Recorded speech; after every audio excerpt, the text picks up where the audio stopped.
There was not a single pair of eyes not trained on Dian. Whether they understood just what it meant for him to have mastery over such a will or not was irrelevant. The very feeling he was giving off was enough for the hearts of the masses to be moved in a way they had never felt before. Supreme laws were known as such not just for their power, but for their necessity. The world itself couldn't function without them, and yet that didn't mean that some weren't still superior to others. And how many could possibly be superior to death itself? The universe trembled in agitation, groaning in complaint. The only place that Dian had used this form was within the epistemic tower, an isolated world. Even he hadn't been aware of what his power would do within the real world. He suddenly felt unprecedented control over the stream and flow of things. He felt as though he had comprehended one portion of a cycle, and yet just that small portion was so vast and all-consuming that he felt unstoppable. He felt everyone's vulnerability. His Matilde family technique suddenly upped its level of lethality, no longer just helping him see through techniques, but now also helping see how to most efficiently kill the one he was using it on. Everything around him seemed to erode, even to the point of the strain on his own body being constantly fought against decaying in an instant. But Dian knew he could hold such a thing off for quite a while. Whether it be the purity of his energy cultivation or the power of his soul, both helped him greatly in this aspect. Ulu trembled looking at Dian's transformation. With her sensory-type abilities, how could she not understand the increase in Dian's power?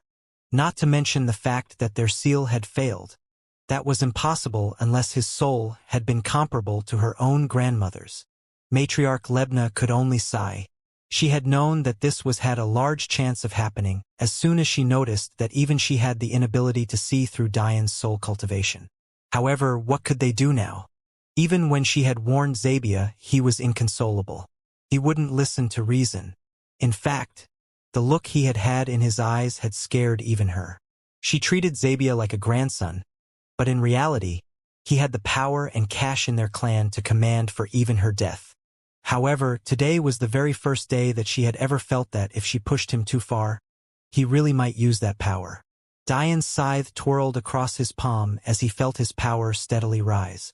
Controlling a supreme law didn't end at just the will itself, but it gave you a fundamental boost in all aspect by connecting you to the true nature of things.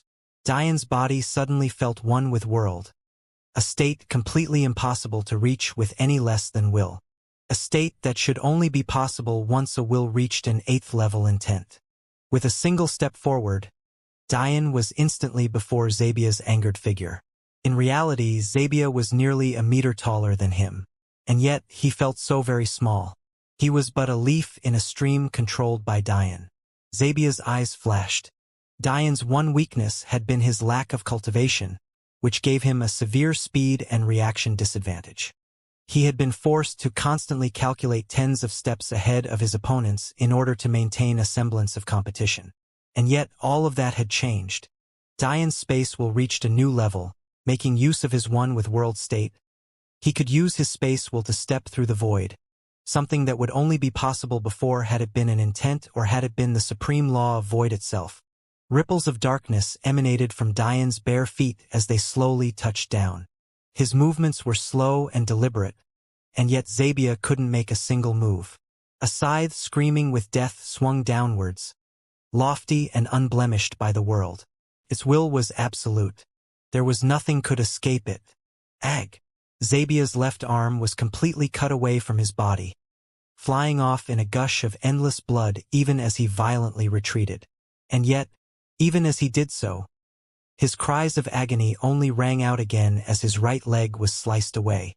The crowd watched in horror as the systematic dismantling of a top 3 ranker took place directly before them. Was such a competition truly meant to be so easy? Zabia's efforts at retaliation never reached Dian. The ripples in space and time that set up his sword formation were completely sheared apart and eroded away by Dian's sword will.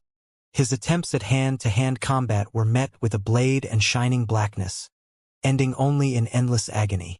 Blood poured from Zabia's body, but he refused to give in. He constantly climbed back to his one leg, propping himself up by his single arm, even as fogs of black spilled from his wounds along with his blood. His once dark and flawless still looked sickly. It began to flake and fall off with his every struggle. His black hair grayed, then whitened with every passing moment. The domineering effects of death were taking their toll. Ulu had become hysterical, screaming out with tears streaming down her face as she was held back. She squirmed and pleaded, but her cries fell on deaf ears. Dian's face was deadpan. His skin had paled to such an extent that it had lost its tanned and healthy color. But he was so lost in his feeling of power that he had yet to notice the price he was paying. The celestial experts couldn't stop trembling. The shock they were being given by just this one boy was too much. Just how could a child with less than 3 years of experience in the martial world reach this level? Good. Zabia roared madly as he lifted himself up again. Good. I'll play with you to the end. A wild burst of aura erupted from Zabia's body. Flames of white danced around him, sparking and flaring to new heights with every passing moment. No! Ulu shrieked, her voice straining so much that her throat sheared against the force of her voice. Blood flew from her mouth before she passed out. Her psyche could no longer handle what was happening. This wasn't how it was meant to go. They were meant to be the king and queen of their generation, moving their clans forward to a new level of prosperity. It wasn't meant to go like this. Couldn't go like this. King Belmont frowned as he watched the pure white flames rage around Zabia. In the martial world, there were plenty of techniques capable of enhancing your abilities for an instant, but some came with more of a toll than others depending on the quality and the power provided by the technique. However, there were 2 techniques anyone could use should they be willing to do so. These techniques gave a power boost beyond even words capable of explaining such things, and yet the price they cost would be high. It was a price you should only be willing to pay should your life be on the end of its rope. The first and milder of the 2 techniques was the burning of blood essence. During cultivation, whether deliberately by body cultivation or not, by simply focusing on energy cultivation, blood essence would increase. Much like the soul, should a person choose to place all of their efforts into energy cultivation, blood essence would slowly lag behind by a few stages, gradually increasing but at a much slower rate. Should one want a temporary power boost, it was possible to burn your cultivation in this way, using your blood essence as a catalyst. This would result in a permanent drop in energy cultivation, as well as a severe weakening of the body for an extended period of time. Depending on how much blood essence was burning, one could increase their instantaneous power by as much as an entire stage, giving a first-level essence gathering expert the power of one at the second level and so on. But there was a much more severe technique. One that there was nearly no coming back from even if you had the best medicines in the world. One that would put your life on the line itself. And that was the soul-burning technique. So often people underestimated the power of the soul, but little did they understand just how important it was. The soul was a fundamental connection to the world itself. It was what truly gave mortals the right to forge their place in the world, and it was the gift of the heavens to the weak so that they could one day become strong. The idea of burning such a gift away from temporary power was unheard of. And yet, that was what was happening now. Zabia's peak essence gathering cultivation tore through the divide, causing clouds to rage in the skies as saint energy rained down upon him. And yet, it didn't stop there. First saint level, second, third, fourth. The crowd watched in shock as Zabia's cultivation continued to climb, seemingly without pause. You want to show me death? I gladly accept. But before I step away from this world, I'll show you the pride of my Jafari clan. Zabia roared into the air. Suddenly, sparkles of silver and black overwhelmed the black fog that leaked from his wounds. And then, before the eyes of everyone, his limbs grew back. No, that's not what happened. Time reversed on his wounds. It was almost as though they had never happened to begin with. This was the price necessary to use time will as a supreme law. This was the price detailed and explained in the Jafari legacies. For the power to control the universe as you saw fit, to bend it to your will and see what you want done. The cost was your life. All of this time, Zabia had been using a technique that was already heaven-defying.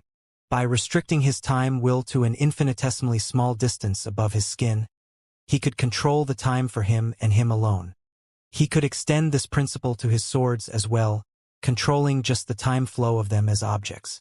With this loophole, he was able to use time will to the capacity of a supreme law within that finite space.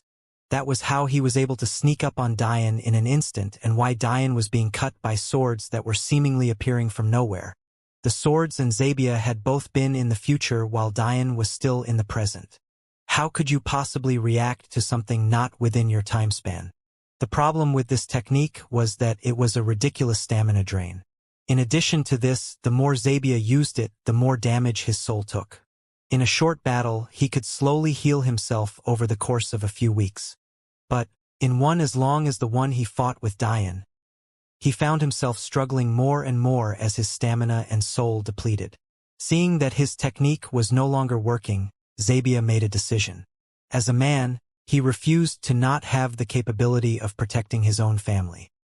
He hated himself for not having been there for Ulu when all of this had happened.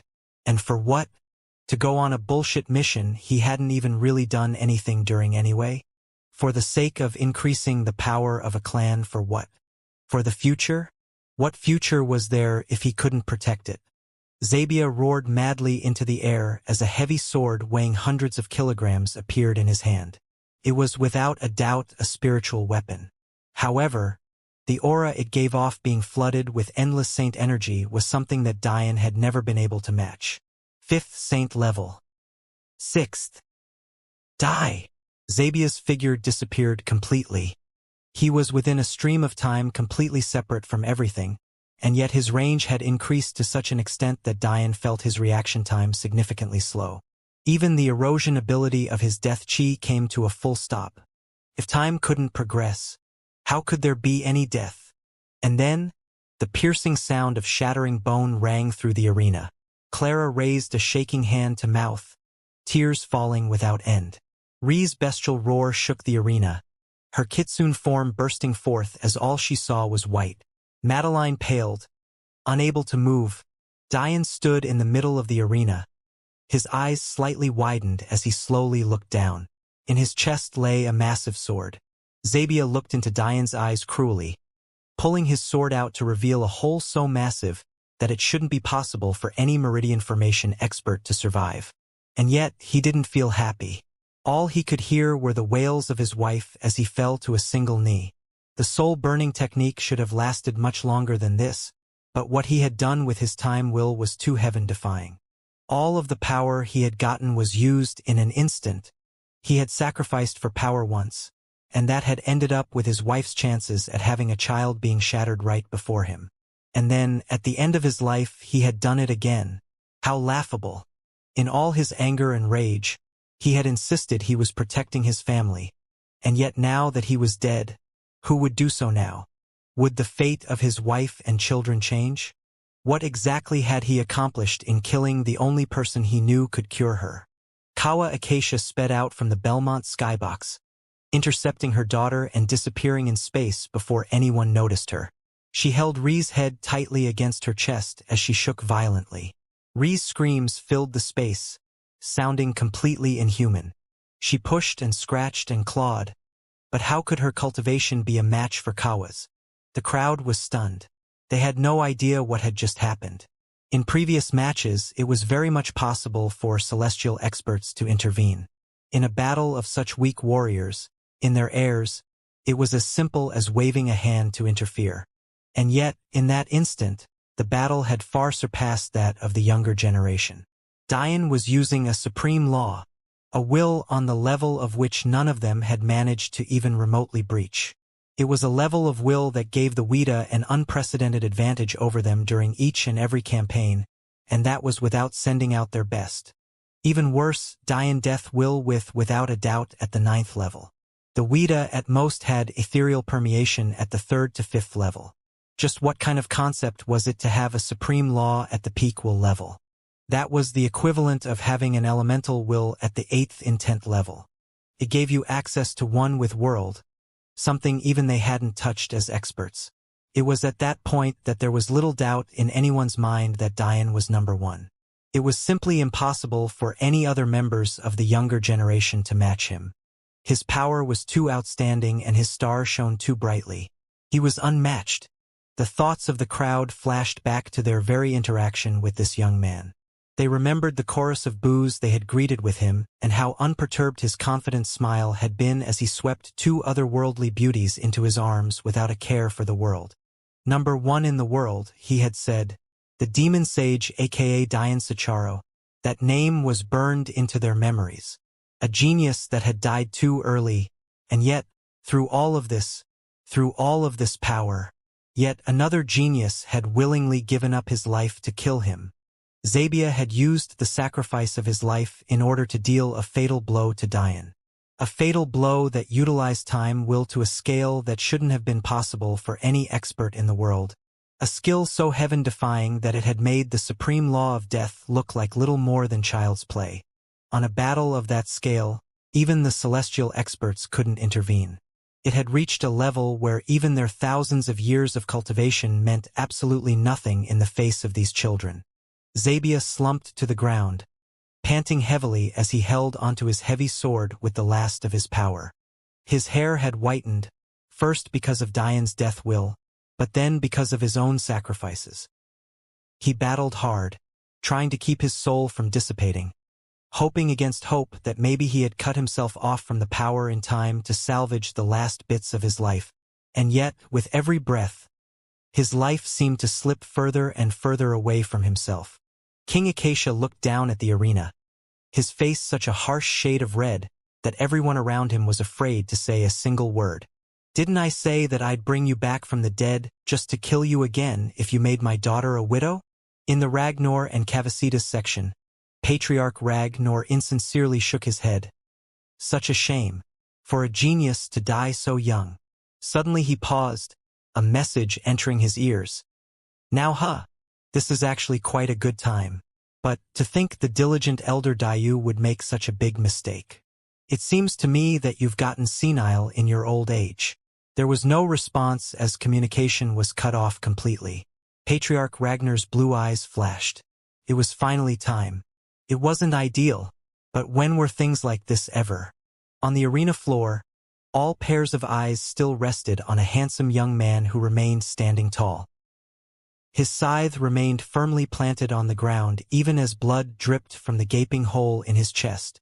The last pieces of his heart were still visible, but it had also very clearly stopped beating completely. His inner organs had been smashed to oblivion. His blood pooled so thickly that it no longer shone crimson, but rather seemed to be a deep black. It was no longer possible to distinguish the individual bits and pieces falling out of him. The very fact he could remain standing was a testament to the arrogance that seeped into his very bones. Even in death, he was still Dian Sicharo. The crowd remained silent. Even Elder Den wasn't entirely sure how to proceed. Although he had played his part in labeling Dian as a coward, that was little more than because it was what he was told to do. However, if there was one thing that was always respected in the martial world, it was strength.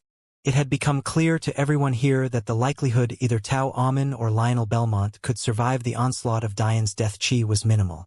The idea of a 19-year-old having access to a supreme law that hadn't appeared in the world in thousands of years, and the fact he had somehow managed to learn it to the peak of the 9th level, was nothing short of ridiculous. And yet, hadn't that been exactly what occurred before them? However, where there was sympathy and remorse, how could there not be satisfaction and hatred? Iris Ipsum's younger sister, after losing the love of her life to Dian, had sent her very own blood to a fool's errand. In the end, her sister had ended up crippled and listless. The fact of the matter was that although Iris Ipsum was alive, she might as well have been dead. Her dignity had been stripped from her, and it was all to protect a younger sister that had never been in the right to begin with. But, to Rose Ipsum, with Dian's death, justice had been served. She disgustingly chalked up her own elder sister's sacrifice as a price worth paying. Madeline's family breathed a sigh of relief. As long as Dian was dead, there didn't seem to be a reason for Madeline to avoid them anymore, and she could reassume her position as the Sapientia first-in-line genius.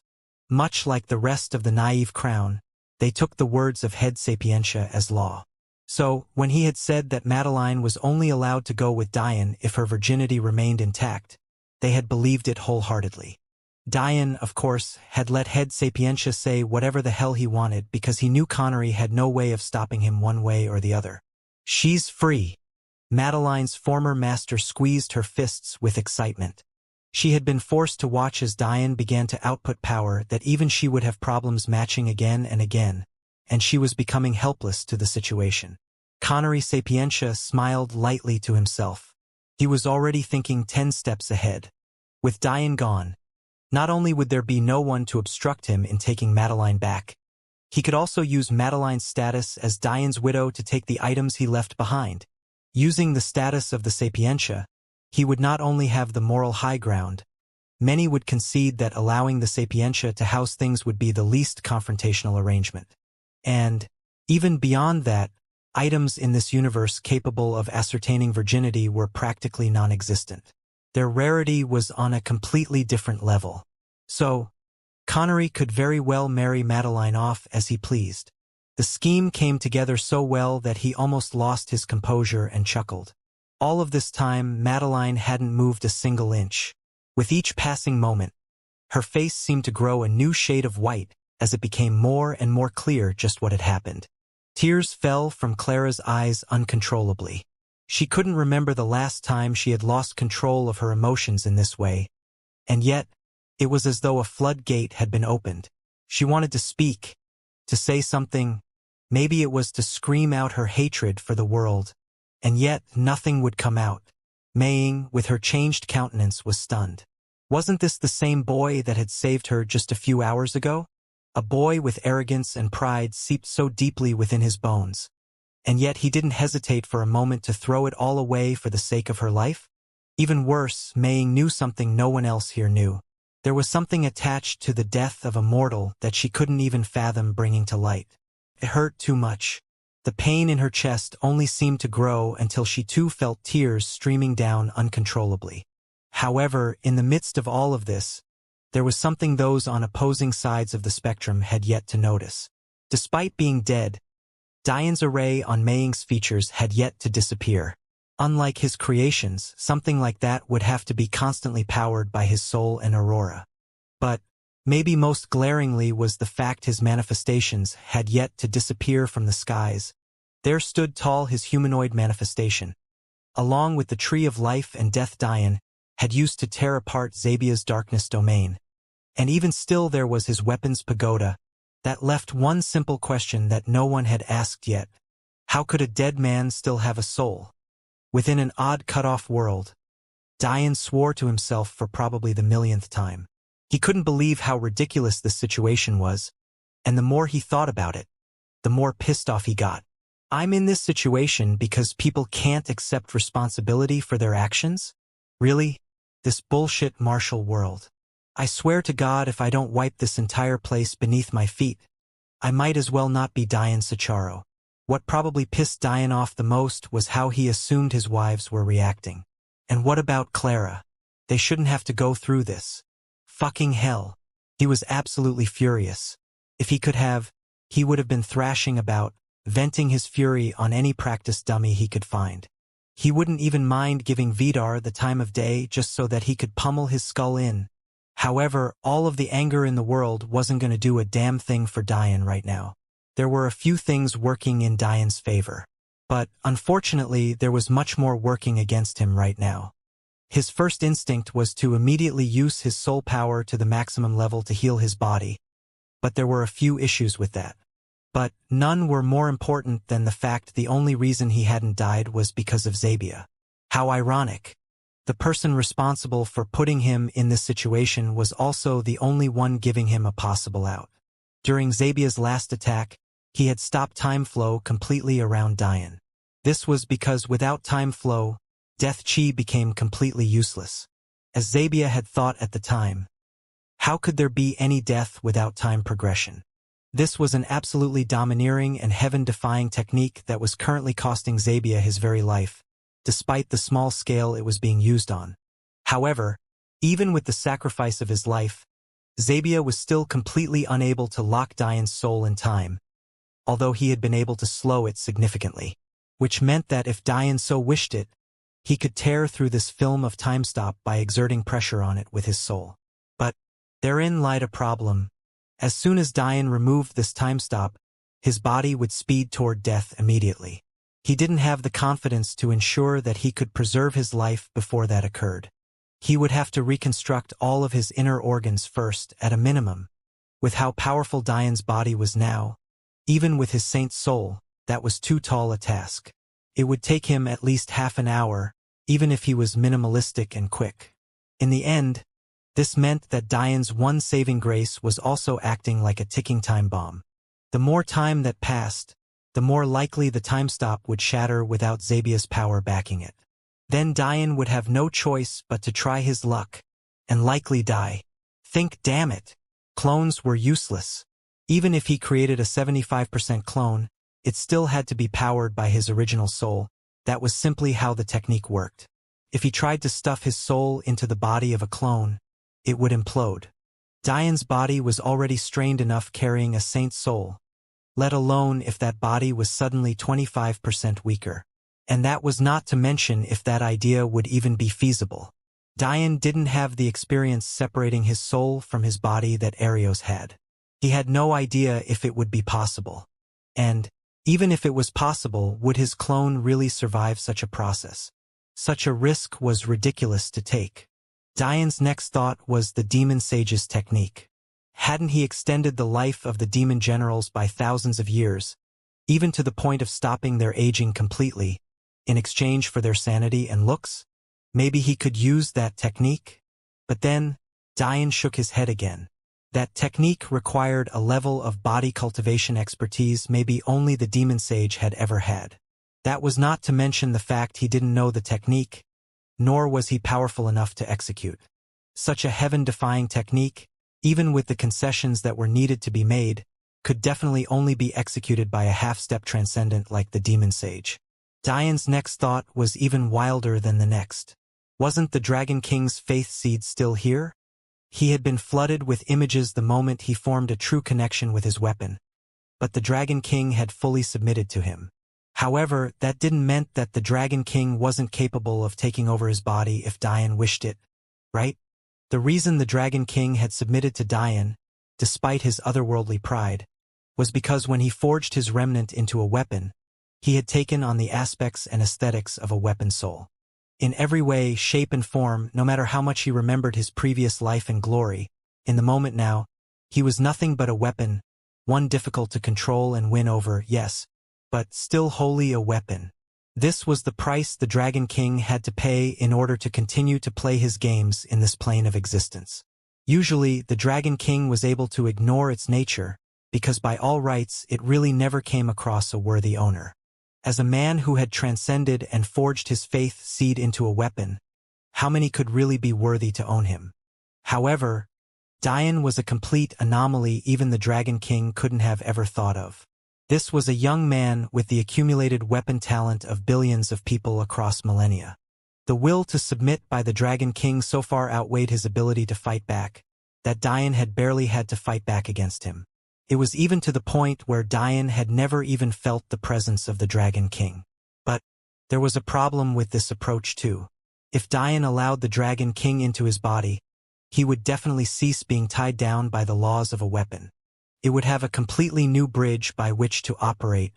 Dian's body. The other option was to do what his master had done.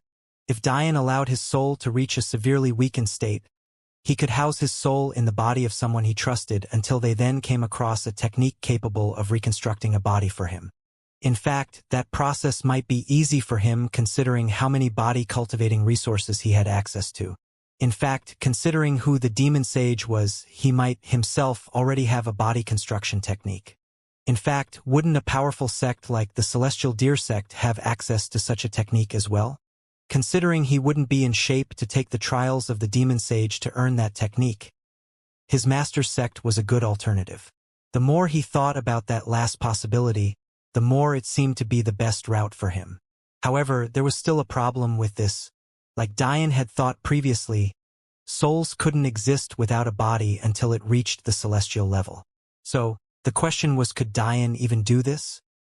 His master could house herself within him without having to rely on his body's strength because her soul was strong enough. But would the people Dian trusted enough to do this would be able to carry the burden of both his and their soul? Dian descended into a torrent of curses again. Was he really going to die like this? It'll be okay, little Lila. You don't need to watch this at all. Uncle Acacia tried to shield Lila from the image of the boy she called Big Brother being skewered. He didn't know how effective something like this would be against a true empath. But he had to try even though his heart was hurting. He was quite fond of Dian, and even more fond of his relationship with his niece. He couldn't think of a better young man for Ree. And yet, there he stood with his life ended much too soon. But little Lila and Zaire suddenly said something simultaneously that shocked those around them. "He's still fighting," they said with determination on their little faces. In the skybox, King Acacia had narrowed his eyes. "Fight," he thought silently. "Belmont," he said quickly afterwards. King Belmont looked up in a daze, still at a loss for words for what was going on. "Lock everything down." King Belmont's brows furrowed. The movements of the Ragnars are reading attack, and it seems they won't be alone in it. But, more importantly, my son-in-law still hasn't given up yet.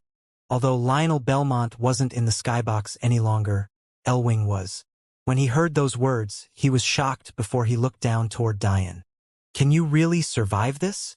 King Belmont's surprise increased, but he slowly calmed down before nodding. "It's quite convenient having you back." In the next instant, King Belmont's order rang through the arena.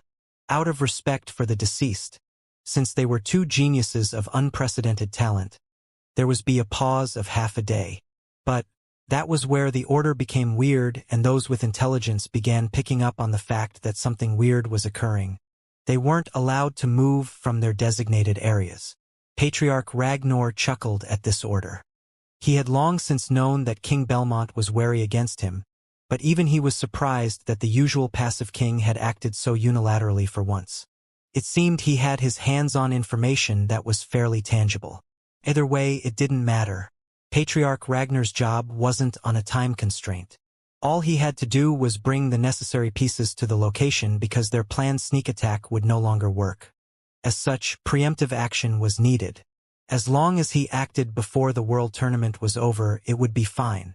If he started acting antsy now, it would only raise suspicion. Of course, Patriarch Ragnar was only reacting like this because he had gotten word just a few days ago that King Acacia's true empathy wasn't functioning properly. The Ragnar's information network wasn't to be underestimated. Unfortunately, he had yet to be informed of a change. Or else maybe he would have reacted differently.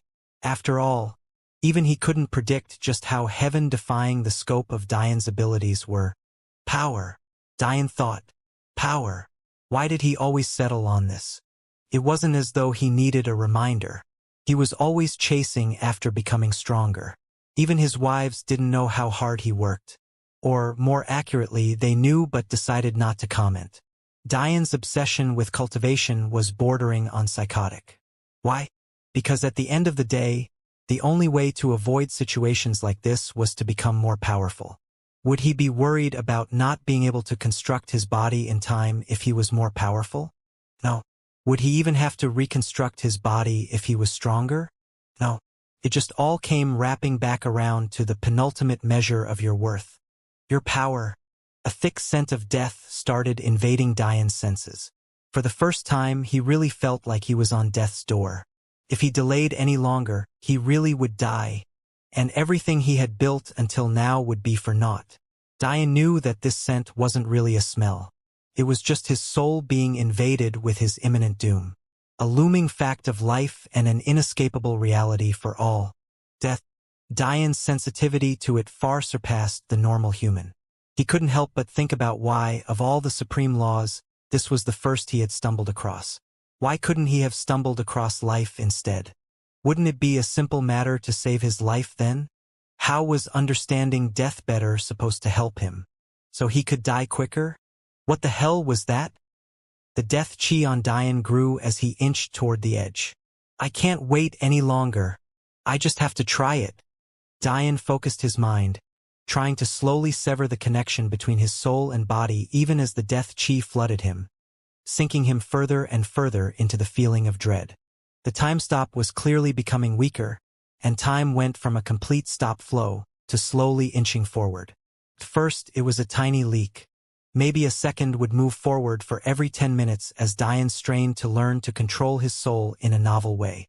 But, even with his soul talent, dealing with flood of death chi made it difficult to focus. That coupled with the fact he was beginning to feel pain now that the time stop was losing its effect, and it wasn't a great recipe for success. Then a second moved forward for every 5 minutes. Dian's body was beginning to emit a thick and dense black aura imperceptible to everyone but him. Focus, he reminded himself. His praise of Arios reached to a completely new level in this instant. Severing such a connection while maintaining your consciousness was nearly impossible. And it was starting to become clear that the only source of pain wasn't from Dian's body, but also the shearing of his soul away from it. Dian's soul shuddered. Time shifted forward again. A minute passed for every second that moved forward now. Suddenly, Dian's body began to glow as death chi continued to invade his soul. The crowd looked over, still solemnly contemplating the past day's events. But now they felt as though a miracle was about to happen. And yet, what really happened was beyond the expectations of everyone. The glow intensified as a key slowly separated from Dian's forearm, before gently floating in the air, as though it was waiting for anyone to take it. King Acacia's eyes widened in shock. His kingly demeanor was completely shattered. He suddenly understood everything, but it all felt like it was too late. There, floating before the eyes of everyone, was the epistemic tower's key. But what stabbed King Acacia's heart with pain was the fact that this would only happen if the key felt that it no longer had an owner. Something that would only happen if its previous owner died. In another plane of existence, an old man's brow furrowed. He sat in a rocking chair, looking out onto a war that had already raged for hundreds of thousands of years. And yet, this was the first time his features had fluctuated from his normal calm smile in just as much time. One of my chosen lost their ownership of their key? It was absolutely impossible for any one entity to keep tabs on the going-ons of 10,000 universes at once. However, what this old man could do was keep his mind tethered to 100 specific towers. This allowed him to anchor his mind in the lower planes much like the Dragon King had done with his weapon. Except this was on a much grander scale. The rarity of a chosen losing their key could not be understated. These were usually warriors that were coddled and groomed to perfection by their universes. And, even in cases where they weren't, the advantage that an epistemic tower key gave you in hiding and biding your time was unprecedented. If you had been talented and clever enough to conquer the tower, there was no doubt that you were also smart enough to use the key effectively. With all things being equal, the likelihood that a key holder would lose possession of their right was minimal. When the old man cast his mind out and trained it onto the tower that was now ownerless, he couldn't help but sigh. This old man was Dian's grand teacher, of course. How many young geniuses had he seen die in his millions of years of life? He had lost count, truthfully speaking, but that didn't mean that some didn't pain him more than others. Although he had plenty of geniuses he favored, and none of them would surpass his first disciple in his heart, Dian was one that had left a lasting impression on him. To the old man, the words of a genius meant little. With his abilities, he could delve so far into the mind of a person that he would likely know them better than they knew themselves in a mere breath of time. And yet, Dian seemed to have a depth that even he couldn't see all the way through. Because of this, he had had no choice but to ask Dian directly how he would react to knowing the truth of things. In any other situation, that would have been a waste of his time. He had become so lofty and otherworldly that he had begun to see the thoughts of lesser beings as predictable and pattern-driven. But, somehow, the thoughts of a child who had an age that wasn't even fit to count as a mere second to him had caught his interest. And here I was hoping to give him some guidance when next the gates opened. The old man sighed. Truthfully speaking, the gates only needed to close because he himself was gradually losing the power to keep them open. Realistically, if he continued to pour his soul strength into the gates, they'd never need to close for maintenance. But, even he had his limits he couldn't help but hate right now. The old man closed his murky eyes, ready to cast his mind away from that universe. Maybe it's time 100 epistemic towers became 99.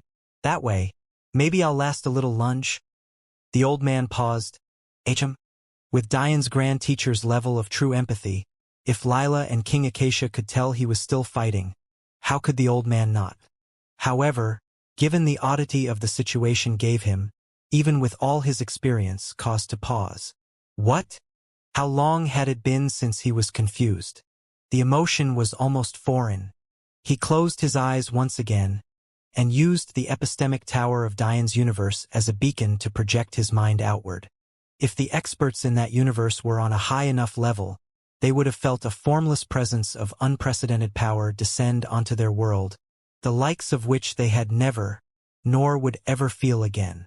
However, the old man's cultivation was simply too high for them to fathom, let alone sense. The old man sighed again when he noticed the floating key and Diane's upright form. Don't tell me you died in this garbage tournament. You'd make all my hope in you seem like a joke. But, when the old man noticed the residual soul of Diane's opponent still slowly dissipating, his brows furrowed again. Soul-burning technique. Your personality is truly infuriating, Diane. To make someone go so far just to kill you. Despite his thoughts, the old man still continued to ponder the situation. Even if Diane's opponent had done such a thing, with how many life-saving measures Diane had, it should have been possible to survive for the length of the burning. This young man is an upper grade 2 expert, but that's still a far cry from Diane's grade 1 peak level, although it is quite rare for someone to reach such a level in this universe. Just what is going on here? The old man, out of curiosity, spread his mind outward, scanning the rest of the arena. Everything was happening so quickly that it was as though everyone was locked in place, when in reality, the old man's processing speed was just that quick, miles ahead of even Diane's. No, it was more accurate to say light years, even light millennia. Shruti clan, Indra's faith seed. The old man got another surprise. What are they doing here? Kitsune? Ragnar's? Oh, Amethyst's faith seed? Oh, Kukin's faith seed? Isn't this supposed to be a weak universe? The more the old man looked, the more shocked he became. He recognized Thor's faith seed, then Vidar's, then Azura's faith seed. When he finally settled back on the young man who had burned his soul, a sudden realization hit him. To think the Jafari still exist in the cosmos. The old man turned a pensive gaze toward Diane and sighed again. He had more or less figured out what was going on, and was quite impressed that Diane was still fighting. Even the fact that Diane hadn't once thought to rely on someone other than himself was impressive, having thought of the Dragon King for but a moment before tossing away the idea entirely. Too stubborn. So what if the Dragon King takes over your body? You'd still have a chance to live. The old man shook his head. Much too prideful. HM? At this point, the old man was tired of being surprised, and yet, another overwhelming shock came to him. Peak of the Middle Saint stage soul? How is he still alive? As Diane had expected, his grand teacher had not once thought of the possibility of Diane's soul reach the saint stage so quickly. Even with understanding just where Diane's soul talent came from, seeing it in action in front of you was the only way to truly understand the level of domineering it was. He won't survive a celestial-level soul. He'd have to permanently separate his body and soul and operate his flesh as though it was a puppet. But then it would become impossible to energy or body cultivate anymore. That's the only way. Actually, there's another. Suddenly the old man smiled. You're quite lucky to have the inner world's sanctuary technique. The old man sighed. Sometimes I can't tell whether this child is a genius or an idiot. He has the most robust thinking I've ever seen in someone with such weak cultivation, and yet his knowledge of the martial world is so limited that he can hardly put it to use. He has access to so many wills, and yet his use of them is so shallow and one-dimensional. He uses wind will as a simple speed boost. He only sees sword will as an attack chi. His death chi is only used to erode. He doesn't even know what that black and white flame in his manifestation mean. He's simply wasting heaven's treasures. Old man, How long are you going to spend standing there berating me? I get it already. Oh? You sensed me? One with World HM. I guess you would be more sensitive to such things as compared to these clowns. Truthfully speaking, Diane had only caught the end of his grand teacher's thoughts. The old man processed things so quickly that even with his one with World, Diane had only just caught onto the fact that he was here. That said, it was only because his grand teacher hadn't bothered to hide his presence, nor his will and voice. With grand teachers like you, who needs enemies? Diane continued to try and separate his soul and body, struggling mightily. What you're doing isn't going to work, you know. It's not that you have less soul control than that Arios character you're thinking of. It's more so that your soul is simply too difficult to control. In a lot of ways, even my Aurora technique isn't able to make full use of it. Quite shameful, really. Thanks for the vote of confidence, but I can't really divert my attention right now. Your body's time flow is closing in on real time. Who asked you to provoke a Jafari? His wife tried to make my wife barren. And? So what? Who asked you to pretend as though you didn't know the Sulu was pregnant? Who asked you to let him think that you wouldn't save his child? You put yourself in this situation because you're too arrogant, always trying to one-up people. Even if I couldn't read your mind, you think anyone on my level would believe that someone with a sixth sense as sensitive as yours wouldn't have sensed life in her womb? Dumbass. TCH. Diane didn't really have a response for that. Had you just chopped his head off in an instant, instead of playing around with him to make him reform himself, your wives wouldn't be crying right now. A transcendent level being calling a junior a dumbass. The world itself is rolling over in its grave. Speaking of your wives, Diane's grand teacher continued, ignoring Diane's comment, you're quite lucky to have the virginities of both Amethyst and Cookin.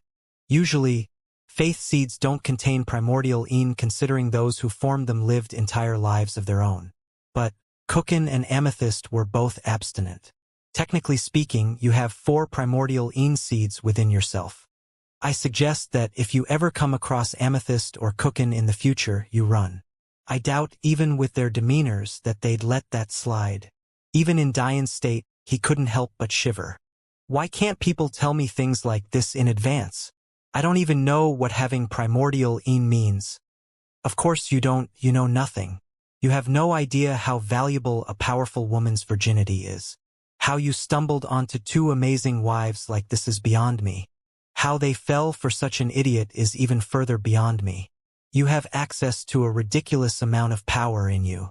Goddess disposition primordial een. Elven queen's reign primordial een. Violet phoenix primordial een. Void kitsune primordial een.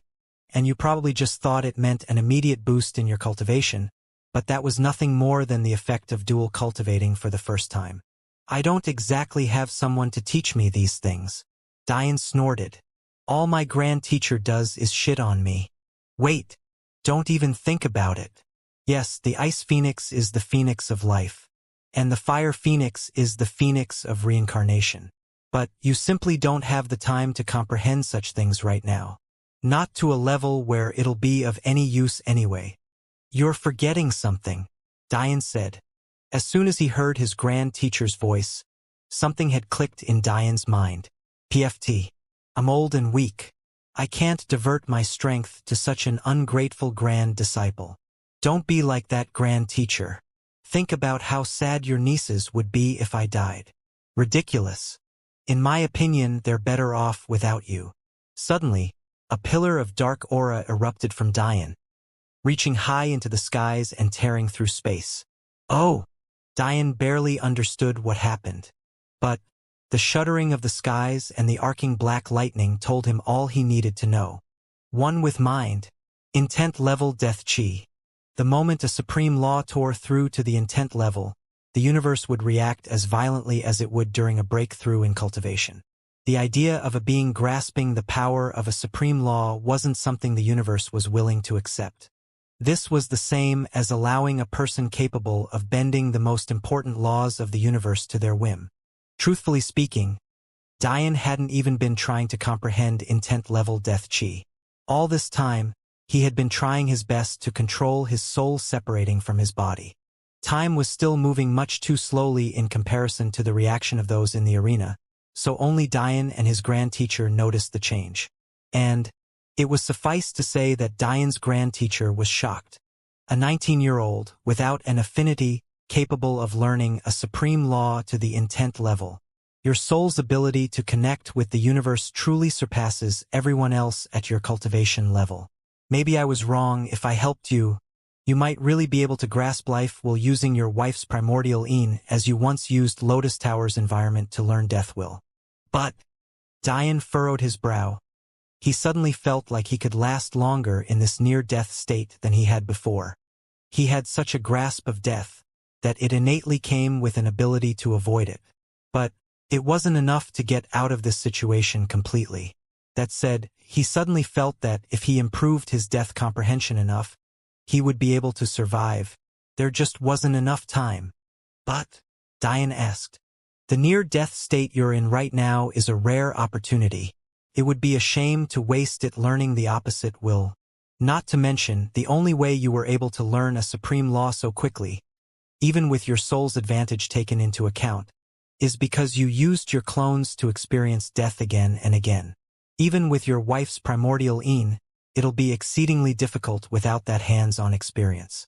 In fact, if you tried to do so, your death chi would interfere heavily to the point where it would be nearly impossible.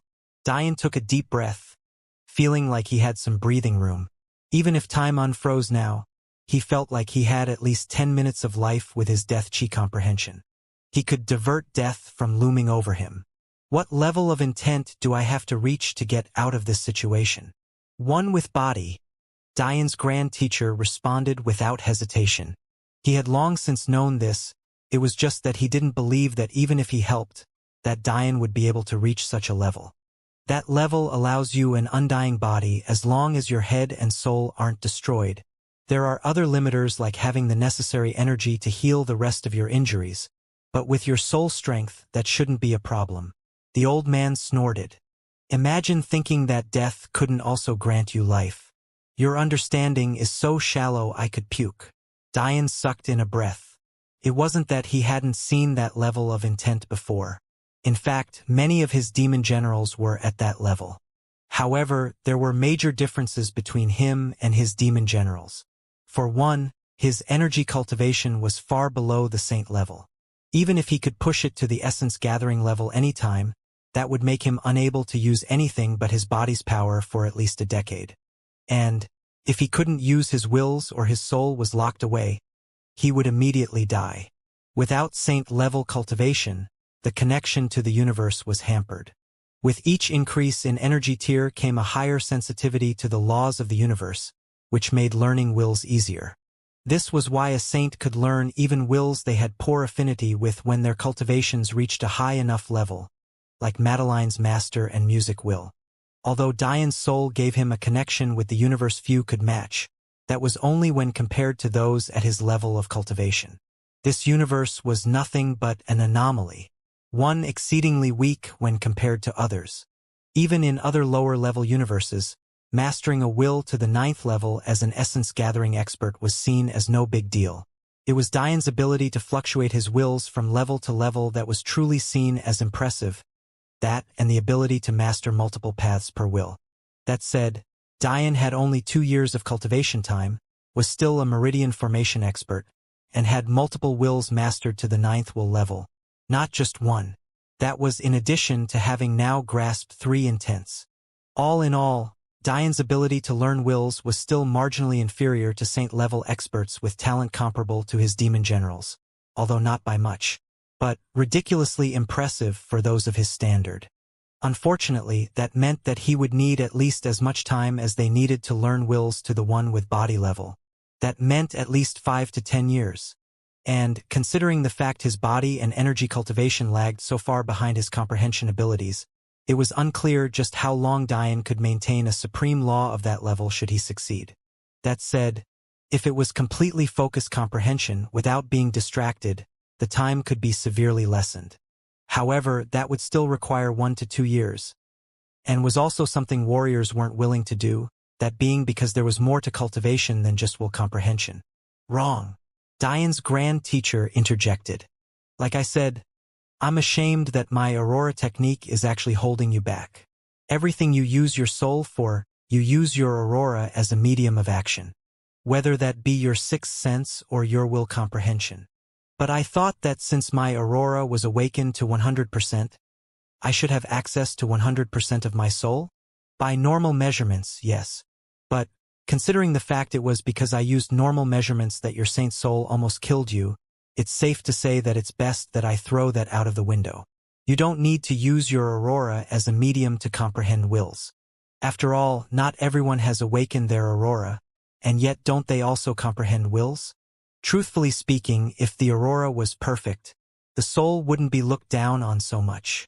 At the end of the day, it's just a technique I cheated to make seem as though it was a natural part of the world's laws. As such, it's flawed like every other technique.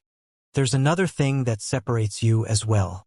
Most people have wills that they simply cannot learn, no matter how hard they try, but I don't think you have that problem. That said, this isn't necessarily a good thing either. You have almost too many paths to follow. So, I'll help you. But, in exchange, when next the gates open, you must listen to exactly what I say for 20 years.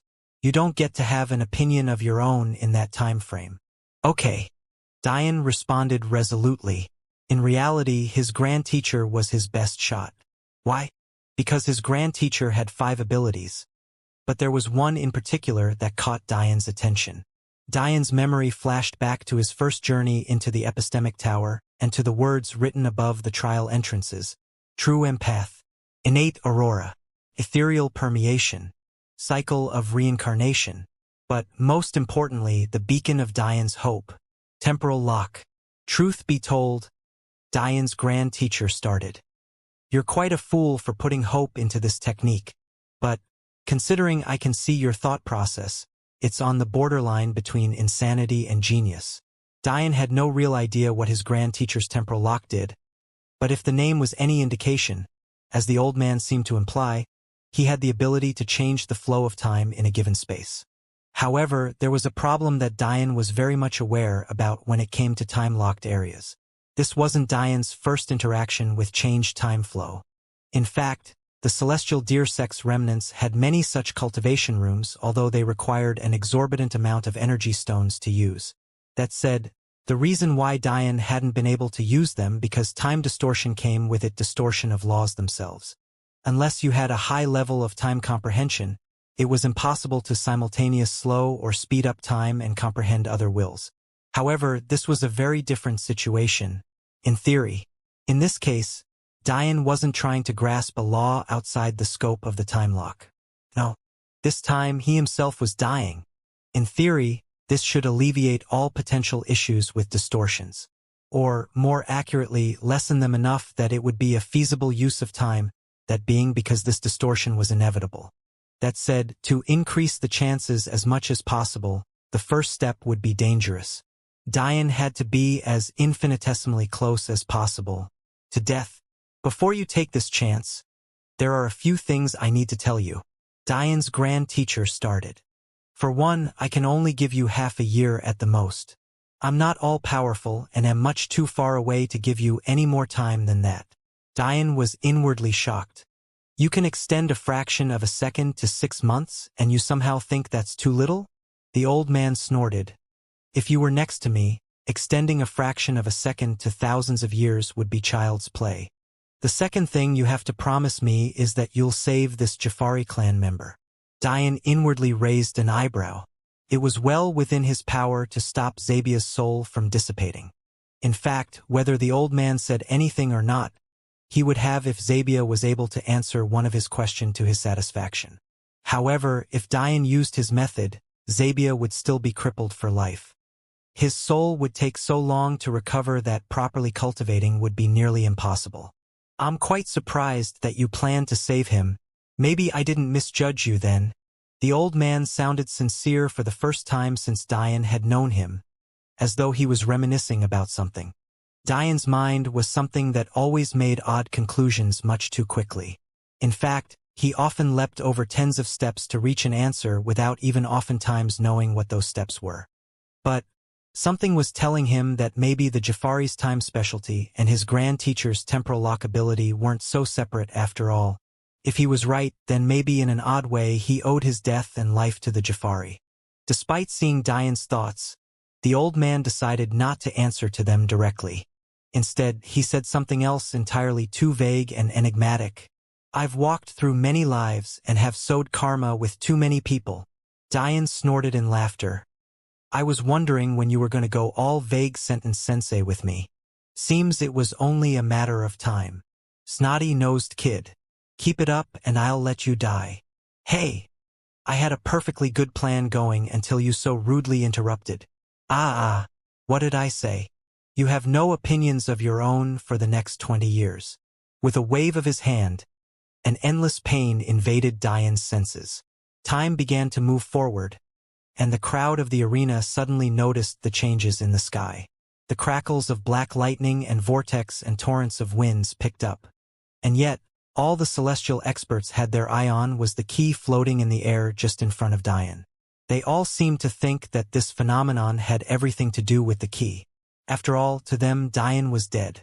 Madeline and Ree instantly understood what that key was, but that only pained their hearts further. He lost ownership. Madeline's shoulders trembled. Her eyes were listless. It was as though her soul had been taken from her body. She wanted nothing more in that instant than to trade her life for Diane's.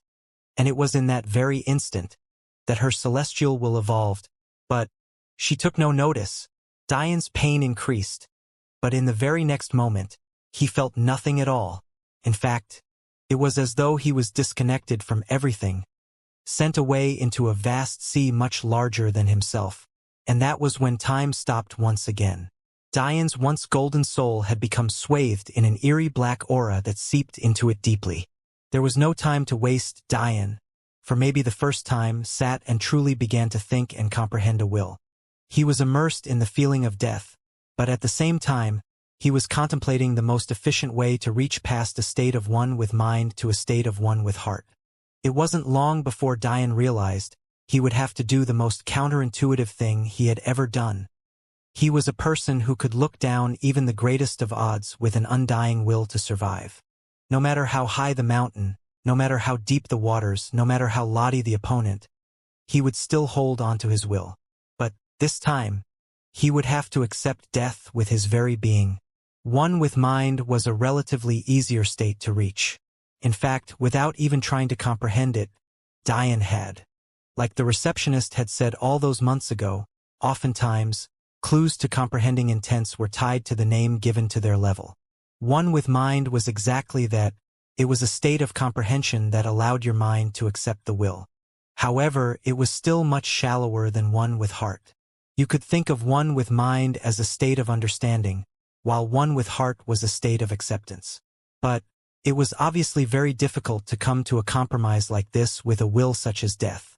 One could easily understand that they were likely to die. But just how many would accept such a thing?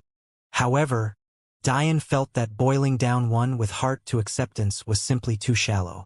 He needed to think deeper. There had to be a reason why higher cultivation lead to higher comprehension, which lead to quicker will advancement. Diane couldn't accept the idea that higher cultivation would help you accept a will with greater efficiency. If anything, wouldn't being a greater expert make you even less likely to accept death? Diane began to immerse himself in the feeling of death. In fact, he didn't even just focus on his current situation. He thought about Darius Storm for the first time in months and how Ava had had to save his life then. He thought about his 1 versus 11 fight and how he nearly died then as well. He thought about his fight with Chung Lei. He thought about his first run-in with Aladar. He thought about how Death Chi had almost killed him at Lotus Tower. He thought about how many times he had thought of dying when he accepted his new set of meridians. He even thought of how Iris had attacked him and nearly taken his life. In fact, had Iris not wanted him to suffer, maybe that would have been his last day on Earth. And yet, none of these stories bred any acceptance in Diane. If anything, it fueled a defiance and hatred of death. How could he accept death? He needed to protect his friends and family, He needed to spread a name for himself so his parents would be proud of him. He needed to live. Too many people were counting on him. His wives, Little Black, Little Lila, Clara, G-Man, UNC. He had to rebuild the Celestial Deer sect and he had to avenge the Demon Sage. He couldn't accept death. No, he wouldn't. Idiot. Diane's grand teacher watched silently, keeping his words to himself. In the blink of an eye, 3 months passed with no progress. By this point, Diane wasn't even thinking about himself anymore. He had been trained on the idea of his parents and their death for the better part of a month now. They were probably his largest barrier to accepting death. Diane couldn't help but admit to himself that the more he learned about the martial world, the more he hoped to one day find something to help his parents come back to him. Whether that something allowed them to be back permanently or just for a few moments, he would accept it. Everything Diane did was in hopes that they were somewhere, capable of seeing him and watching him do them proud. He hoped that the essence of their beings were being held somewhere in a stream of something in the unknown. With how the laws of the universe and wills seemed to dictate everything, why wouldn't there be some sort of formula that made a person who they were? And why couldn't Diane find this formula? Find his parents? Diane had lost track of how many times he had combed over those same exact words. With how quickly he thought through, he must have reached that same dead end thousands of times by now. And just like that, yet another month passed, leaving only 2 more. So stubborn. Diane's grand teacher watched quietly. When it came to the comprehension of an intent, no one could help. Diane currently had access to the most potent helper there was. He was being faced with death itself. By all rights, with his comprehension abilities, crossing over to one with body should have been as easy as blinking an eye. When he hadn't been focused on it at all. His soul had crossed the barrier without him even being aware. And yet, now that he was actively trying, he seemed to be putting up barriers for himself. It wasn't as though Diane wasn't intelligent enough to understand what was going on. But how could he bring himself to change the very foundation of his personality just to live? He wanted nothing more than the sacrifice even his very values themselves are not for himself, but rather his loved ones. He didn't want to see his wives in pain, nor did he want to think about how his little sister would fare without him. What about his little brother?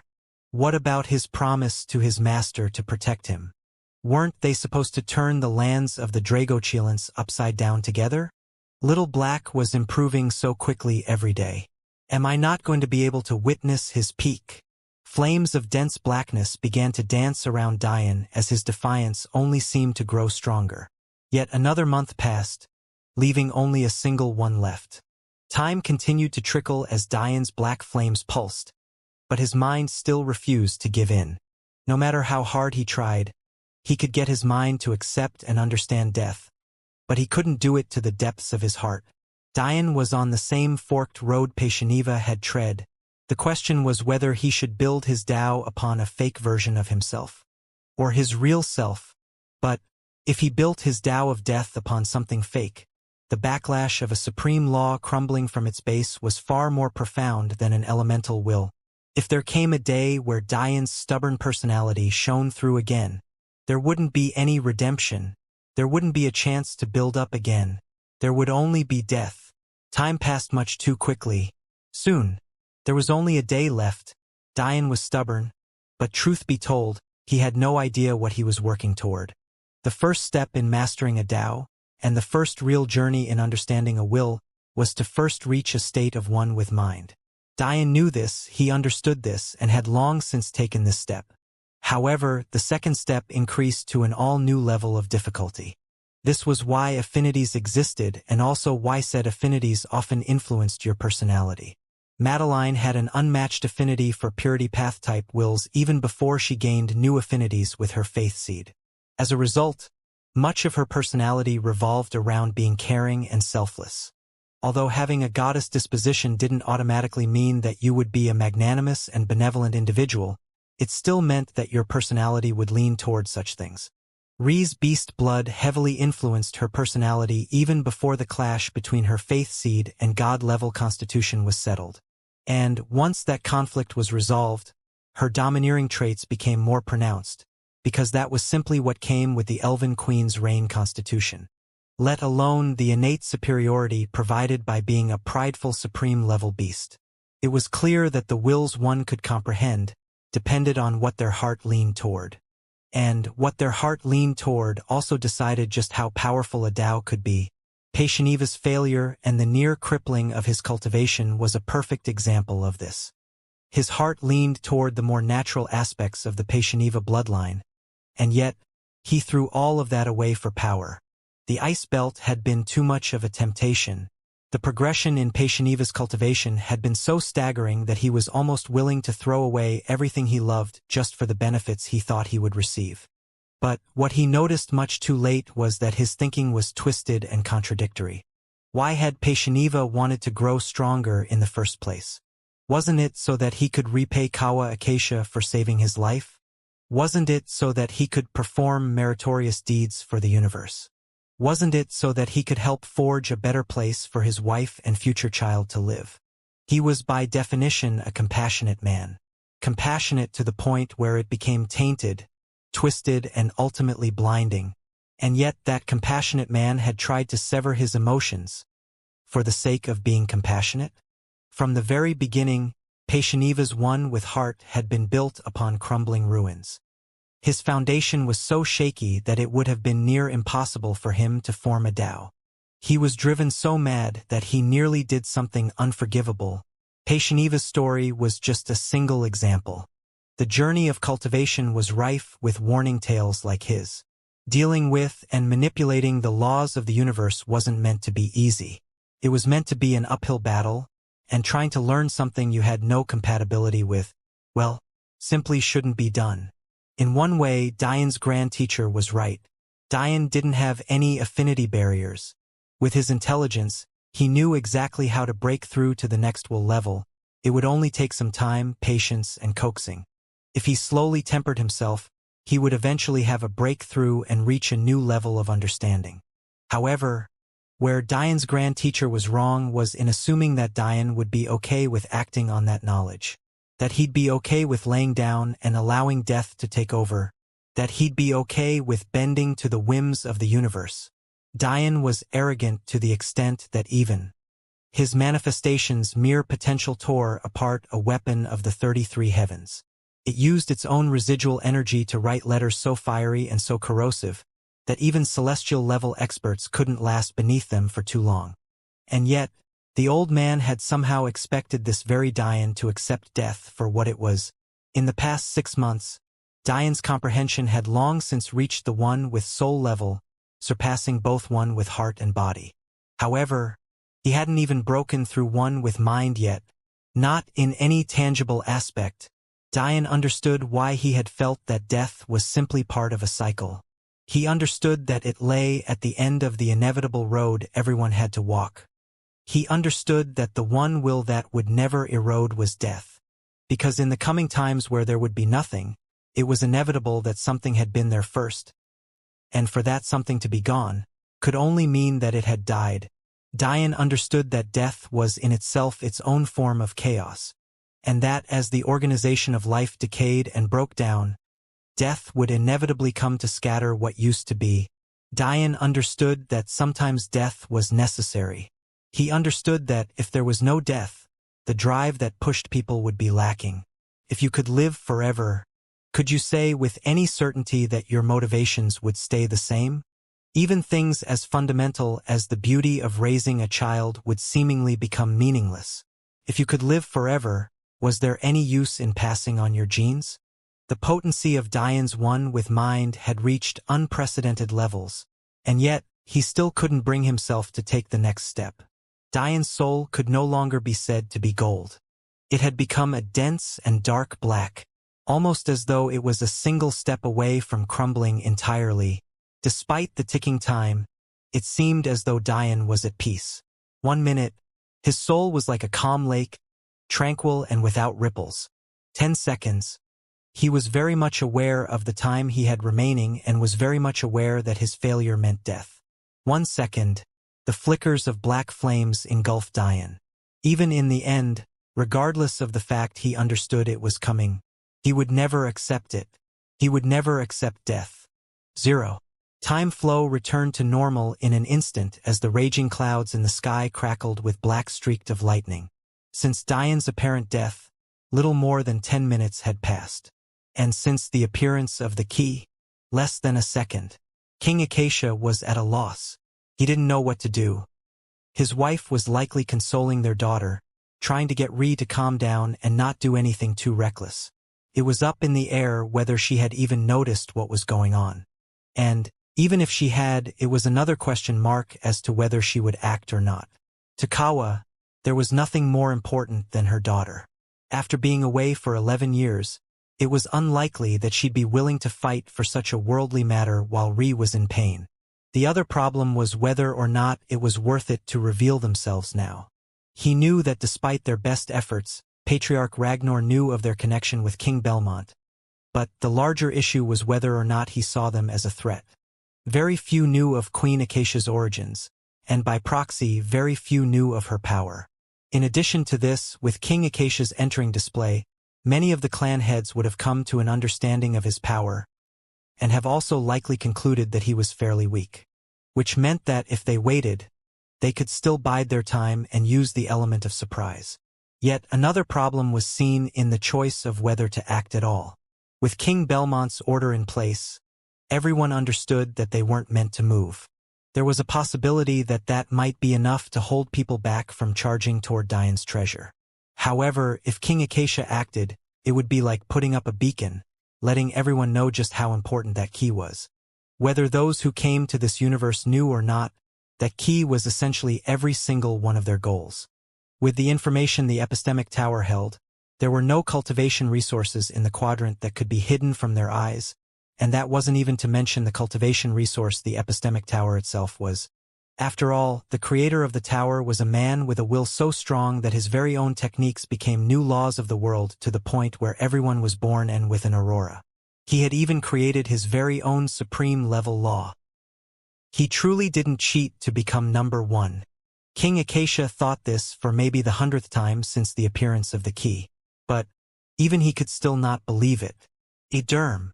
Suddenly, King Belmont's voice snapped King Acacia out of his thoughts. Is that what I think it is? King Acacia nodded solemnly. Silence reigned. No one knew how to proceed from here.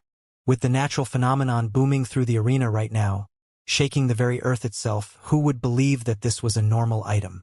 King Belmont had a mind to allow those closest to Diane the ability to head to the stage and take him away, but in the cultivation world, when it came to situations like this, no one had an inkling of respect for the dead. How many would really listen to a decree like this? It was likely they were already itching to break his moment of silence command, and barely a few minutes had passed. It was suffice to say that the temptation for the geniuses closest to the battle were even higher. After all, they had been the top 10 rankers, so they were on standby for when next their name was called. They hadn't expected for two of their own to die before their eyes, but they were still quite close to the arena, and many of them had eyes shining bright as they eyed the key. The truth of the matter was that normal tower keys were illusory. They would be given in spirit to a clan that conquered the tower and would only appear within the gate. When the rules deemed that the tower had been sufficiently conquered by another party, then the ownership of the illusory key would shift. However, this key was tangible. It didn't take a genius to understand that there was a massive difference. For a key to manifest itself in solid form outside the gate could only mean that it was extraordinary. Suddenly, Patriarch Ragnar's voice boomed as his laughter filled the stadium, accompanying the rolling thunder of the skies. Let's let the younger generation fight over it, then. The faces of Kedlam and Saru twisted in disgust. This was a person who had just died, and yet this supposed member of the older generation was trying to sow chaos. Tao Amon's eyes flashed with something imperceptible as wreaths of golden flames spread from his long golden hair and outwards from him. He arrogantly took a step forward, walking slowly and deliberately toward the key. He didn't seem to see a need to rush. He felt that Lionel's first place was nothing but luck considering he ran into a legacy temple. In terms of combat power, he was unmatched. King Acacia frowned. He didn't understand why Ragnar would say such a thing. Vidar and Thor were clearly too weak to compete with Tao or even Lionel. What did he get out of this? Unless Are they in an alliance? King Acacia's true empathy wasn't omniscient. It wasn't possible for him to peer into someone's brain and extract whatever information he wanted. If you wanted him to tell whether or not someone was lying, it was possible. If he had to tell an enemy's motives in a heated battle, it was possible. If he had to read the surface intentions of a person, it was possible. But something as complex as understanding whether or not two clans were in an alliance was too much. There were too many nuanced threads of thoughts to sift through. Pillars of dark flames continued to erupt around Dian's corpse, cracking the ground beneath his feet and shattering the air itself. Ree trembled with rage. I'm not going to let them do whatever they want to do. She suddenly disappeared from her mother's arms, much to Kawa's shock. Ree's figure flashed through the skies, her anger bearing down on Tao. In an instant, Madeline was by her side. The rage in their eyes had reached such a palpable level that Tao was forced to pause and frown. Move, he said plainly. For the disrespect your deceased husband has shown my planet. Taking away his things is the least of what I should do. If you don't want to follow him in death, move. A cyclone of golden flames rose into the air, combating the eerie darkness with a blinding light. The head of a lion rose above it all, roaring into the skies with an arrogance that matched its pride. Suddenly, the world vibrated to a resounding beat. Batum, batum, batum. The sound was so fierce that it drowned out the thunder in the sky. Lionel Belmont flashed forward, not caring for Tao's perceived superiority. As far as he was concerned, his rank at number 1 wouldn't change. However, what they were all burying deep within was an apprehension, a doubt that had Dian lived, they wouldn't have stood a chance. Lionel's figure was bathed in red and blue flames, dancing along his feet as the drastic hot and cold caused small explosions that increased his speed even further. Tao Amin immediately noticed this. His eyes narrowed, a deep disdain settling into his features. It seems I've let you strut around for too long. The rest of the rankers stayed back. They simply didn't have the strength to take part in this battle. Even Saru, who should technically have, was so heavily wounded by her fight with Dian that she had lost too much of a step. A roar reverberated through the skies, drowning out Tao's lion completely. In the next moment, everyone froze. It was in that moment they all seemed to realize something odd. Dian's manifestations had yet to disappear. The rage of Dian's humanoid manifestation boomed, a tempest of soul strength threatening to shatter the arena. Middle Saint Stage. Peak Middle Saint Stage. Higher Saint Stage. Peak Higher Saint Stage. Peak Saint Stage. Pinnacle of Saint Stage. Rings of sonic booms blasted into the air. The domineering clouds separated, cowering in the face of a sound so arrogant that the heavens seemed to bow down. The crackles of black lightning struck into the ground but felt like mere whimpers in the face of the growing wave of black flames. Ree and Madeline turned from their position in the sky, their delicate bodies trembling against the violent surges of wind. You all have a lot of fucking nerve.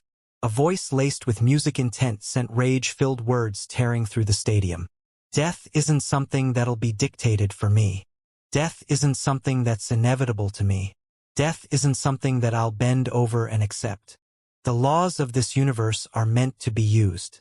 The path of cultivation is meant to be in defiance to the heavens. What would I look like if I folded to the will of the universe? Why? Because that's what it wanted? Ridiculous. You won't dictate my death. You won't dictate the death of my loved ones. There'll come a day where I'll rewrite your laws with a wave of my hand. A time where even the cosmos itself won't be able to dictate my actions. This is what my Tao will be built on. There is nothing in this world that will ever shake my heart. Even in the face of death. A flaming black gold circle hovering behind Dian's manifestation began to glow, prominently highlighting a blinding white flame. In an instant, the black flames that once coated the arena disappeared in a flash, replaced by such a strong purity that Madeline nearly felt inferior. But, in her heart, all she felt was an endless happiness. Dian hadn't reached one with body. In fact, he had just barely stepped into one with heart, increasing his life by just a few seconds and extending the time he had by a fraction.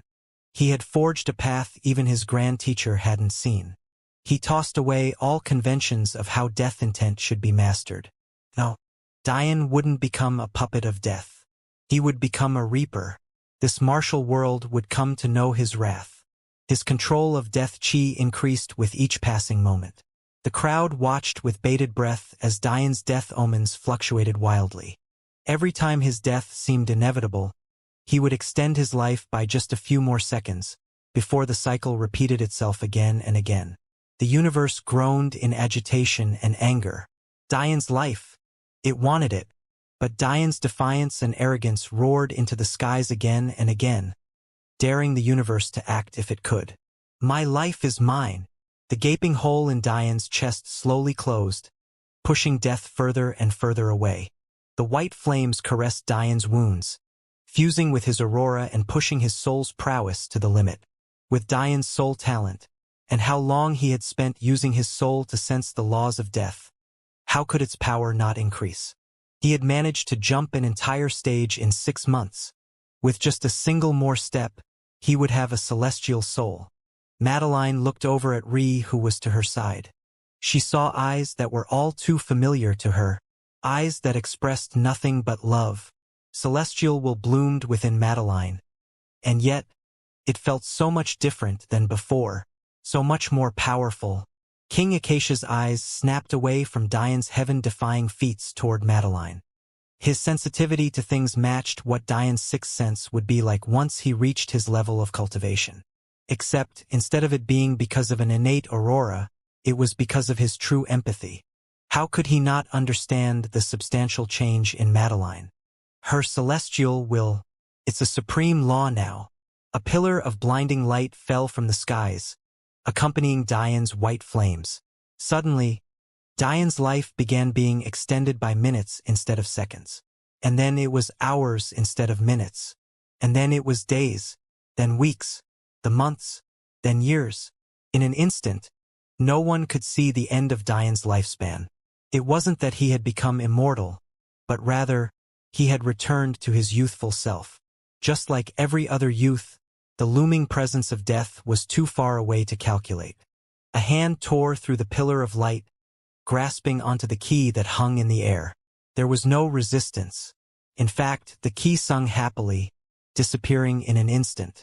Stunned silence filled the arena as a handsome young man stepped out of the dissipating light.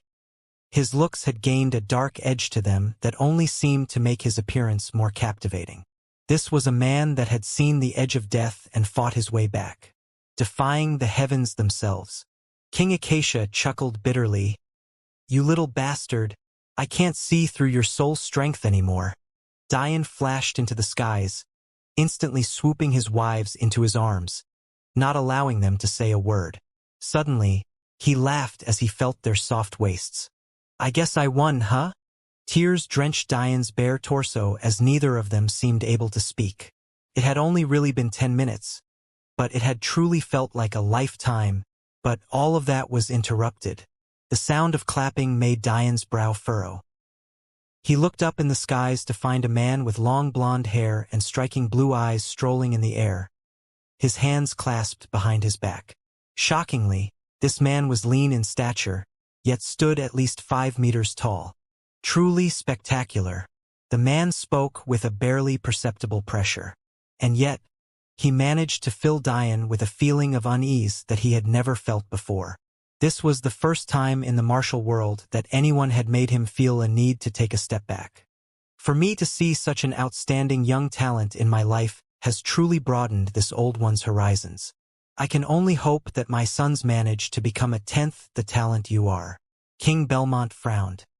He had commanded for no one to move, but he had used Dian's death as an excuse. The problem was, Dian was clearly alive now. This old one would like to broaden his horizons even further. A small smile played on the man's chiseled and handsome features. Won't you take that treasure out again? I would love to take a few moments to analyze it. The old man coughed. Laughing bitterly, he wiped blood from the corner of his lips. To think such a pathetic showing of power would put me in this state. He would never tell Dian this, partially because of his pride, and partially because that brat was too serious when it came to things like this.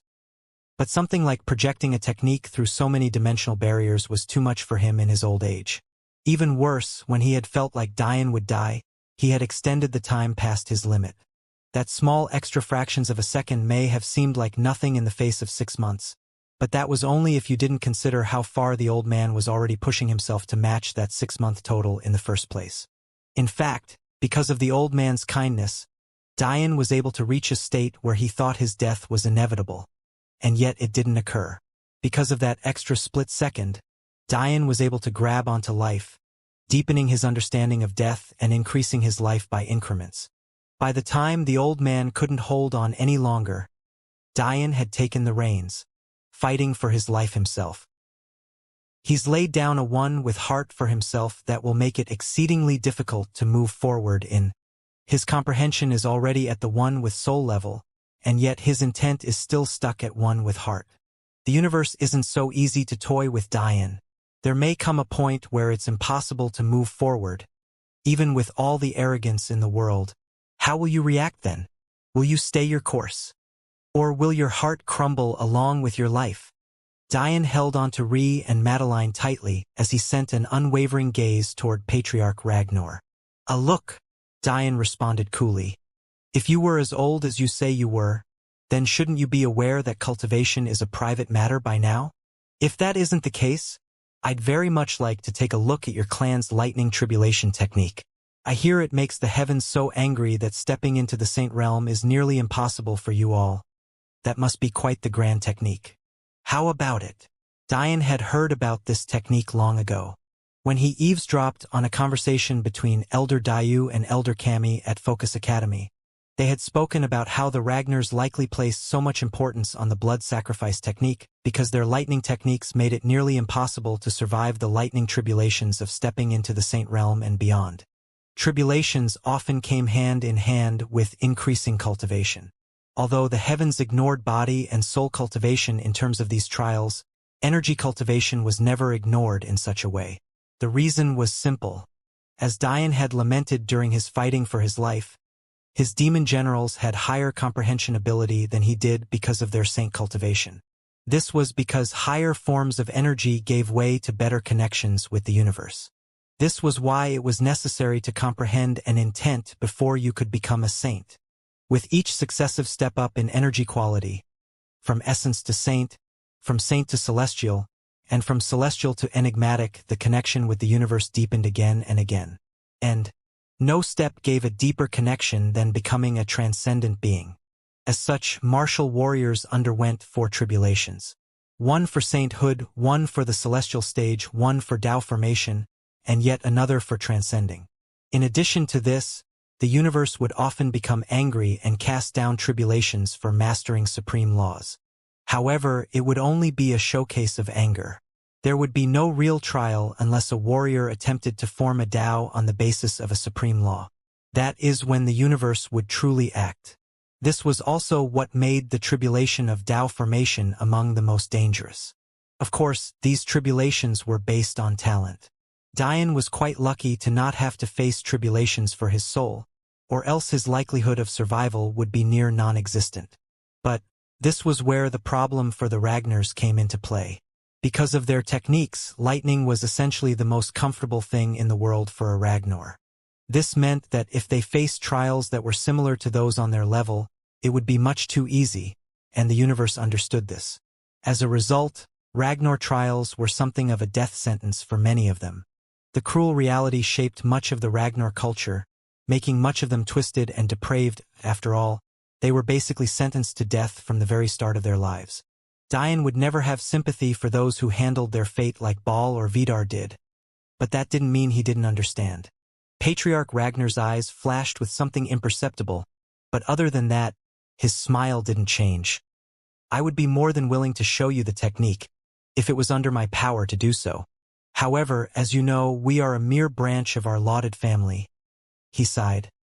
"I simply don't have the power to make such a decision. That said," Patriarch Ragnar smiled, looking toward Diane with piercing eyes. "If you joined our family, I'm sure there wouldn't be a problem." An uproar sounded through the arena. Very few here had an understanding of the overall landscape of their quadrant, but what they did understand was that the Ragnars were an unprecedented powerhouse. To be invited to an Emperor God clan was unheard of, even if it was by a mere branch. I'd say we're a mere branch family, but as you can see, we've birthed two faith-seated geniuses through our humble lineage. A meritorious feat like this would of course skyrocket us into the good graces of the main branch. With an endorsement from us, you'll be valued just as much as either Vidar or Thor. Patriarch Ragnar's voice boomed.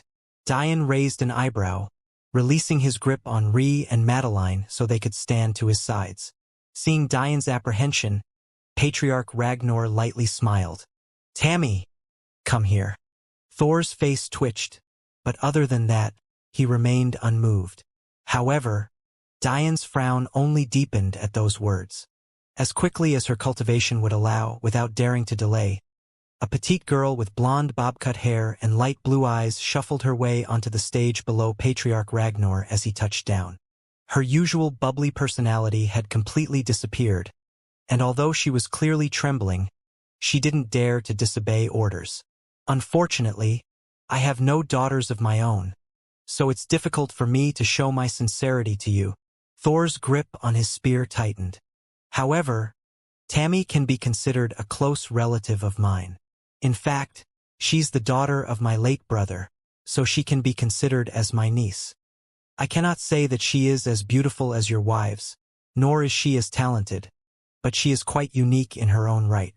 She's a survivor of a meridian transplant technique my family stumbled upon, so her affinity for lightning is even higher than most of us. I dare say that the only one who beats her in this aspect would be my nephew, Thor. Meridian transplant? Dian's mind flashed back to his own dealings with such a technique. But the difference between him and Tammy was that he was crippled. It made sense for him to undergo such pain. But her? Was it even her own wish? Everything about the Ragnars disgusted Dian. They treated people like tools and raised their next generations to be just as depraved as the former. Their auxiliary clans were nothing but human puppets. The Seeklam clan was practically bred purely to be used as sacrificial pawns to see the future. The Ipsum practiced an artificial will that required bloody sacrifices on their own part. The Ragnar were willing to use the lives of innocents to further their own power with the blood sacrifice technique. And now they were experimenting on their own people too. Dian's eyes flashed, and he suddenly realized that when he thought Tammy was moving particularly slow, it was because that was all she could muster. Her cultivation had fallen to the peak of the foundation stage.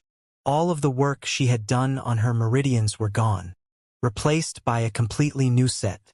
Except unlike Dian's, they weren't already tempered. Tammy's energy seemed unstable and imbalanced. But she did her best to shyly smile, staring at the ground as though Patriarch Ragnar's wish to give her to Dian was her own wish as well. Ava, who was in the Belmont skybox, suddenly felt something inexplicable well up inside of her. This was a girl that she had once seen as her best friend, someone she shared everything with. This was a girl that she had thought might one day be her sister-in-law because of how much she loved Arios. But this was also the girl that had betrayed her that day in the forest. This was a girl that put her own survival ahead of the dignity and life of her friend. There was no easy way in deciding how to feel. There was no clear-cut white and black, right and wrong here. In the end, Ava realized that the feeling in her chest was pain. Pain she couldn't tell if it was out of pity while looking on to the plight of a stranger, or heartfelt agony at watching someone you love be treated like a toy. It was only now that Ava realized that Tammy didn't participate in the tournament not because she was running, but because she no longer had any free will of her own. I won't bore you with the details, Patriarch Ragnar continued, completely unperturbed by the odd silence in the arena. But, essentially, her ability as a dual cultivation partner, for those who are interested in the lightning arts, can't even be matched by transcendent-level lightning beasts. Although Patriarch Ragnar was being nothing less than a disgusting human being, he had not told a single lie. The idea of a lightning-type constitution was simply unheard of. It didn't exist. The model of trial that the heavens used to test cultivators was lightning, so it made sense that they would never choose to bestow upon said cultivators the ability to circumvent said trials. That said, much like how every important law had its own beast representation, lightning was no different. That said, these lightning beasts were a joke. The lightning that Thor wielded, or any other lightning wielder might, was of a far inferior grade to tribulation lightning. As a result, these lightning beasts had no supreme beasts among their kin. In fact, they could barely count as transcendent beasts at all. This was why lightning was seen as a mere elemental will. It still had frightening destructive power, even in its severely weakened state, but they'd never match tribulation lightning. However, wasn't cultivating about defying the heavens? From the very first observation of this truth, martial warriors have been trying to find their own way to leap through the hurdle. They wanted to form their own lightning techniques and their own lightning affinities and constitutions, and none were more adamant about this than the ancestors of the Ragnars. They threw everything away in pursuit of their own with true lightning state, experimenting with wills and their own people in hopes of one day evolving elemental lightning will into the supreme law it was meant to be. But defying the heavens came with a price. The Ragnars became cursed with their lightning affinity bodies, being destined to pass on those same genes from generation to generation. Instead of giving them the power and immunity they wanted, it ended up increasing their trials hundreds of times over, to the point where the mortality rate of the Ragnars reached unprecedented scales. And now, because they had experimented on Tammy even more, there was no doubt in anyone's mind that it would be impossible for this fragile girl to survive her sainthood tribulation. Patriarch Ragnar rubbed the top of Tammy's head, seemingly with love, before gently pushing her toward Dian. Since you were interested in our lightning arts, I gift you my niece as a concubine. With her as a dual cultivation partner, coupled with your talent, I doubt you'll ever have to face many hurdles in the pursuit of the Tao of Lightning. Tammy did as she was told. In an awkward walk, run and skip, she made her way to Dian. But she never once met his gaze, acting every bit a part of the servant she was meant to be. She politely bowed to Ree and Madeline, who were still stunned about the situation. They weren't the type to place themselves loftily above others, so it never crossed their mind that Tammy was or was not worthy of Dian because of how good they were. All they felt was an endless pity for the girl in front of them, a girl that was just as young as the both of them. Dian himself had mixed feelings about Tammy. On the one hand, he had read through Ava's memories of her betrayal. He found it sickening that a friend could do such a thing to someone you supposedly cared about. Even worse, she had done so not once but twice, because even before she co-signed Ava to her fate, she had been the reason why Arios was forced to fake his death. On the other hand, though, he had caught a glimpse of her true personality, untainted by the pressure of the Ragnars. In that light, she was a good person, but could you really judge someone by how they acted in the good times? Weren't the genuine people distinguished by how they acted in times of adversity? That said, in an odd way, Dian owed Tammy his life. During the Legacy World opening, it was because Tammy had alerted the Ragnars of where to find the blood sacrifice technique in exchange for her and her brother's life that Thor hadn't seen a need to attack Dian. Because Thor didn't attack, Dian was able to escape with his few wounds. At the time, there was no doubt in Dian's mind that he stood not a single chance against Thor. In fact, with Thor's current will mastery, even Dian didn't dare to say he had no chance of losing even now.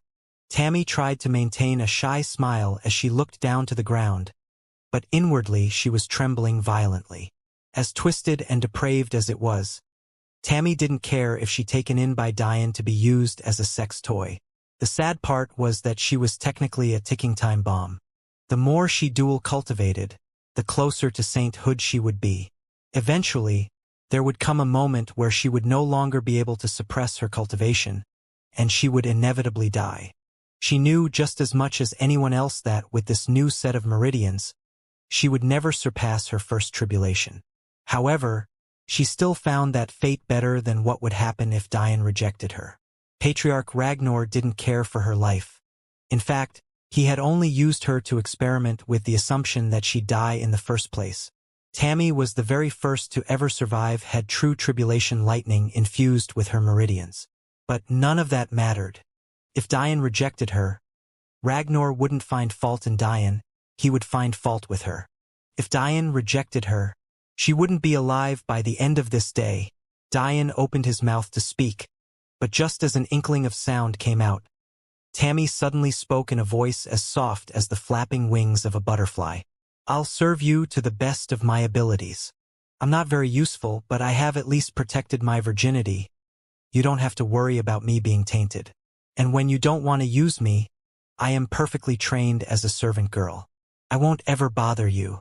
And I... Suddenly, the light sound of feet meeting the stage caused Tammy to shiver to silence. She was well aware that she had just spoken out of turn, and yet she had said that she was perfectly trained. Nervousness had gotten the better of... Patriarch Ragnar didn't say anything, looking off into the skies with his hands clasped behind his back. It didn't seem to be his problem whether Diane accepted or not. You've had it hard. A male voice spoke out. But the moment Tammy recognized a voice she definitely shouldn't have, a wave of emotion overcame her. Her shoulders visibly trembled as she tried to stop herself. She even bit into her cheeks so firmly that blood began to fill the insides of her small mouth. And yet, no matter what she tried, she couldn't seem to control herself. I'm sorry. I'm not usually like this. I promise I'll be better in the future. A finger found its way to Tammy's chin, tilting it upward. The sight of Arios caused the tears Tammy had been holding in to spill out uncontrollably. He's dead. I killed him. I killed him with my own hands. I must be seeing things. Diane had personally told Arios what Tammy put his sister through, knowing fully well that with Ava's personality, she would have died before telling him such a thing. Arios hadn't known how to feel. Ava was his little sister, and Tammy was a girl he had been willing to sacrifice for. They were two separate kinds of loves, and he just couldn't come up with the right answer for it. In fact, for a long time he had been angry enough to feel as though he might kill Tammy the moment he saw her next. And yet, here she was, and all he could do was feel pity. He felt like scum of the earth, but all he wanted to do was protect her. But that was all. Arios barred himself from any relationship with Tammy that passed that line. There were just some things that couldn't be forgiven, but there were also some feelings that couldn't be forgotten or erased. Diane looked toward Arios' strong back as he stood before him. With a wave of his hand, Tammy and Arios disappeared from sight, before he secretly sent them into his ring under the influence of his concealment array. Diane barely noticed the now black-gold tint of his arrays. Oh! Patriarch Ragnar seemed amused about Tammy's disappearance. But, somehow, Thor felt relief. He inexplicably felt that maybe his little sister was truly safe now. Well, I did gift her to you. I guess it's up to you whether you share or not. You're quite benevolent with your subordinates. Diane's expression didn't change. Before all of this, he thought all he had to do to get Thor to his side was rescue Tammy. But Patriarch Ragnar had willingly handed her over.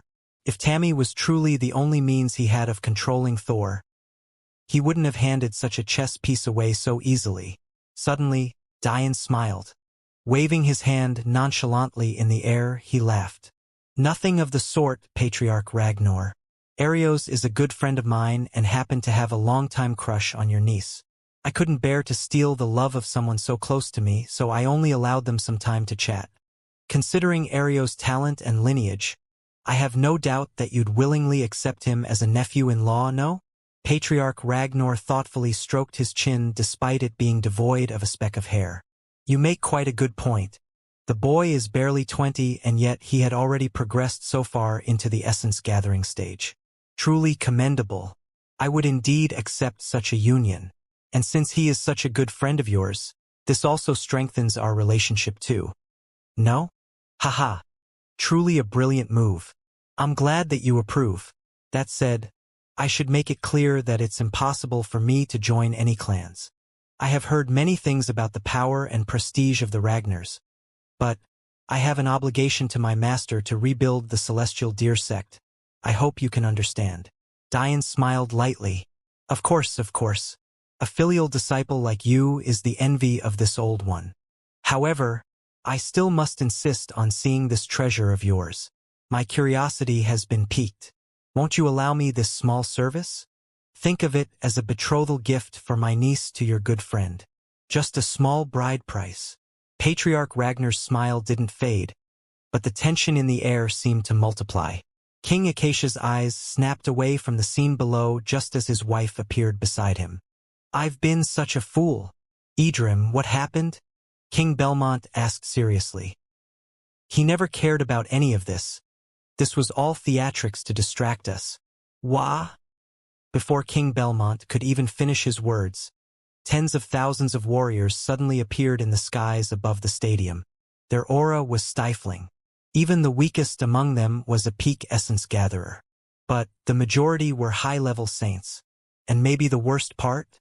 More began to pour in from every which direction. The skies became blotted out with experts as Patriarch Ragnar casually strolled through the air. That said, there was another major problem, one that could pitch Earth into a hopeless abyss. It wasn't just the Ragnar's acting. Dian looked up into the sky. He had known that something was odd about Patriarch Ragnar's movements, but to think that he was biding his time for his warriors to get into position. Why now? What's changed? Dian's eyes flashed with a sudden realization. Maying!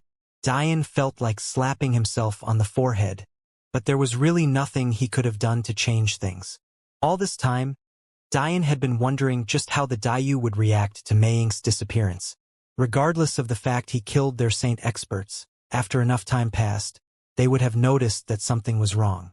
However, Dian didn't think that it mattered because Maying didn't end up returning with the important piece of the puzzle she thought she had.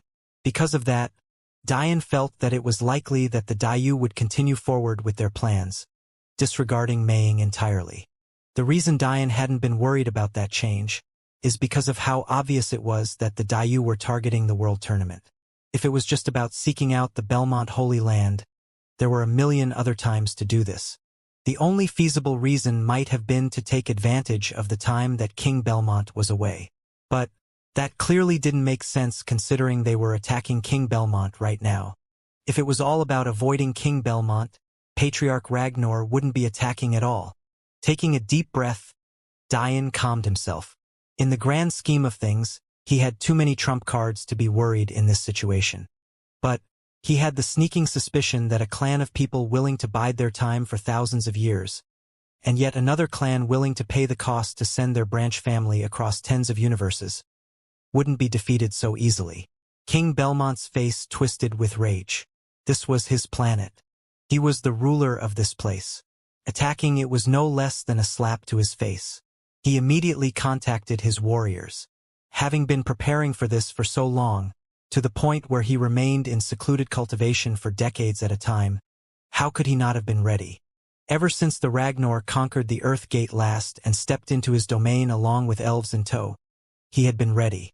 But he received no response. "They're ready too." King Acacia spoke softly.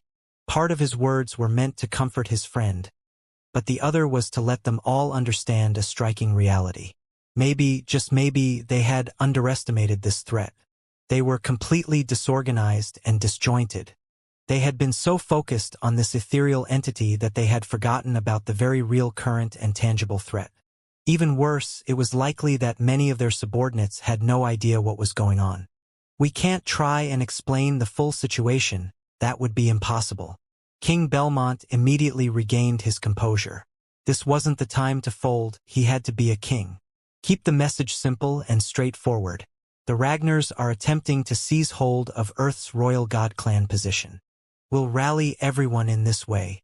Immediately, streams of celestial will began branching outward from the Belmont skybox, attempting to inform all clans of just what was going on and to prepare themselves thoroughly. However, the more they tried, the more they realized that certain clans had barred off communication entirely. The Cavasitas showed no response, but at the very least, that was partially expected. But when King Belmont realized that the Niveus god sect wasn't responding either, his throne shattered beneath him. "I've been so blind." Earth was meant to have a supportive group of god-level clans to back the Belmonts in case another royal god clan attempted to take control of the universe. And yet, in just an instant, Earth had lost half of their power to the Ragnars. Patriarch Ragnar stood in the skies with an amused look as he studied Diane's face. But then his gaze shifted over to Ree and Madeline with a disgusting gleam in his eye.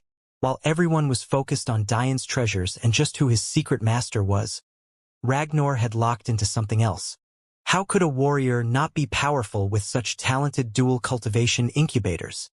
The truth was that Patriarch Ragnar had experimented on many girls before he succeeded with Tammy, attempting to find himself the perfect partner.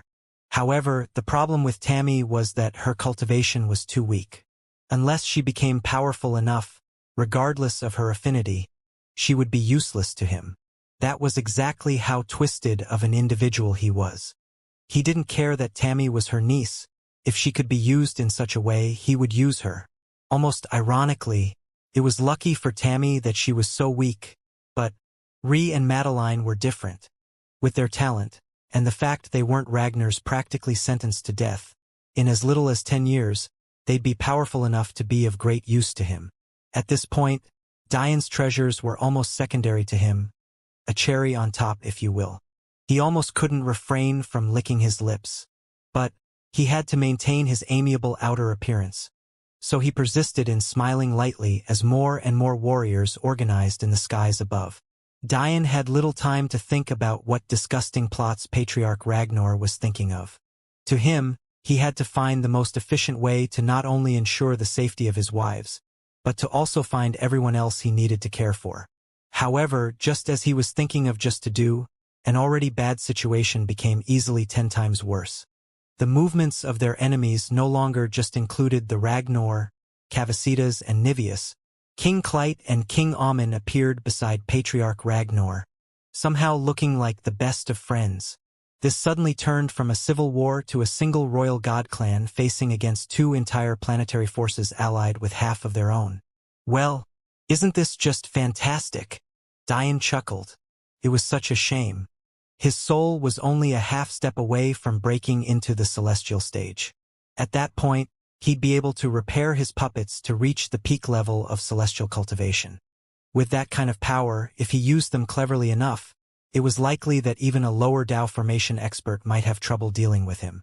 That said, Diane fully understood that if he tried to push his soul to such a level now, he would die. His body was simply too weak. Then there was the amount of time it would take to repair such complex arrays. Not to mention the fact that Diane hadn't studied any array alchemy theories past the Grandmaster level. From his understanding, array alchemy reached a massive watershed when your soul stepped into the celestial stage. Even with his genius, he'd need more than just a moment to fully grasp it. I could bring out the demon generals. The most talented amongst the saints can last at least a few bouts against this caliber of celestials. If they team up, maybe they can even last longer than that. But is it smart to reveal the demon generals now? Just because they could survive doesn't mean they'd win. At this point, it would be hundreds of thousands against 3,000. But, unlike the gates, they aren't capped to our level. Diane had to be smart about his movements. He was their leader. He couldn't just rely on their power while putting them at risk like this. It would be easier to maneuver with less people for now. His top priority was to protect Ree and Madeline and make his way over to Clara. Then he'd go and get little Lila and Zaire. Look at you planning. Vidar suddenly sneered. Walking up to the stage, Diane stood on casually to stand beside Tao, who had previously paused his pursuit. Can't you see that this is inevitable? If you return Tammy to me now, though, I can let you have a little bit of dignity in death. Had anyone else said this, maybe they may have fooled those listening into thinking they actually cared for a family member of theirs. But Diane knew better. After hearing how good of an effect Tammy would have as a dual cultivation partner, Vidar's eyes had shone with jealousy. He wondered why his father hadn't just given her to him if he hadn't wanted her. Diane's face twisted in disgust. I'd like to pound his face in. Ree growled, a dense black void aura manifesting itself around her as ethereal tails whipped about, destroying the already damaged stage. She still hadn't recovered from the past 10 minutes of emotional upheaval. In fact, these were the first words she had spoken since Diane's drastic recovery. But she had to step forward now. While everyone else was in awe at Diane's sudden recovery, her and Madeline felt something completely different. No one knew more than them how tired Diane was right now. He had just faced a battle against the universe itself. Then, he pushed his soul to the absolute limit to treat a wound that should have been untreatable. And, even worse, he was still diverting some of his soul power right now to keep the soul of the man who gave him that wound from dissipating. And yet, instead of complaining or looking for help, his eyes were calculating how he could do more. How could they feel anything but rage? How do I deal with this? Diane thought. He wanted to just send Ree and Madeline into his ring, but if something like sending a person in against their will was so easy, Diane would never have to worry about an enemy ever again. And it was very much clear that neither of his wives would agree to being sent in. They're too powerful for me handle. The puppets could work, but I would have to use the stronger one as well. Alright, that's fine. I'll do it. But it has to be at the right time. When the stronger one appears, it has to kill one of them for sure, or else it would be a waste. Also, the puppets need my guidance to be the most effective. If I let them fight on their own, they're susceptible to being tricked. Okay, then I'll... Suddenly, something happened that made Diane realize that all of his previous thoughts had been silly. He was so used to fighting alone, so used to scratching and clawing through the world by himself, that he had almost forgotten that for the first time. Maybe everything wasn't on him. King and Queen Acacia appeared in the air, right alongside King Belmont, Big Red and Patriarch Pakel. They faced off against their enemies with their heads held high. To Diane, it had been a long time since he had seen backs broad enough to stand in front of him, and it had been even longer since he felt that same warmth well up inside of him. Their opponents had 9 Celestials on their side, 2 Royal God Clan heads, and their 2 subordinate God Clans, along with Patriarch Ragnar, Patriarch Cavasitas, and the matriarch of the Niveus sect. Anyone could see how lopsided this affair was. Well, it was until the elven head Sigebrit and Grand Elder Dirith made their appearance. The sight of 16 Celestials facing off was enough to place a weight on any warrior's chest. Inwardly, Diane was hopeful. Despite the 2 celestial difference, Diane was well aware that his mother and father-in-law had battle prowess that far outweighed their cultivation. This wasn't as hopeless as it seemed. However, there was something else that Diane was worried about. According to the information he had, Planet Mino with their Shruti Royal God Clan and Planet Nyx with their Jafari Royal God Clan weren't the same clans that had represented those planets in the previous World Tournament. So, the question was just what were their motives? And maybe more strikingly, were they yet another foe they had to face off against? Well then, I'll leave them to you. Diane grinned. And as for them, Diane turned his head toward the rankers he had been competing with just moments before. I'll handle them just fine on my own. Lionel. King Belmont's voice boomed. Violet flames danced around him, flickering sometimes in red and blue, before they retreated to their normal violet. Set aside your angst. You are a Belmont. Lionel nodded. Yes, father. Without so much as another word, he sprang to action. Tao Amon's face twisted in anger as flames of red and blue raged toward him. To dare use flames against me? I'll be sure to show you Belmonts what real fire is. Lionel's attack seemed to throw the entire stadium out of its stalemate. It was a chaotic mess. Innocent civilians cowered in their seats, unsure of what to do. But, even worse, oftentimes, warriors simply weren't aware of who their enemies were. The initial stages of the battle was a disgusting and cowardly showing of backstabbing. The Niveus, Cavasitas and Ragnars took full advantage of the unknown betrayal, and by the time the rest began to catch on, many had already died. The Shruti and Jafari still seemed to be in an odd state of limbo. The Jafari seemed to still be at a loss, unknowing of how to move forward with the death of their young king.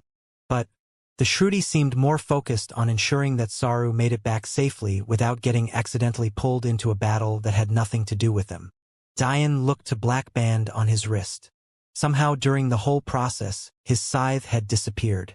But, luckily, since his soul was still fighting, he hadn't lost connection to his weapon. In fact, it was because of this that Diane was confused about why the key had severed its connection with him at all. Ownership of beasts or treasures was always done via the soul. So, just because he was on the verge of death, shouldn't have meant that the key would disown him. Suddenly, a voice filled Diane's head. It was so ancient and deep that it startled him. Humph. You should be grateful that I severed the connection. If it wasn't for me, that old man would have never known to help you. You're welcome. Ah, thank you. Diane finally got out. But there was no longer a response from the voice. It seemed gone now. Diane. Madeline looked over at him worried. This wasn't exactly the best time to space out, especially since Vidar and Thor were making their way over. Before Diane could answer, King Belmont suddenly spoke. I'm sure you're all aware that we can't fight here. Whatever it is you want would be long destroyed. It's in all of our interests that we don't. Agreed.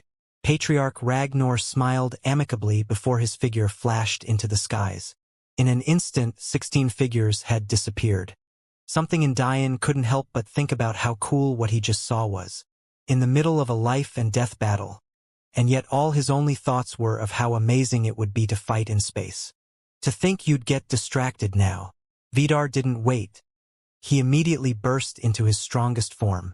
A 20-meter-tall mammoth of a man came careening toward Diane, accompanied by the lightning strike of a deadpan Thor. Diane turned a casual gaze toward Vidar, almost giving him an incredulous look. Really? Truth be told, my soul is feeling a bit tired. But you're too weak to help it. Diane's skin reddened as he immediately jumped to the peak of the first act of Demon Emperor's will. His fist shot forward, accompanied by a piercing space will. However, before his fist connected, he sensed danger he shouldn't have. His senses were on another level now. With his soul having reached the peak of the saint stages, it was suffice to say that there was little his sixth sense couldn't pick up, and right now, it was screaming to not underestimate Thor.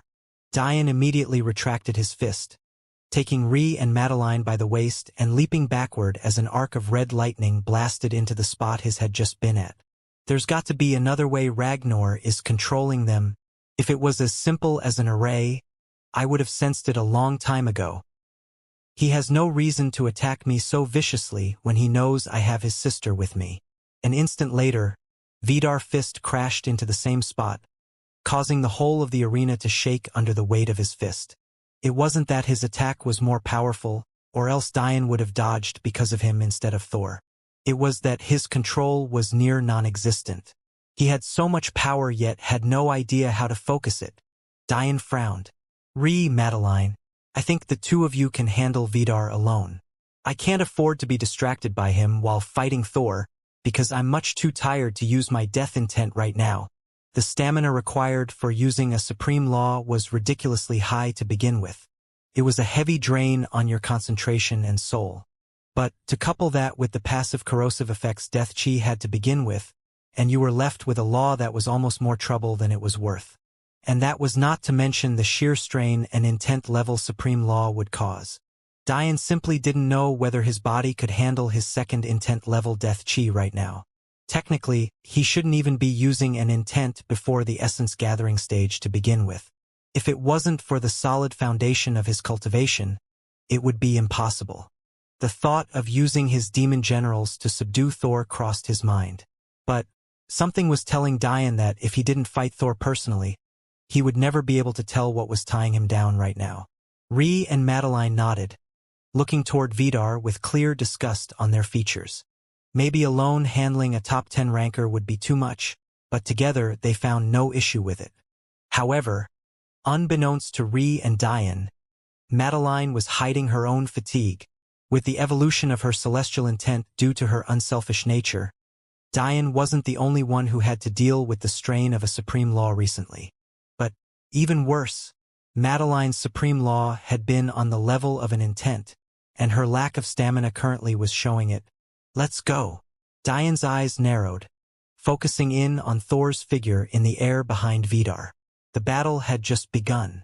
Diane leaped over Vidar's outstretched hand, landing on his massive head with sword chi swirling at his feet. You're slow. Vidar cried out in agony as Diane jumped back into the air, leaving him for Ree and Madeline. With a flash of his ring and concealment array, Zabia's limp and unconscious body disappeared. This, of course, didn't go unnoticed by the Jafari, despite the chaotic situation. But that was exactly what Diane wanted. You! The voice of an old woman boomed into Diane's mind, but it was immediately rebuffed by Diane's soul strength, causing the voice to begin violently coughing just as Diane clashed with Thor in the air. They both fell to the ground, the crackling of lightning and the whistling of sword chi in their wake. It's best you thank me, old lady. Diane sent his voice with wind will, diverting his attention just enough to dodge Thor's furious spear attacks. If not for me, he wouldn't be alive. With his new soul strength, Diane found that his will control had become so much more refined. He had little doubt that he could maybe even reach a 5th level will fusion now. Matriarch Lebna was stunned by Diane's words as she watched the two young men clash. But, from the looks of it, Diane was only casually dodging, unwilling to directly attack or harm Thor just yet. Her gaze shifted to Ulu's lifeless figure. The clamoring of war was taking hold of the arena. Cries of innocence and the scraping of metal on metal filled the air. And yet, Ulu didn't seem to take note of any of it. She hadn't even noticed Diane take Zabia's body. Diane's feet shifted with calculated precision, never lifting off the ground. He had never fought a lightning will wielder on the caliber of Thor before, but what he knew was that it was important for him to keep himself grounded. Only then would he minimize the damage resulting as much as possible. You can save him? Matriarch Lebna didn't dare believe what she was hearing. She turned to her fellow celestial elders, allowing them in on their conversation. But they too were incredulous. From the way they saw it, Diane's allies were in a predicament and they were a variable. Diane had no clue whether they sided with the Ragnars or not. Coupling that with the fact they knew that their appearance in this universe was odd and reading Diane's thoughts were easy. Not a single one of them didn't think that Diane was using Zabia as leverage to seek their help, or, at the very least, their neutrality. Diane rolled his eyes. I really hate dealing with elders, he thought to himself. The sheen of demon emperors will radiated off of Diane as his movements continued to snake around Thor's spear. His palms and forehand always connected with the very first blunt portions of the spear, parrying away the blade and using Thor's momentum against him. Quite frankly, anyone at or near Diane's level of cultivation moved too slowly to him. It was as though he was watching a movie at half the normal speed. And the fact his processing and thinking ability had reached otherworldly levels only served to facilitate that. Of course, the only thing that held Diane back from using this advantage to win every battle instantly were the limitations of his body. His reaction speed was just too slow compared to his computational speed. Diane felt lightning will course into his body, but with a simple shift of his feet and the overwhelming control of his soul, he would always divert it into the ground. The crackling of lightning sounded as the arena floor heated up, clearly not very good at conducting either. I'm sure you all have a means of telling whether he's alive or not. And you're also smart enough to know that under normal circumstances, he would long be dead. Stop wasting my time. Diane replied firmly. He was quite annoyed at this point. Whether he felt bad for Zabia and his child in this situation or not, the fact still remained that Ulu had brought this pain unto herself. Suddenly, a loud thump resounded behind Diane as someone landed. Should I help you, successor? Diane didn't turn back. He had already long since sensed the fact that Thaddeus had gotten his message and had rounded everyone up safely. No need, Diane said, looking into Thor's eyes. Somehow, emotion had yet to flicker across them. Even with the pressure of Thaddeus standing behind Diane. Something had to be wrong, unless he was confident in beating Thaddeus too. Ridiculous. Behind Thaddeus, Little Black had gone to his beast form. The swirls of white fur that graced his thick black coat, the patches of beautifully arranged black scales covered in crystals, and the patented singular white scale on his forehead were still all there. But maybe the most striking change to him was the fact he had already grown to over 10 meters long, standing at about 7 to 8 meters tall. Even more shockingly, his antlers were still mere bumps on his head. He was clearly nothing more than a baby. But his aura, Diane chuckled bitterly. It really pays to have a great lineage. a 7-year-old essence gatherer. Dian no longer had any doubt in his mind that the fusion of his master and her husband's blood had given Zaire access to his supreme beast-level bloodline. Little Black's paws softly landed on the stadium. He growled as he looked toward Ree and Madeline fighting the now cowering Vidar. That said, it came out as an adorable yipping sound. But he didn't dare help because little Lila clung to his back. We need a base to regroup everyone. The ferocity of Dian's attacks increased. The snaking of his hands started to come coupled with piercing strikes toward Thor's torso, pushing him backward all while trying to catch the flicker of emotion. But nothing came. Dian sighed, sending a kick toward Thor's chest. His foot his metal as Thor blocked, causing him to leisurely skip backward along with his momentum. A tower appeared in Dian's hand before growing to an astounding height. Bring everyone in, Thaddeus. This is where we turn this around. Dian felt much better having the Demon Sage's tower to his back. Even if he didn't use energy stones, the tower could withstand the attacks of Peak Saints without a scratch. However, to survive attacks of a higher grade, it would need an energy supply to do so. That said, technically speaking, if there was enough energy, even a Dao formation expert wouldn't be able to dent the tower. That said, one could hardly fathom the amount of transcendent stones that would be necessary to protect against a Dao formation expert for an extended period of time. Vidar immediately noticed the changing of the tides. He never imagined that he would struggle this much with 2 women, especially in his release state. But the reality was right before him. Pillars of light collided with his fists, while Ree seemed to teleport around him in an instant, slashing deeply into his tough skin. If his body wasn't so robust, he lost count of how many times he would have died by now. His head tilted backward as a roar projected from his lips. Warriors in the sky immediately noticed that their first-in-line genius was in trouble and took action without delay. Ree, Madeline, enter the tower for now. We'll find a better opportunity for you two to fight. Now is not the time. Dian frowned. He knew it wouldn't be so easy to take out Vidar. Him and Thor were too important to the Ragnars for them to be completely without protection. Madeline's face was flushed red as she breathed heavily. She had no idea what was wrong with her. She used to be able to call upon her celestial will so easily, and yet it felt like such a burden to her now. Madeline, Ree's figure flashed, appearing beside her in an instant. Vidar's fist careened toward them, collapsing space with the heaviness of his body. Laws just seemed to bend to his whim. Before, Madeline had been completely neutralizing the ability of Vidar's body. But she suddenly felt a wave of fatigue that she had been trying to ignore. Dian's eyes flashed with anger, but Thor's spear kept him at bay. He wasn't worried, with him having told Thaddeus to watch their backs. Nothing would happen to Madeline.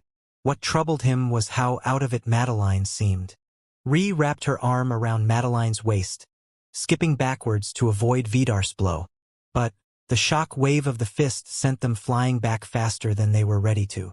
If it were up to Ree, she would have teleported away with Madeline. But Voidwill had a dark and chaotic nature to it that didn't leave her feeling confident in taking another person with her. This was especially true since her comprehension was still at the will level. Madeline coughed heavily, her lungs aching for air. Am I pregnant? An odd thought came to mind for Madeline. It didn't make any sense. With Dian's array alchemy, he was too skilled to make a mistake like that. On top of that, it had been less than half a week since she lost her virginity. How could she forget the day? Even if she was pregnant, even considering the grandiose nature of her and Dian's bloodlines, it was too soon for her to be weakened so much. Having eliminated that idea, Madeline felt an odd mix of relief and sadness. But her thoughts immediately switched to focus on the new feeling she had when she utilized her celestial will. The only problem was that Madeline had no concept of a will's ability to evolve to a higher stage. Thaddeus instantly appeared behind Ree and Madeline, landing a steady hand on their shoulders to stop their momentum. He looked to attack Vidar but settled for a glare when he noticed the tens of saint-level experts that had appeared around him. With a flicker, he took Madeline and Ree both to the tower, leaving them inside to rest. Kill them, Vidar roared viciously. Bloody wounds ran along his already heavily scarred body, so deeply that his bone shone through. He had thought that space will was the sharpest will there was. But whatever it was that Ri was using shook him to his core. The Saint forces split. A large portion headed toward the tower while a handful sneered from above at Diane's figure. However, before they could do anything, Thaddeus appeared to Diane's back, looking toward the Saints arrogantly. So much nerve! He shook his head, almost pitying them. And soon they understood why. With a flash of Diane's ring, he brought out the same 10 saints he had used to rescue Maying, ensuring that he didn't reveal any more of his trump cards than he had to. If he took out too many saints, their enemies would be too focused on this portion of the battle, putting his severely undermanned demon generals at a disadvantage in both cultivation and number. The aura of the 11 demon generals shook the saints to the core. Those who had had thoughts of attacking the tower immediately forgot about it, not daring to turn their backs to such experts. "What is it that you want exactly?" Suddenly, a voice Diane had been waiting to hear back from filled his ears as the Lebna God clan matriarch spoke. Diane smirked, stepping forward to send another strike toward Thor's spear. In an instant, his fist twisted as his fingers flickered out, sending a beam of sword chi toward Thor's fingers. "Can't hold a spear without fingers. Now can you?" Thor frowned, showing a change in emotions for the first time as a band of spear chi wrapped around his hands, trying to deflect Diane's penetrative might. "Let's just say that I can offer your clan much more than the Ragnar can. But I'll leave that aside for the moment, because I'll only give you those things should you be a worthy ally." The matriarch frowned, watching Diane pursue the retreating Thor. Their height difference was at least half a meter, but she had seen this boy attack things far greater than himself time and time again. "What are you offering if not that?" She finally spoke. "Well, for one, a chance to be my ally. 2, my grand teacher seems to know quite a bit about your Jafari clan. 3, how about the fact I can save your king and his heir?" Lionel's blue and red flames coursed around him, settling the air at an uneasy scorching hot and frightening cold all at once. The truth was that the flames of the phoenix only had temperature as a byproduct of their true essence. In reality, the red flames were meant to represent reincarnation, and the blue flames were meant to represent life. However, other than some crude healing possibilities when the two were used together, the Belmonts didn't have the capabilities nor the affinity or legacies to tap into such power. It was akin to being given the delicacy of a god, but only being able to watch from afar and smell the distant aroma. That said, the power of these flames could not be underestimated, even in their handicapped state. Even in the face of Amin's domineering golden flames, Lionel lost out in no way. Blazing golds, reds and blues scorched the skies, blasting against each other in almost artistic form. This was a battle the crowd would have anticipated with bated breath, and yet they had simply lost all chances of truly enjoying it.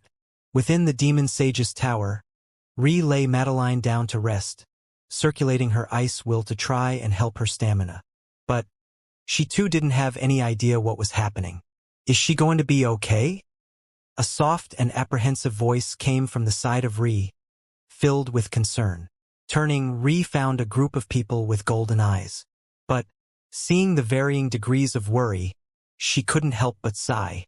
"She's just tired. She's not injured at all. She'll be fine." Ri didn't like Madeline's family very much because of how they treated Diane, but they were Madeline's family nonetheless. A middle-aged man stepped forward. "You must let us take her away from here." He had received a message from Connery Sapientia that he couldn't ignore. After all, he was a mere head of a miniature branch family. How could he ignore the orders of their patriarch? Ri frowned, not liking what she was hearing. "You have to understand," Madeline's father continued. "The Sapientia are completely neutral. We care not for wars and will never participate. Even if the rulers of this universe change hands, we won't say a thing. Our only goal is research. Madeline staying here not only taints the image of the Sapientia, she's also in more danger. If you care about her, shouldn't you let her come with us? She's clearly already heavily affected by this." Seeing Ri still hesitating, he continued. I appreciate the fact that Diane thought to send someone to save us from the chaos, but I'm sure you understand the logic of my words. Ree sent a glance to Madeline's sleeping figure before she shook her head. Madeline wouldn't accept it if she was awake, so I won't accept it in her stead. Secondly, no one cares what you are outside right now, it's complete chaos. If you felt that you were so safe as Sapientias, why did all of you follow Thaddeus? Diane's expressed orders were to ask if you were willing. Thaddeus wouldn't have forced you. Just one of you is enough to send this message to me. Head Sapientia froze. It was true. In the span of time they had spent outside, they had already been attacked by a few clans on their level. They hadn't cared that they were Sapientia, they had just wanted to use the chaos to their advantage to gain some benefits. But in the end he shook his head. We'll be receiving protection from Patriarch Sapientia himself. It will be completely different. Even more reason why my answer is no. Did you already forget what they did to your daughter? They muted her. They all but shackled her against her will, and you want me to allow her to go back to that? Ree growled. Who hadn't witnessed the Sapientia's treatment of Madeline? Whether they twisted public perception or not, how could Madeline's own family not be aware of her pain? Delia stepped away from Eli and Venus to stand by Ree's side along with Little Black and Lila. We won't accept it. She nodded in affirmation. And for the record, Ree added with a harumph. Madeline is not a Sapientia. She's a Sacharo. Madeline's father frowned. But there was nothing he could do. How could he fight against a top 100 ranker, let alone two of them? Not to mention that beast looked formidable. He twirled the spatial ring on his finger, sending his mind into the array plate within. I have to look for an opportunity. However, even as the thought crossed his mind, a sharp sword chi cut the ring in half. In fact, it cut all of their rings, causing a shower of items to spring up. Head Sapientia eyes flashed as he tried to catch the array plate, but it was suddenly swallowed into a darkness. In the next instant, it appeared in Ree's hand. Anger coursed through Ree's features as the array plate corroded to non-existence. All she could think about was what might have happened had they not have little Lila by their side. What if she had failed to read their intentions in time? Ree spoke through gritted teeth. Because you're Madeline's family, I won't kick you out or kill you. But you had better be very well behaved lest you feel my anger. The Sapientia family trembled, stumbling backward. But there was nothing they could do. Diane's battle with Thor raged onwards as his demon generals protected him from the onslaught of saints. Vidar had tried to join the battle, but after being blown back by the sheer impact of their strikes, he had been forced to retreat and treat his injuries. Planet Nyx have been dealt with for now, but Planet Mino was still an oddity. He had fought and beat Saru, and they seemed like an amiable sort of people who knew how to pay their debts and show gratitude. But Diane couldn't be sure. Sparks of lightning rained across Thor's body, but Diane continued to punch relentlessly. Oftentimes he would be blocked, but on a few rare occasions he had slammed into Thor's body for himself. It was clear that Diane's body was stronger currently, but Thor's was more durable. Thinking back to Vidar's body, it seemed to be a pattern amongst Ragnar's. Although Vidar was an extreme example. However, Diane was at a dead end. While he himself wasn't being pushed to the limit, he felt as though neither was Thor. He was simply going through the motions, completely unwilling to turn this into a life and death battle. It was almost like a spar. Suddenly Diane leaped backward, breaking their exchange. I can't seem to understand you, Diane said faintly as the sounds of waging war raged around them. But maybe that's because I'm not trying hard enough. Thor's eyes flashed as he watched Diane's black band morph into an 8-foot-tall jet black spear.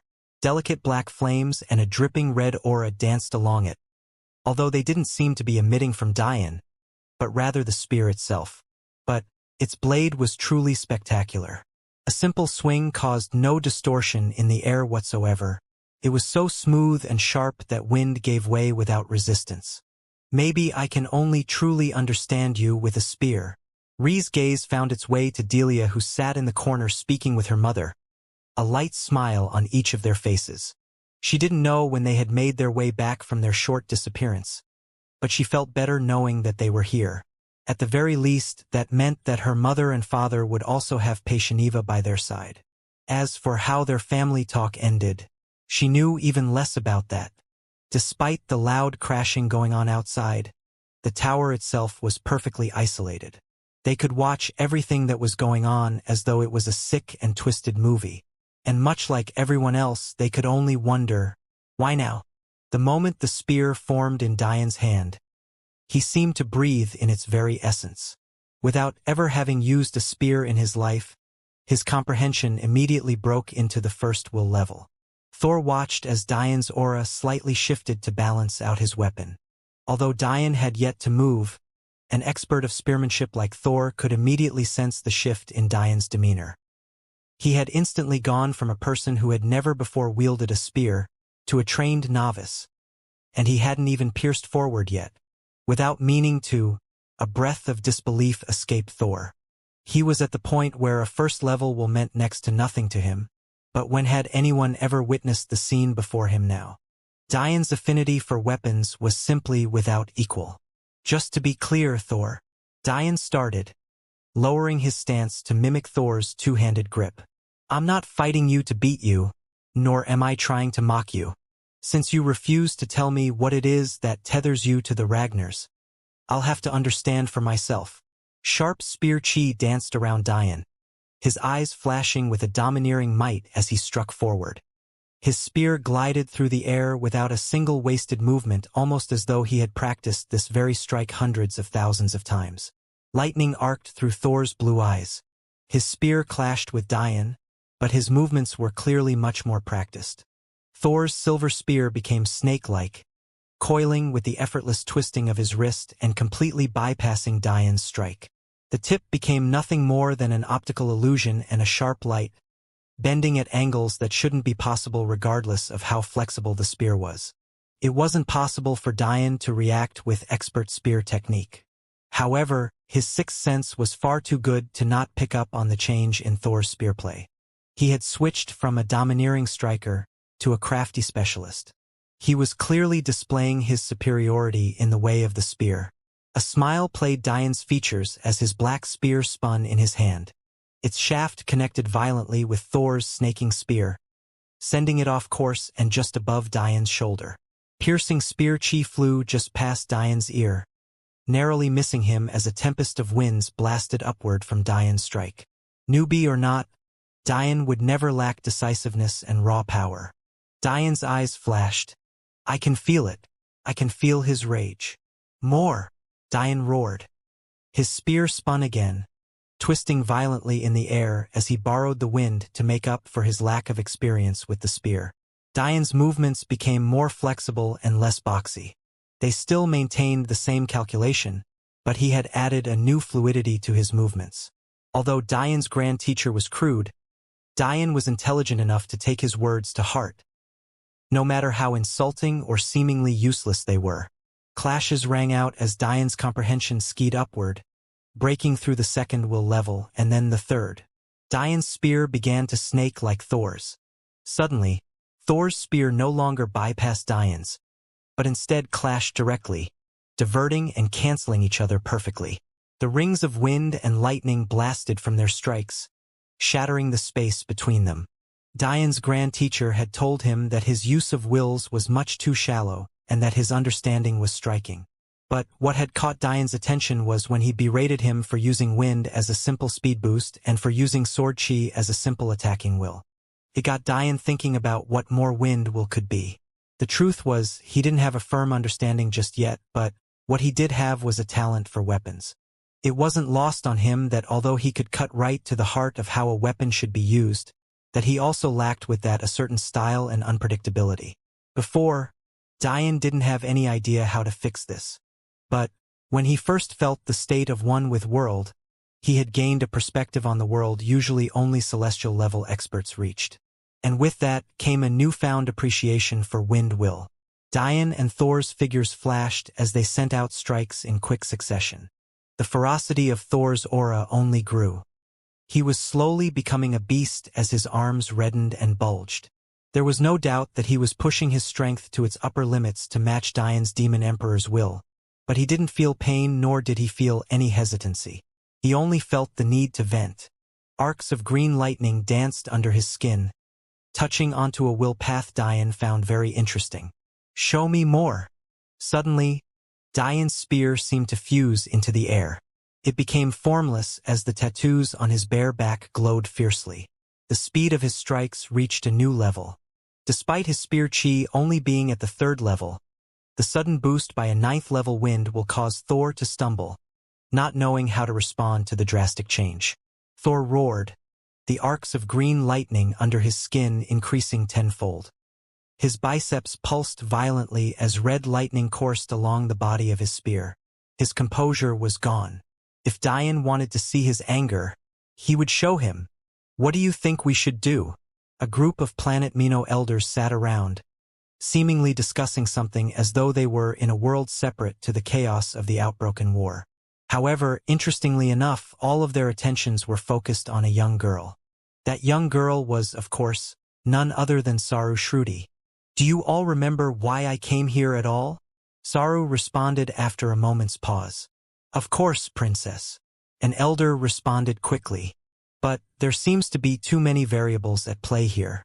This may not be the right universe to use for your coming-of-age ceremony. Not to mention it's far too early for you to take such a test anyway. You know your father didn't want you to leave until... I was far too cooped up in that place. Don't you think coming to this universe was fruitful, though? How else would we have learned what we have? To think that the dysfunction of this quadrant would seep so far to its roots.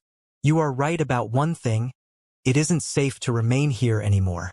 Saru's eyes glistened with something imperceptible as she looked off to Diane's figure in the distance. "I like him," she suddenly said. "This, Princess, you must choose your words carefully." The elder responded with a nervous sweat coating his back. "Is there a problem with what I said? Can you find another that is so young, capable of beating me, and also isn't from a clan I would have to marry into as a woman? But he's 19 years old. He's much older than you. How can he be considered a talent?" The elder was hyperventilating at this point. Without King Shruti here, there was no controlling Saru's actions. What if she really chose this man? By the time they got a message back to their quadrant for help in stopping this, it would be too late and their princess would be tainted. Even worse, a 19-year-old with a mere meridian formation cultivation? He'd be laughed out of their clan and forced into a servant role. So what if he could fight above his station? At the end of the day, that was only against these subpar beings. He was clearly the very best this universe had to offer, and yet he was so pathetic. If he hadn't injured Saru, how would she have placed so poorly? "Cousin," Aravada interjected. "You know they're right. That's not to mention, how could you be the 3rd wife of anyone? I agree that he is a good man, but good is not enough." "You're all wrong," Saru replied simply, still looking off into the distance. "Wrong?" The elder furrowed his brow alone with the rest. "Can you see his soul strength?" Saru asked. "Of course. It's at the higher foundation stage. That's even more pitiful than his energy cultivation." "Wrong.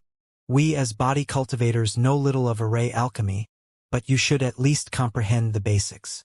How often have you seen him use an array laced with purple and gold?" The elders were stunned. How had they not realized this? Although I don't know what level he's reached, he's at the very least capable of drawing a master-level array, which means his soul can't possibly be at the foundation stage like you think. And, despite the fact we're body cultivators, our souls grow along with our cultivation over time, so the fact that you, as a celestial expert, can't see through his soul, means that his soul strength far surpasses yours. But, Princess, even if his soul talent is exceptional, you understand as much as anyone how that isn't translatable to true strength. The soul is simply too fragile. He'll have an advantage in comprehending wills and stamina and using them, but at the end of the day, if his energy and body lag too far behind, he won't be able to make use of his wills past a certain point. Didn't you see how much strain using a mere 1st-level intent placed on him? Even you're capable of using an intent without struggling that much. Saru sighed. How can you all be so blind? How is that soul useless to him when he comprehended a supreme law? And you dare to say that the benefits are minimal? With his use of death chi, even if he met up against our best 16-year-old geniuses, he would at the very least be in the top 50%, and that's without access to the same teaching and resources they have. The elder's lip twitched when Saru said top 50%. Was that supposed to be impressive? This was a princess of a supreme god clan, not some commoner slave girl. However, they could not deny how impressive it was to understand a supreme law at such a young age. Even their princess had yet to, and the amount that had at Diane's age wouldn't be a mere top 50%. It would be more like 0.1%. That said, with how many trillions of life forms there were, that number was still quite large. You think top 50% isn't impressive? Well, let me tell you something else. You all understand that the sutra I have mastered allows me to comprehend my opponent the more I battle him. Correct. The elder nodded solemnly. It was one of the reasons Saru was looked upon so favorably by their king despite the hundreds of children he had. She was simply the most talented. Then you know I'm not lying when I say that he has cultivated for less than 3 years. Before he was 16, he knew nothing of the martial world. Nothing. The space became silent as the words of their princess said it. Suddenly, their eyes widened in astonishment. They couldn't wrap their heads around this at all. Even if Diane was 19, if the words Saru said were true, those younger than him in their clan would have cultivated for more than threefold that amount of time. But what she said next was even more shocking. Oh, and he also happens to be a peak first-grade warrior. Boom! 3 years to reach the upper meridian formation stages was within reason, although it meant they would have to admit that he was a genius. When corrected for the lack of resources in this universe, it was a ridiculous feat, especially when his soul and body were taken into account, not to mention his array alchemy. But a perfect grade warrior was something that was sung throughout the universes and quadrants. Not even their king was such a thing. The elder took a deep breath. Okay, we've doubted the princess, and I truly apologize. However, princess must still think very carefully about this. You know, as much as anyone being a perfect grade warrior at the meridian formation level doesn't necessarily mean that you will be at the saint or celestial or Tao level. The elder would never say that Diane's feats weren't impressive, especially considering the circumstances. However, what he said was also correct. At every level of cultivation, there was an obligation to fill all of your meridians. You could only be said to have the perfect foundation if you continued to do this at every level. You must temper all 108 meridians at the meridian formation stage. Then you must fill them all with essence energy at the essence gathering level. Then do the same with saint energy. Then celestial energy. Then enigmatic energy. Only then would you reach the level of a perfect grade warriors. As rare as it was to become a peak first grade warrior, it was even rarer to become a perfect grade essence gatherer, and even rarer to become a perfect grade saint, and so on and so forth, simply because many were forced to give up and move on to the next stage without completing it to perfection. For all Saru's glorified bodyguards knew, Diane had stumbled onto some treasure for the meridian formation stages that wouldn't help him later on. He could very well have a perfect foundation now, then stall at only 7 essence gathering stages. This was very possible. Maybe most ironically was the fact that they were correct. Diane's grand teacher had gifted him already tempered meridians, so it couldn't be said that their worries were groundless. Saru could only sigh. As much as she wanted to say more words to defend Diane, they seemed to always have an answer for her that wasn't completely unreasonable. You all take things too seriously. I said I liked him, so I thought I'd defend him a bit. It's not to the point where I'd toss away everything to marry him.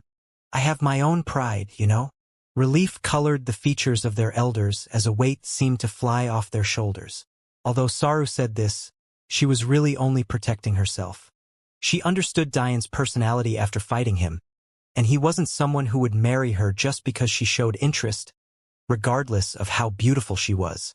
That was not to mention the fact that she had aged her appearance and figure to this level. In reality, she was much younger, something Diane had picked up on, much to her shock. And What she hadn't told her elders was the fact that even she wasn't 100% certain that she deserved to be his wife. Ree and Madeline, talent-wise, were even more outstanding than her. For now, Saru thought defiantly, thinking about how much room she still had left to grow. That said, the other thing she kept to herself was the fact that Ree was a kitsune. Luckily, her elders didn't care too much to watch any fights other than hers. If they had noticed, there may have been some trouble. At the end of the day, though, Saru said in a soft voice as she lifted her hand before her. He's done something only 99 other people among trillions have done. Her hand flashed with a golden light as a key appeared. The elders remained silent at these words. There was no refuting it. Much like their princess, Dian had conquered an epistemic tower. Dian was completely oblivious to Saru's true origins as his spear danced in his hands. His after-images had almost become real, sending attacks of their own as sharp wind spurred Thor's attacks on. The truth was that Saru had only come here for her coming-of-age ceremony. It was meant to take place when she turned 18, but she had insisted on leaving much earlier. Since she was powerful enough, it was allowed. This coming-of-age ceremony wasn't reserved for the Shruti. In fact, it was a practice of many quadrants and clans, although the scales drastically varied. That said, since Saru was a Shruti royal in line for the throne, her ceremony entailed conquering an entire universe. She had chosen this one because of an interesting phenomenon that occurred 19 years ago that had piqued her interest. That said, considering she wasn't even born at the time, many had beaten her here, including the Jafari. What still has him so angry? Dian thought, taking the full brunt of Thor's strikes. At this point, his arms were quivering under the strain despite his use of Demon Emperor's will. With Tammy safe and Patriarch Ragnarok fighting by all rights, Thor should see the opportunity to be safe. Why was he still feeling trapped? Thor's jaw clenched. He could almost feel Dian's spearplay ask the question why. However, despite his best intentions, the increased energy in his attacks seemed to answer, "You don't understand, nor will you ever." Thor was frustrated. Dian thought that this situation was over just because his sister was saved. He had never heard anything so laughable. That man never took a loss. Everything was well within his calculations. He would never start a war he didn't have 100% certainty in winning. Never. The moment Patriarch Ragnar decided to attack was the moment that the fate of everyone here was sealed.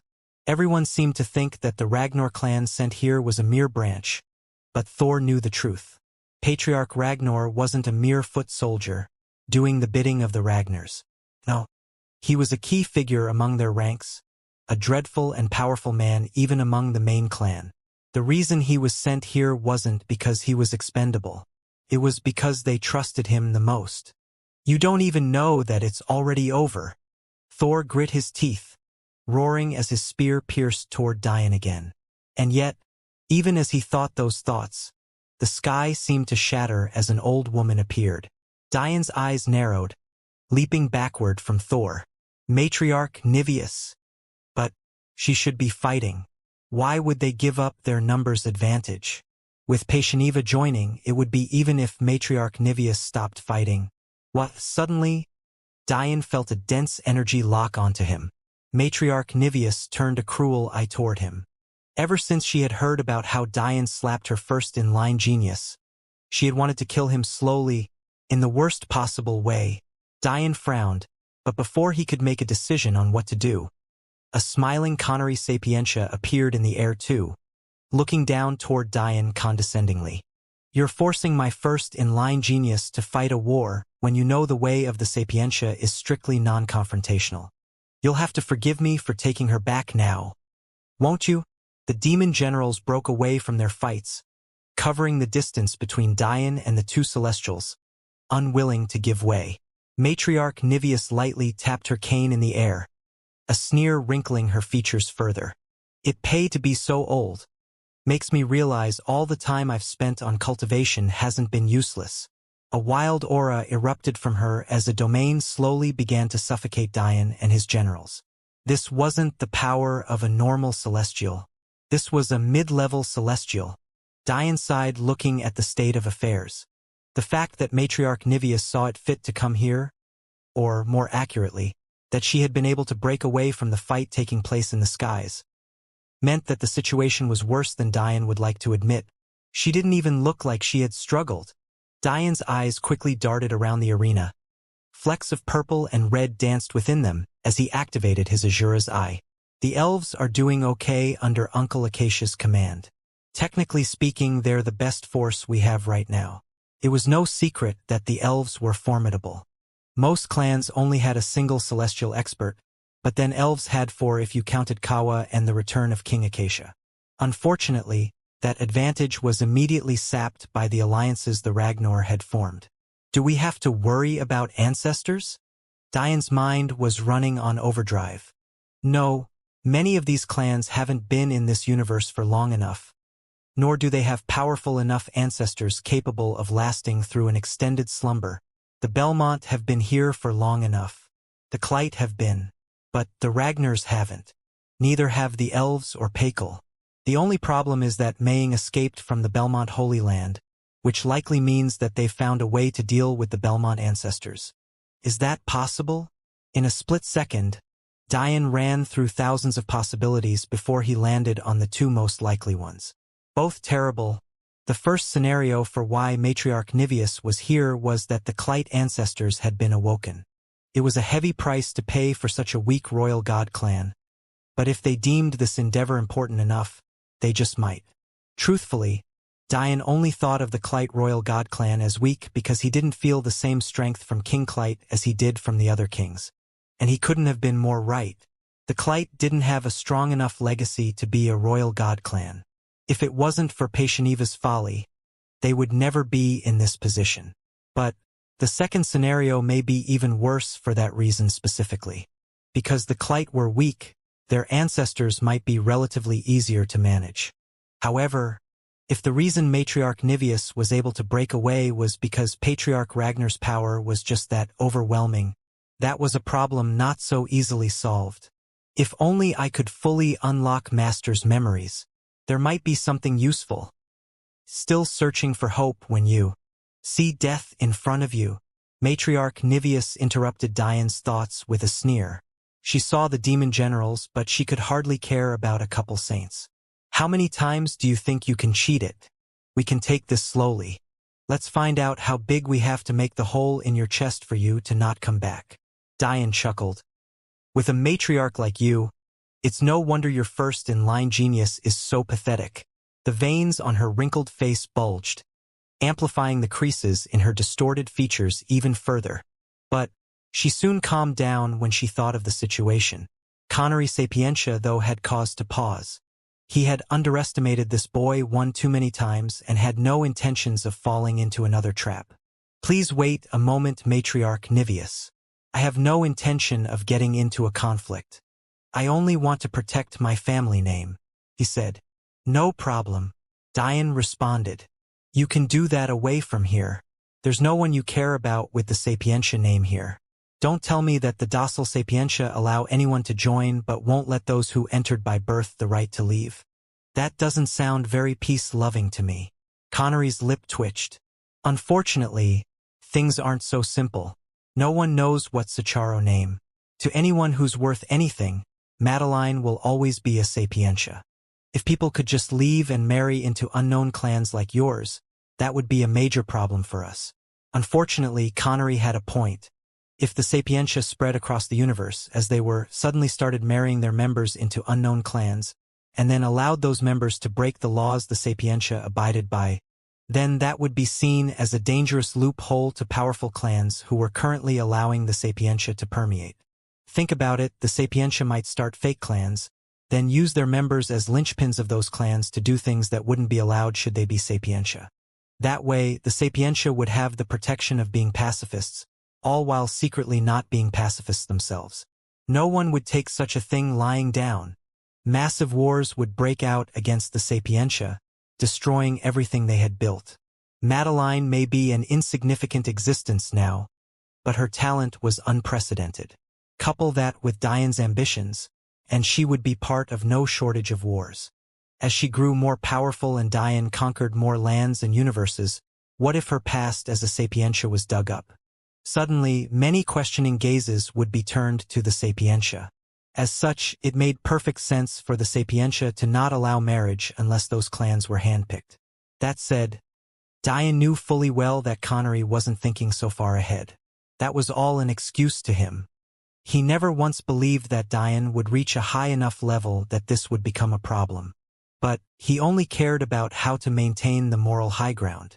So long as he could press this point, he would be able to maintain it, and then he could act against Diane without worrying about the consequences. Whatever leakage there was after could be handled. Tell me then, Diane responded calmly. What will the war-avoiding patriarch Sapientia do should I say no? Connery's eyes sharpened. There are very few instances in our laws that allow for violence, he said slowly. And unfortunately for you, this is one of them. Diane turned a gaze toward Thor, who seemed to be done attacking before turning it back to the two celestial experts in the air. Connery hasn't fully awakened his aurora. His sixth sense is weak because of that. I'll be able to use that to my advantage. The puppets are the equivalent of first-grade experts. Matriarch Niveus is a fourth-grade expert. So is Connery, both lower grade. That should be a large enough disparity for my first-level celestial stage puppet to do well enough against them. Diane had thought of this long ago, but technically puppets were a sort of solution to the soul's inability to translate its full potential into strength. Puppets required your soul to control. The better the puppet, the higher the requirements. Technically speaking, before his soul reached the peak of the saint stage, Diane would have struggled to use the full force of the puppets for an extended period of time. Although this was still true now, it was much easier than before. The only problem was that Diane's soul was already tired. I need to end this quickly, which means I can't reveal the fourth stage celestial puppet unless I can ensure a kill. Neither of their souls are at the celestial level, so I don't have to worry about them surviving out of body. With a flash of his ring, a 20-meter-tall obsidian warrior appeared before Diane before it instantly pulled out two swords, causing a gale of winds to open up a space on the arena floor. Forget about me, Diane said to his demon generals. As long as no one interferes with this battle, I can win. Diane didn't want his demon generals getting needlessly injured. He didn't even have a full scope of the situation. Regardless of the fact he knew that something like this was coming, that didn't mean he was ready for it now. By all accounts, everything pointed toward nothing happening until the tournament had ended. But clearly Maying had changed all of that. In a flash of golden lights, Diane disappeared from where he stood. Matriarch Niveus sneered.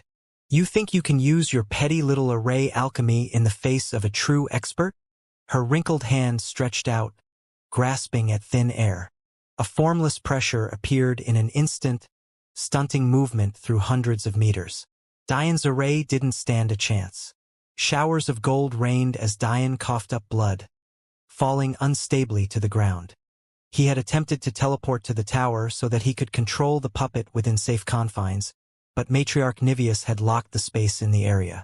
The bombardment of clashing space wills caused a vicious backlash to his own, resulting in some minor damage. Stupid. Diane berated himself. In reality, he couldn't be blamed. He knew little of the full extent of a Celestial's ability. But, in retrospect, it was naive of him to believe he could teleport freely in the face of one. Matriarch Niveus didn't even need to understand space will. However, because she was so powerful, she was able to shatter said space with a wave of her hand. If she really had understood space will instead of using her power to overwhelm it, Diane would have suffered even more. Luckily, despite the matriarch's prowess, Diane's arrays were still powered by a peak saint soul. So, while she could still disrupt them, it wasn't so exaggerated that Diane's life had been on the line. However, this exchange gave Matriarch Niveus all the more confidence. She had been wary of the puppet Diane pulled out, but now it just seemed like a desperate plea. From within the tower, Ree watched this scene nervously as she grasped onto Madeline's hand. Unfortunately, or maybe fortunately, Madeline had slipped into a deep sleep and thus couldn't witness this. All right then, Diane chuckled, spitting blood away from his mouth before wiping it on his wrist. Let's do this here then. With a single leap, Dian landed on the head of his puppet. His eyes flashed a dense purple, gold and red as he lasered in his focus. He could see and feel everything, and yet he blocked it all out, focusing on the movements of just two. A formless barrier wrapped around Dian as an extension of his puppet. He had little doubt that without this shield, he would die very quickly in such a battle. You really plan to fight us both? Connery's brow furrowed. That's up to you, Dian said, his features completely focused. If you can bear the optics of joining us sides in this war, have at it. Connery snorted. I have no need to fight. Matriarch Niveus is more than capable enough. Doesn't seem like you believe that by your question. Matriarch Niveus' lip twitched. Dian was right. All of Connery's actions pointed toward his apprehension. But she had had enough. Come die a slow and painful death then, boy. The old lady flashed forward with blazing speed. This was a celestial expert of no normal degree. She was at the mid-levels. As a lower fourth-grade expert, for her to emit the aura of a mid-level celestial meant that she was at the fourth or fifth celestial stage. She could not be underestimated. However, right now, she was like a snail crawling along a paved road in Dian's eyes. In an instant, the cultivation of the puppet was no longer hidden. There was no room for playing and even less for deception. Matriarch Niveus extended a clawed hand. It held no technique, nor did it hold any profound laws. She wanted nothing else but to crush Dian's puppet in a single blow, but she didn't feel the need to strike heavily to do so. From her knowledge, this puppet was only capable of dealing with saints. She was on a completely different level, and yet, that one moment of haughtiness was just enough for Dian to take advantage. Before she could even notice the spike in celestial energy, two massive black jade swords swung downward with unbridled force. Space shattered. The air moaned and whined, crying out in pain as Matriarch Niveus' eyes widened. Boom! Her fragile old frame was sent blasting into the ground. The impact was so devastating that the stadium cracked in half at the blow. A crater spanning hundreds of meters blasted outward, giving way to the tunneling Matriarch Niveus. Her body cut through the earth like a hot knife through butter, until eventually, she flew in so deeply into the earth that the eyes of a normal human could no longer spot her. Connery stood in the air with a shocked expression as a cold sweat permeated his back. In that instant, he understood one thing. If it had been him, he'd be dead. Dian suddenly understood why Celestials didn't do battle on the planet. A puppet didn't even have access to wills, and yet it was this devastating. Dian couldn't help but wonder, if the Earth hadn't expanded by millions of times its original size, would it have survived the blow he just gave it? It suddenly dawned on Dian that if this went too far, he could begin to endanger the mortal side of the world. Without a shred of hesitation, Connery turned and fled. The Sapientia within Dian's tower could only watch in awe as the man they revered so highly was actually forced to flee by a child they continued to look down on. Dian felt his soul strength draining by the minute. Every moment he held a connection to the puppet was another he lost stamina with. He was so fatigued that he hardly noticed the astonished gazes of Tao and Lionel in the air. Clearly they had stopped their fight just in time to see what had transpired. Planet Minos section once again received the shock of a lifetime. Saru had just been trying to convince her protectors to help Dian when she realized her help truly wasn't needed. Although puppets were extinct in this universe, the same couldn't be said to be true elsewhere. However, what did remain to be true was the fact that a celestial-level puppet was nearly impossible to find. And someone who could use a puppet of that caliber was even rarer. The practicality of a puppet was nearly non-existent. Unless a human controlled one, it would never reach its full potential, although, theoretically, it could should an array alchemist be skilled enough. That aside, this meant that in most cases, a puppet was severely handicapped without a controller. And yet, the demands for a wielder were so high that that person would be able to fight the threat on his or her own. This meant that, usually, puppets were used to explore newfound lands and natural phenomena, places where risking human life was seen as a waste. It's either that, or you make a puppet just powerful enough that when it was on its own, it would fall to a power level you deemed suitable. As an example, someone might make a lower celestial stage puppet knowing that it would only be able to fight a peak saint on its own. Which is exactly what Dian had done when he attacked Elder Air a few days ago. However, this situation was clearly vastly different. Dian was capable of making full use of the puppet on his own. And even more shockingly, it was a celestial puppet. I can't imagine the cost of such a puppet. Elder Shruti breathed out his words. The material that makes up that puppet doesn't seem to be normal. Saru said softly. It may not be so simple as just being a celestial puppet. Dian stood above the hole breathing heavily. An instant later, his eyes flashed with gold as he appeared within the tower. He had no choice but to take advantage of the situation to catch his breath and protect himself. If he suddenly lost connection with the puppet, so too would his protection go. Seeing the sleeping Madeline, Dian frowned. But when he also noticed the odd atmosphere between Ree, Delia and Madeline family, it only deepened. However, he didn't have the time to harp on this right now. He looked out toward the puppet, severing his connection with it.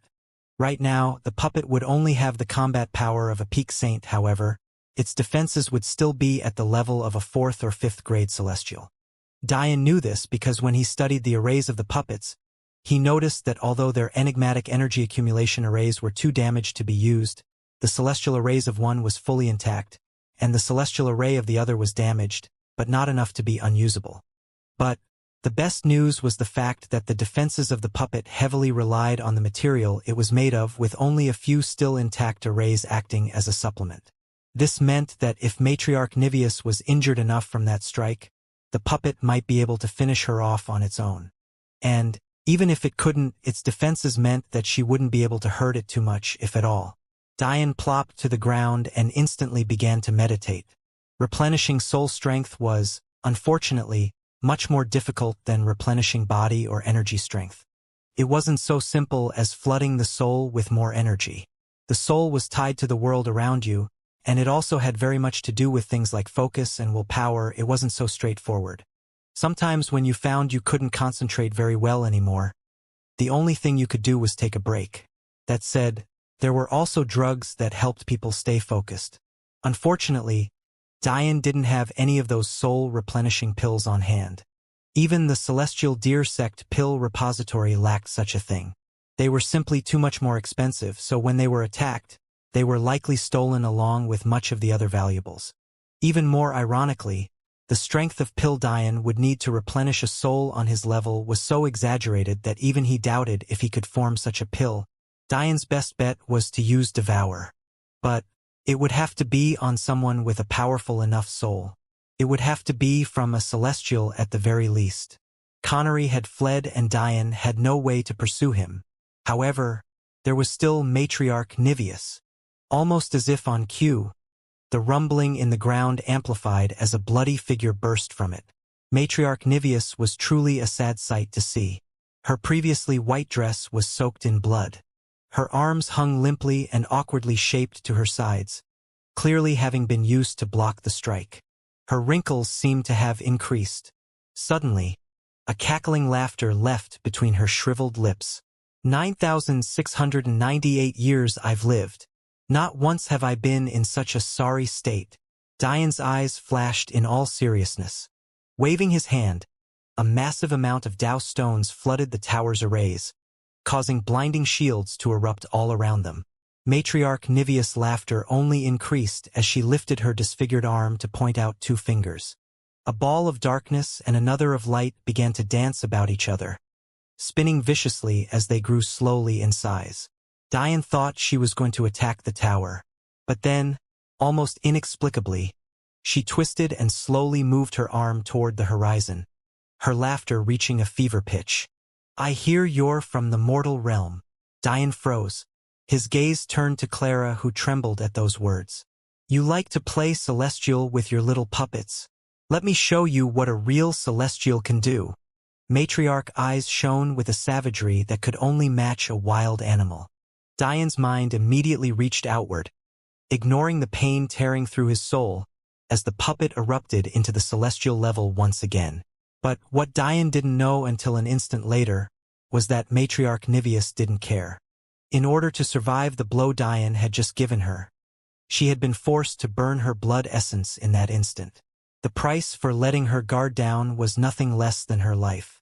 To use such a technique at such an old age, she knew that only death awaited her, and yet she did so anyway because she wanted revenge. She wanted revenge for the fact that after all these millennia of living, it would be a child that ended her life. Since I'm going to die anyway, her pierced through the veil of the world, completely bloodshot. Why would I care for your bullshit treaty?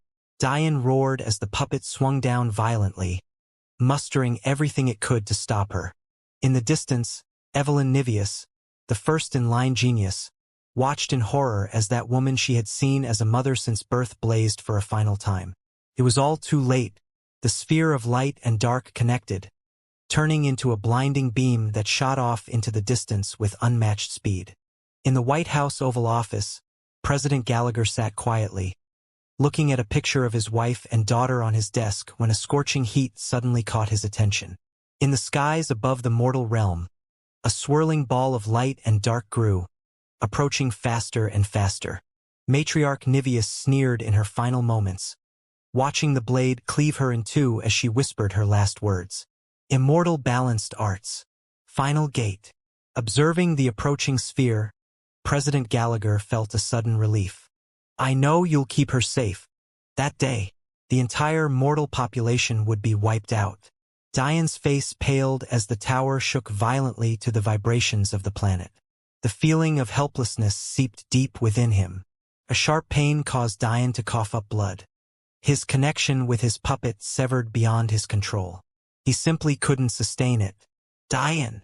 A soft voice came out from behind him, causing his shoulders to freeze even amidst his coughs. Clara had to ask.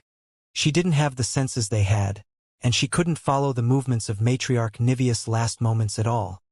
But she had heard her last words very clearly. It didn't take a genius to figure out what had just happened, but she couldn't bring herself to say the words or fully form the thought.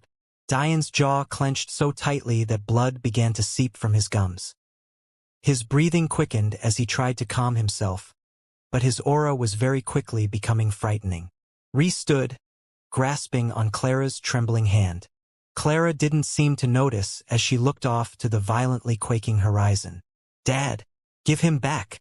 Clara's words snapped something within Diane. In an instant, he disappeared from his position, and just as quickly, he appeared before Matriarch Nivius' cleaved body. The power of a celestial was something that Diane had never put into perspective until this instant. He had witnessed Elder Daiyu fight with the elven celestials, but that didn't do their power justice. Not at all. In such a battle, celestials were very much capable of focusing their power, thus transmitting it directly to their opponent. This kept the damage to the surrounding environment at reasonable levels. However, Diane hadn't understood this. He simply didn't have the skill nor the time cultivating to focus the power of his puppet in such a way. As such, his strike against Matriarch Nivius had torn a stadium that spanned tens of kilometers in half and created a hole of such depth that it easily dug thousands of kilometers into the crust of the earth. You're not allowed to die so easily. The rage in Diane's voice shook the very skies themselves. His eyes were bloodshot as he thought about all of the lives that had just been lost. How many lives had been snuffed out in a petty bid to get revenge before death? Diane's hand grasped toward the corpse, immediately halting the dissipation of Matriarch Nivius' soul. A soul had to be at the celestial level to survive without a body. But that didn't mean that a soul at a lower level than that couldn't be contained and halted from disappearing.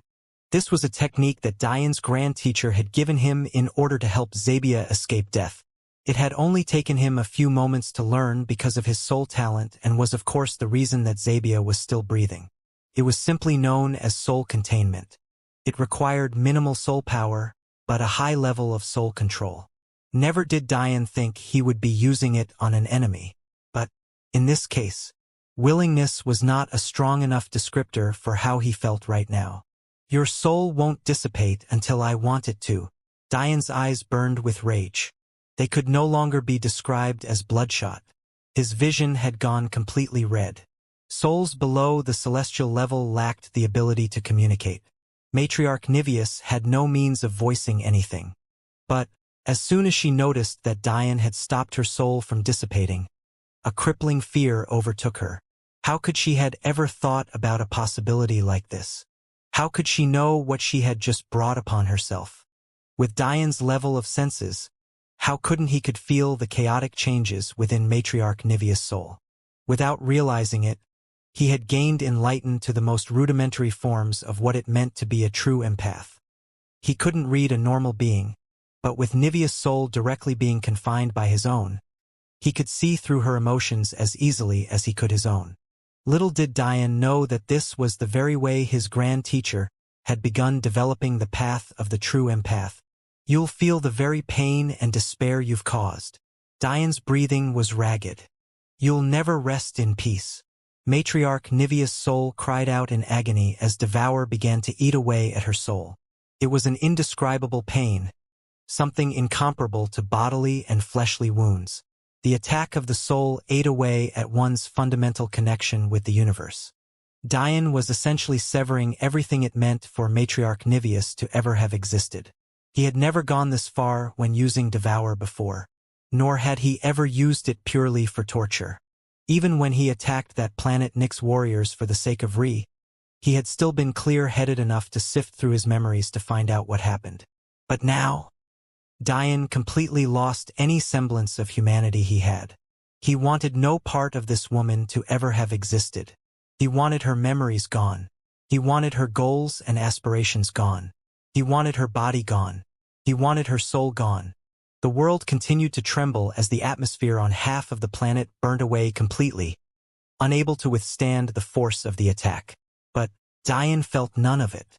Matriarch Niveus' pain had reached such a level that her soul began to oscillate with the surroundings. No one could hear her screams, but they could feel them. No one could see her pain, but they could tell it was there. A once mighty celestial expert lay in the palms of a boy that was nothing but a child in her eyes, completely unable to do anything. The war had seemingly ceased as every bit of perception locked onto the horrifying agony of Matriarch Niveus. And yet, as the time passed, nothing seemed to sway Diane into stopping.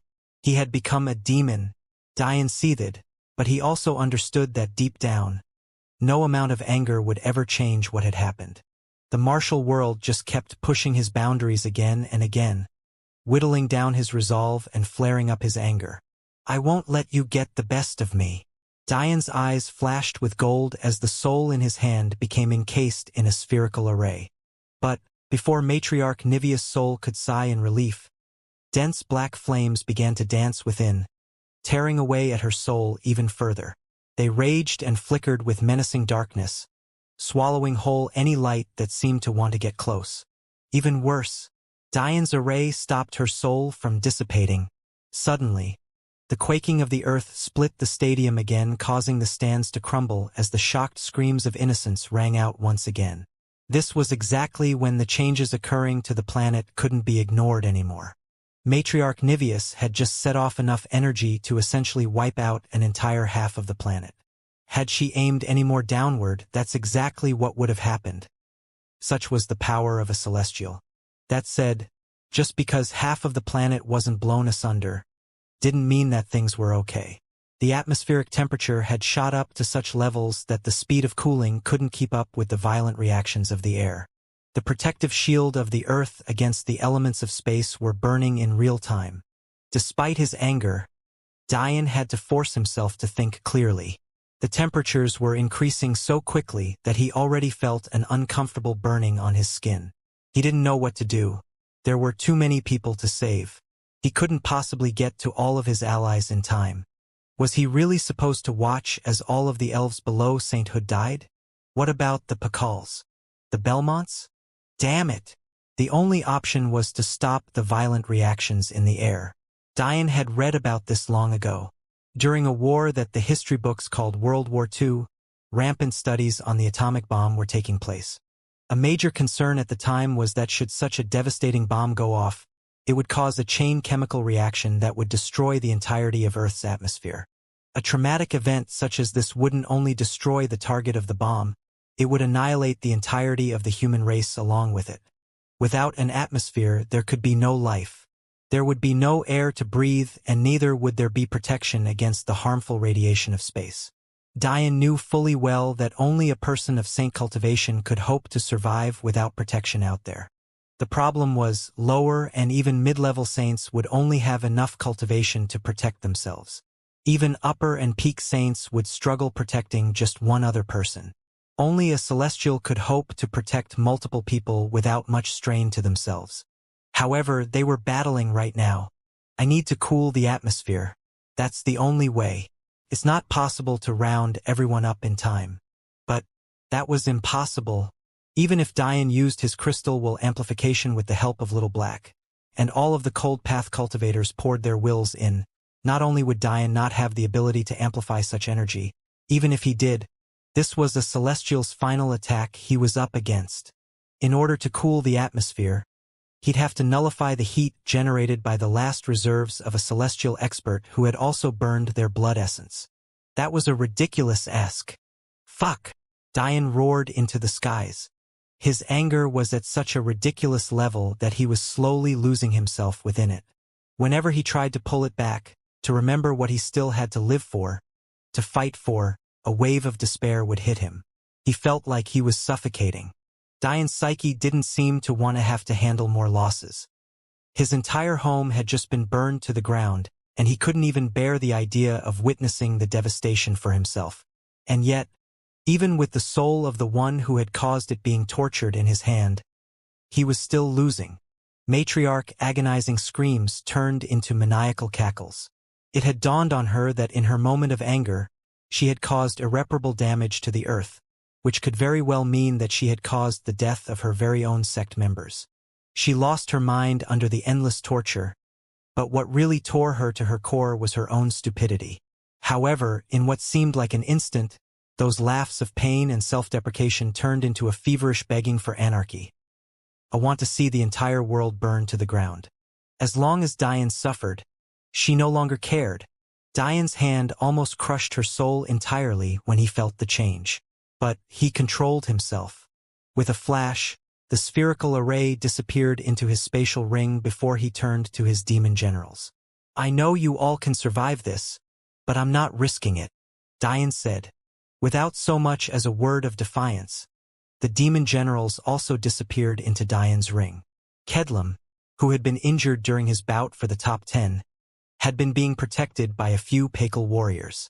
Luckily, this meant that he was still relatively close to the arena where Diane was.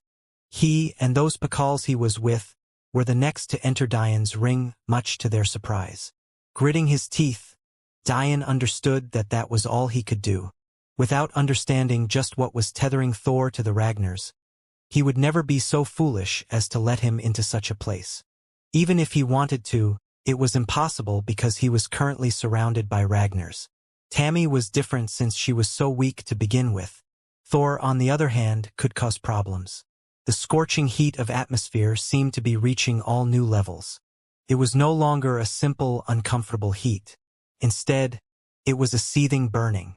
Foundation stage experts were already screaming out in agony. It wouldn't be long until Meridian Formation experts were in the same situation. Diane teleported to his tower to find Lionel standing right beside the entrance. Without so much as a word to each other, Diane opened the window way, allowing them both to step in and be shielded from the onslaught of heat. Guilt ravaged Diane's heart when he saw Clara's still listless figure being held by Ree. But there was nothing he could do. Even his own rage was seething to the point where he could hardly control it. Outside the tower, the world seemed to catch on fire. The loud booming in the air continued as the atmosphere crumbled away, causing the normal blue of the sky to lose its luster, replaced by blinding red and yellow lights. Matriarch Nivea's selfish decision hadn't just ended mortal world life, it threatened to end all of martial world life as well. In the skies above Earth, a planet-shaking and star-destroying battle was taking place. The attacks were so ferocious that matter formed and collapsed with every strike. Patriarch Ragnar stood leisurely, watching the scene with a smirk on his face. No matter how intelligent Diane was, he could never have predicted this outcome. Within his thoughts, He assumed that the only way Matriarch Niveus could break free was because the Clight either called upon their ancestors, or Patriarch Ragnar was much stronger than he was letting on. Never would he think of the possibility of Patriarch Cavasitas being capable of fighting both his mother and father-in-law alone. Patriarch Ragnar didn't even need to fight. The Battle of Celestials had split into two phases. The first was the husband and wife pair fighting against a man they had clearly underestimated severely. The second were their remaining allies, including Paishaniva, clashing against the Ragnar alliance. Kawa Acacia couldn't believe what was right in front of her eyes. She was a supreme beast, among the most talented of her kind. Sure, she was still relatively young, not even 1,000 years old yet, and yes, she had given up her more talented beast form in order to marry and be with her husband, and yes, this universe wholly lacked the resources necessary for her to make use of her still outstanding remaining talent. But wasn't this too exaggerated? Everyone knew and understood that full-blooded beasts had to choose one of three paths, as Zaire explained to Diane. There was the beast path, the human path, and a path remaining for only those talented enough, taking both prior paths simultaneously. However, what Zaire didn't mention was that even supreme beasts weren't usually talented enough to take this combined path choice. And yet that was the path Zaire had chosen. When Kawa came to this universe, she had already firmly stepped into the beast path. Choosing such a path didn't mean you couldn't enter your human state. It only meant that everything there was about you was beast. However, keeping along that path was a living nightmare for Kawa once she fell in love with King Acacia. Why? Because choosing the beast path meant that you could only ever have children with compatible beasts. Unfortunately, this was the exact reason Kawa, despite being hundreds of years old and a supreme beast talent, was still not a Tao formation expert. In order to share a child with the man she loved, she dangerously risked cultivation deviation to forcefully switch paths. This resulted in a drastic loss in talent as well as immediate cultivation, but she had never once regretted it. However, right now, she was sorely lacking in power. Kawa blitzed Patriarch, who gracefully wielded bright red halberd. It must have weighed as much as a small moon, and yet it was swung with such an effortless might that the destruction left in its wake was shocking. King Acacia played a supporting role, using his soul bond with his wife to direct her in battle. He could easily see through Patriarch Cavasita's intentions, but somehow, they still couldn't manage to get the underhand. Luckily, Kawa was fighting tenaciously, and had managed to remain injury-free despite the situation. Much like Diane, King Acacia had dual manifestations. One was the Tree of Life and Death, and the second was his mist manifestation, one he shared with his younger brother, Ajar Acacia. King Acacia's Tree of Life and Death, though, could not be compared to Diane's. It was on an entire other level. It completely lost its obsidian bark, replaced by a clear and crystalline body that sharpened its offensive capabilities. In combination with King Acacia's mist, it completely disappeared from sight, allowing King Acacia to launch attacks covertly while directing his wife. Their tag-teaming capabilities were on such a high level that it wasn't a mere addition when they fought together. It was an amplification. Kawa's sword's play had long since reached a formless state. Unlike conventional wisdom, it was her tails she used as her weapon, allowing them to whip about as her fist raged forward. The halberd was heavy, but Kawa always makes such to deflect it with at least 3 tails, optimizing her ability to block and attack all at once. But the expression of leisure on Patriarch Cavasita's face, the fact that she sensed no killing intent, and even worse, the fact that Patriarch Ragnar had yet to make a move left her with a feeling of unease. King Acacia understood this point more than anyone. After all, he could clearly see their intentions. If only I had more time.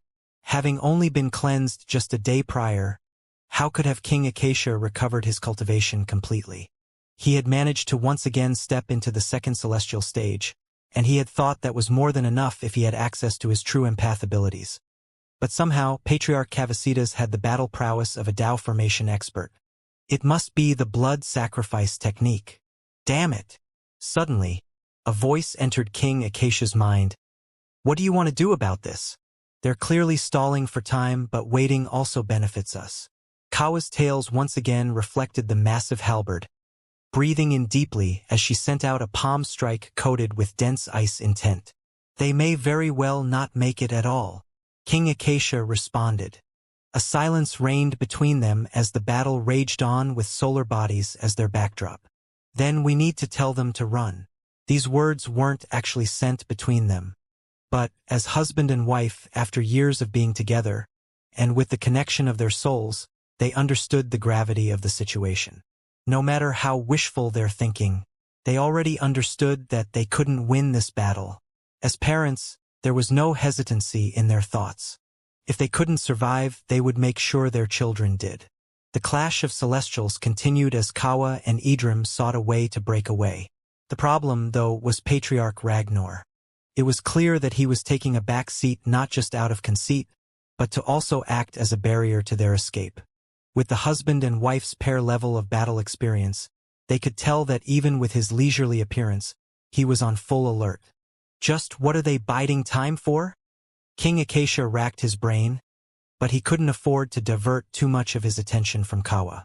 He hadn't recovered enough to battle someone as powerful as Patriarch Cavacita's head-on, so he had to make sure he put his wife in the best position to do so. All of his senses were fully trained on the two opponents before them. That said, it didn't stop him from realizing that none of this made any sense. If they had any semblance of patience, they wouldn't have started this war so early. Why before the tournament even ended? Why at the time they did? Nothing made sense. Unless King Acacia's mind suddenly remembered an odd occurrence with Dian. His son-in-law had rushed out of the stadium mid-fight. When he had come back, he hadn't been able to come directly to him and Kawa, but he had allowed King Acacia to sense the fact that he had brought someone back with him. Couldn't have been a coincidence. Dian knew that direct contact with his mother and father-in-law would have been too tricky, but he knew that King Acacia's senses were back and sharp enough to put the pieces together himself. And although King Acacia eventually came to the wrong conclusion, it was a conclusion that was close enough to the truth that acting on it gave the same benefits. That person Dian saved, they must want to take her back while we're occupied. She's definitely highly important to something they want to accomplish. Immediately after reaching that conclusion, King Acacia mind diverted for a split second, checking the on-the-second fight that was raging.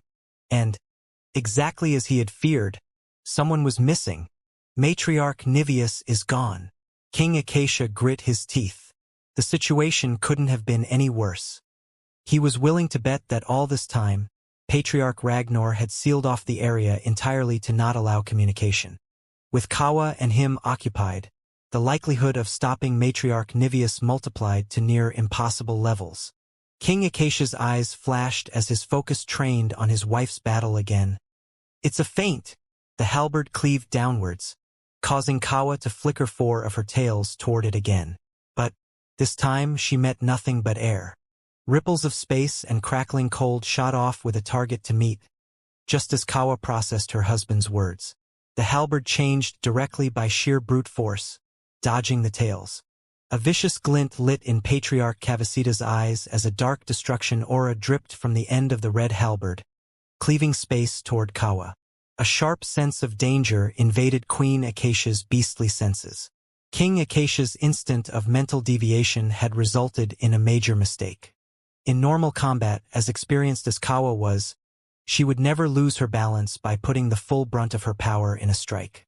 But, because of her full confidence in her husband, she didn't battle with any apprehension. Luckily though, because of their soul connection, she had felt his mind become distracted just in time to realize a mistake had been made. So she was in full retreat almost as immediately as she missed. Space groaned as gravity bent around the fall halberd, but Kawa was able to calculate that it was just miss her by a hair as long as she kept her backward momentum.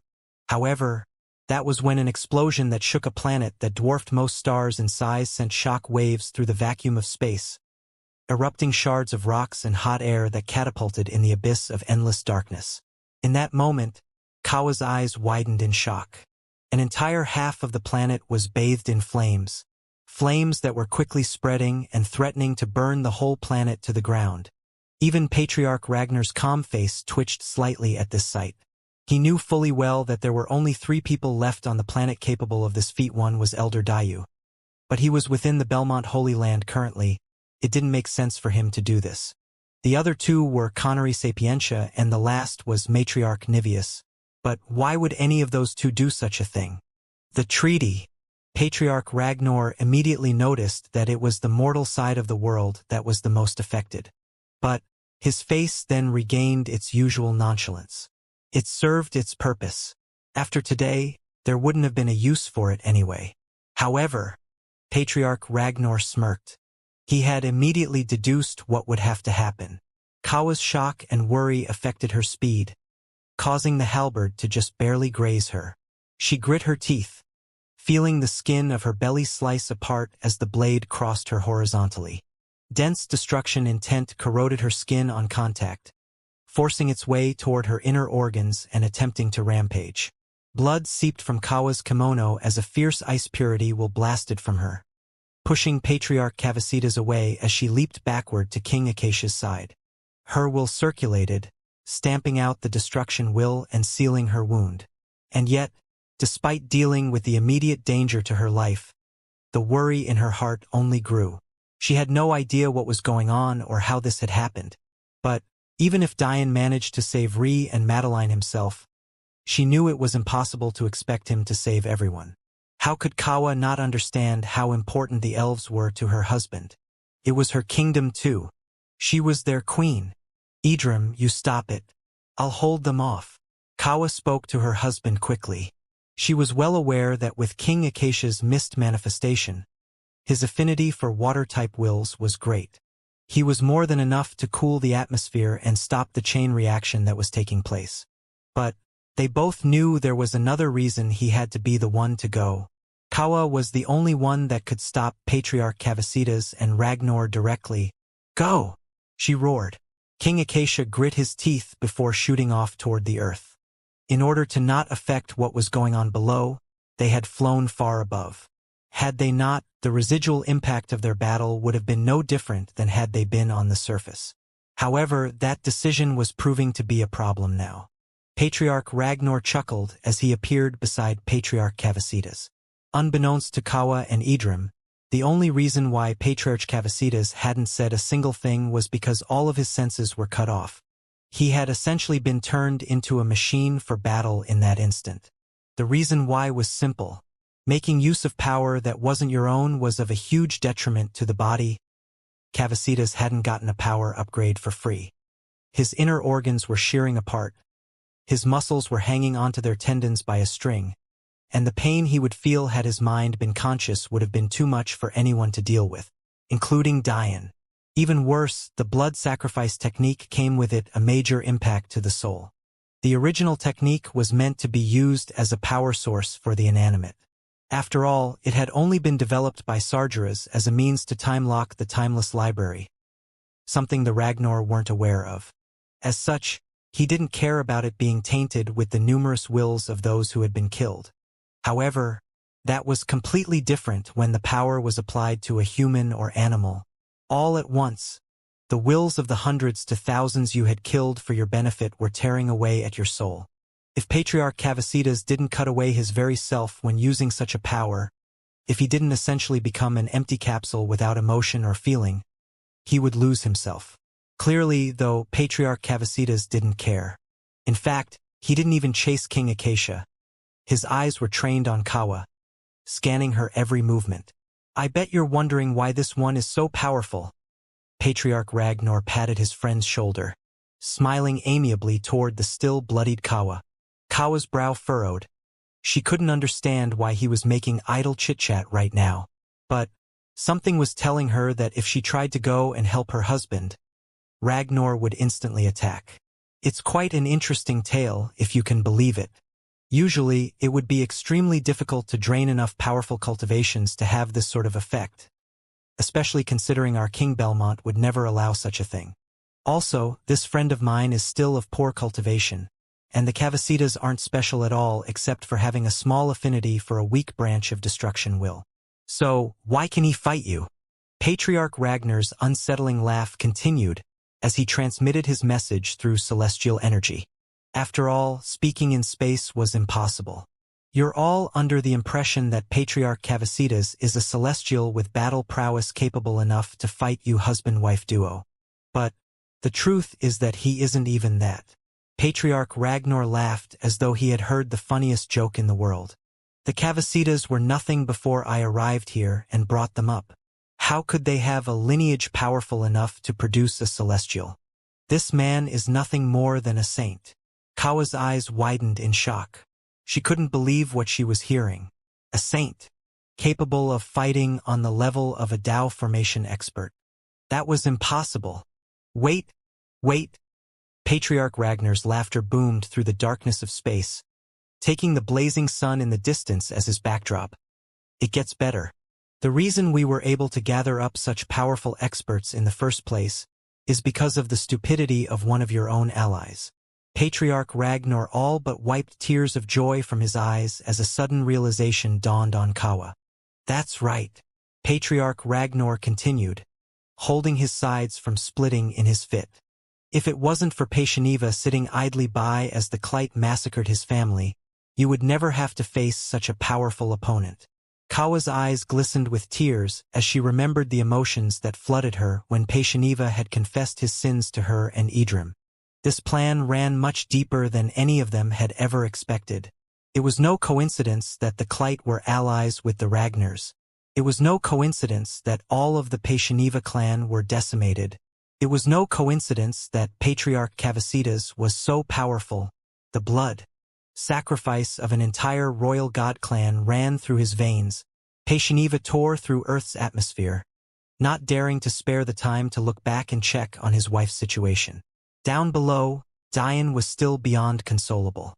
His emotions were constantly boiling at a point where he couldn't even bring himself to think straight. With every passing moment, all he could think about was how an entire population of people had been wiped out just for revenge. Innocent men, women, and children, snuffed out because someone more powerful decided that their lives were a worthy exchange for their own petty feelings. He wanted to roar into the skies. He wanted to shatter everything in his path. He just didn't want to deal with any of this anymore. Looking out, Dian saw the world reddening before his very eyes as the temperature continued to rise rapidly and without remorse. However, just as he was about to put aside his own feelings to try and do something, anything, to help the weaker elves, another large boom sounded off in the sky as King Acacia tore through the final layer of the atmosphere. Dian watched as his father-in-law spread out his arms, causing a furious wave of cold mist to coat the skies. The domineering change in temperature was so drastic that the winds kicked up, causing furious dark clouds to collect in the air as thunder rumbled. The cold spread and spread. Soon, a crisis that could have ended all life was ended on the whim of a celestial. And this stood as the second time that saw the freedom that unparalleled power gave you. To wipe out life in an instant, to save it all in an instant, that was the power of a celestial. Rain began to pour downwards, sending a wave of relief over the masses that felt as though they were burning alive just a few moments ago. But that was when a wave of unease came over Dian and his allies, riding on the laughter of a man who stood among the clouds, a bloodied figure hanging from his hand as he clenched its neck. Rhee's heart seized.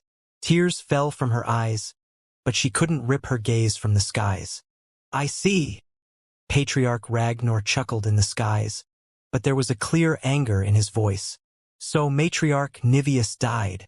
To think I underestimated you to this extent. The figure in Patriarch Ragnar's hand coughed violently, spurting up blood as the grip of her throat tightened. Kawa! King Acacia froze. He had only been gone for a moment. It was impossible for Kawa to lose so quickly. He refused to believe it. The darkness that covered Patriarch Ragnar cleared up as he laughed it away. No matter. But I think it's time to end this farce of a war. Watching his mother-in-law dangle from the sky, another layer snapped within Dian.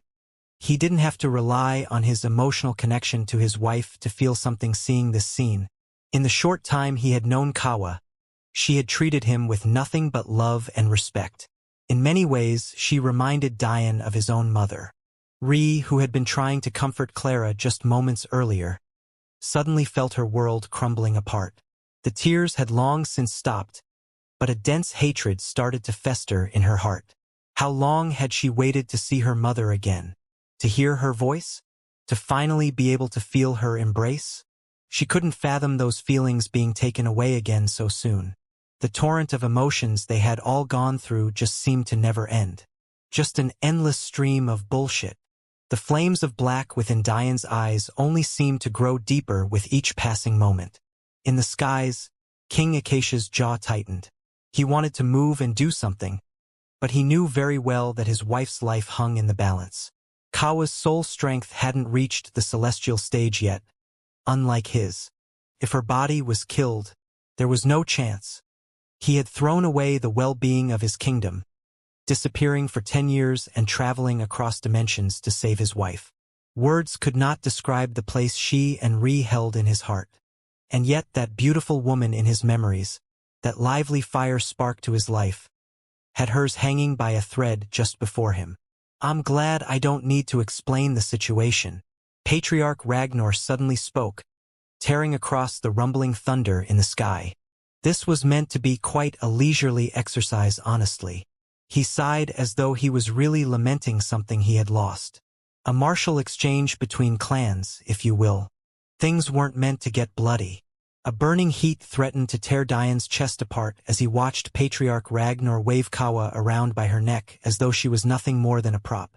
AI, he continued, shaking his head in mock sadness. Alas, a good friend of mine has died. Our friendly competition has crumbled, and now an entire sect, of women no less, mourns her loss. Does that sound fair to you? Patriarch Ragnar scanned the crowd before his gaze found the remnants of the Niveus god sect. So pitiful. A clan is lost without their leader. Tell me, Evelyn, is it? What would alleviate the anger in your heart? Technically, you are the leader of the Niveus god sect now, right? So, you are my ally, and as such, I should take your interests into account. Don't you think?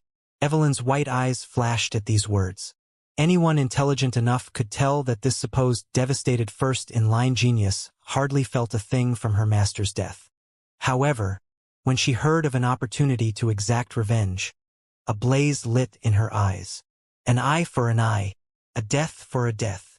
She spoke dark, narrowing her eyes at the woman in Patriarch Ragnar's hand. AI!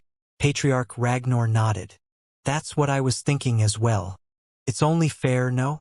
The hazel in Diane's eyes had completely disappeared. He hadn't entered such a state since the destruction of the elven orphanage. But this time was different. He had been trying to control himself all this time. Even when he saw his entire world destroyed, he tried to maintain his sanity. When he saw his mother-in-law dangling with her life barely a whisper, he tried to control his emotions. But, sitting here listening to this bullshit back and forth, listening to the play cat and mouse with his wife's mother right in front of him, Diane nearly lost his hold on everything. In the elven world, he had entered this state on purpose so he could hide his true thoughts from Jade. However, there was nothing voluntary about this time.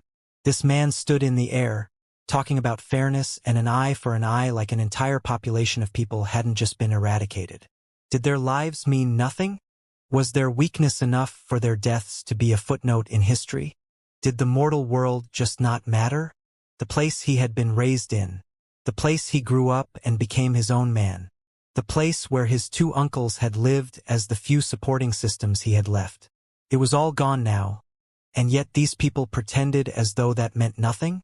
Patriarch Ragnar sighed. I do feel a bit hypocritical, though. The reason we had sent Matriarch Niveus down from the battle was so that we could give one of you the opportunity to sacrifice their life for the greater good. I was worried before about how we would justify things to maintain absolute fairness. Originally, I was going to make this elaborate pitch. Tell you all about how this universe would once again reach its former glory, and how the expert you were aiding with your life was one that would repay his debts. But now that seems unnecessary.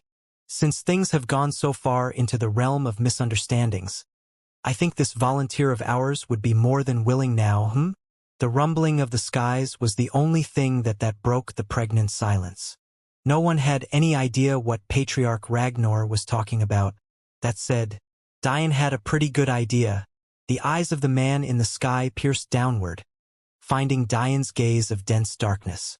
And yet, he seemed completely unaffected by Dian's anger. In fact, he found it quite amusing. An ant would always be an ant in his eyes. What was the anger of one worth? What do you say, volunteer?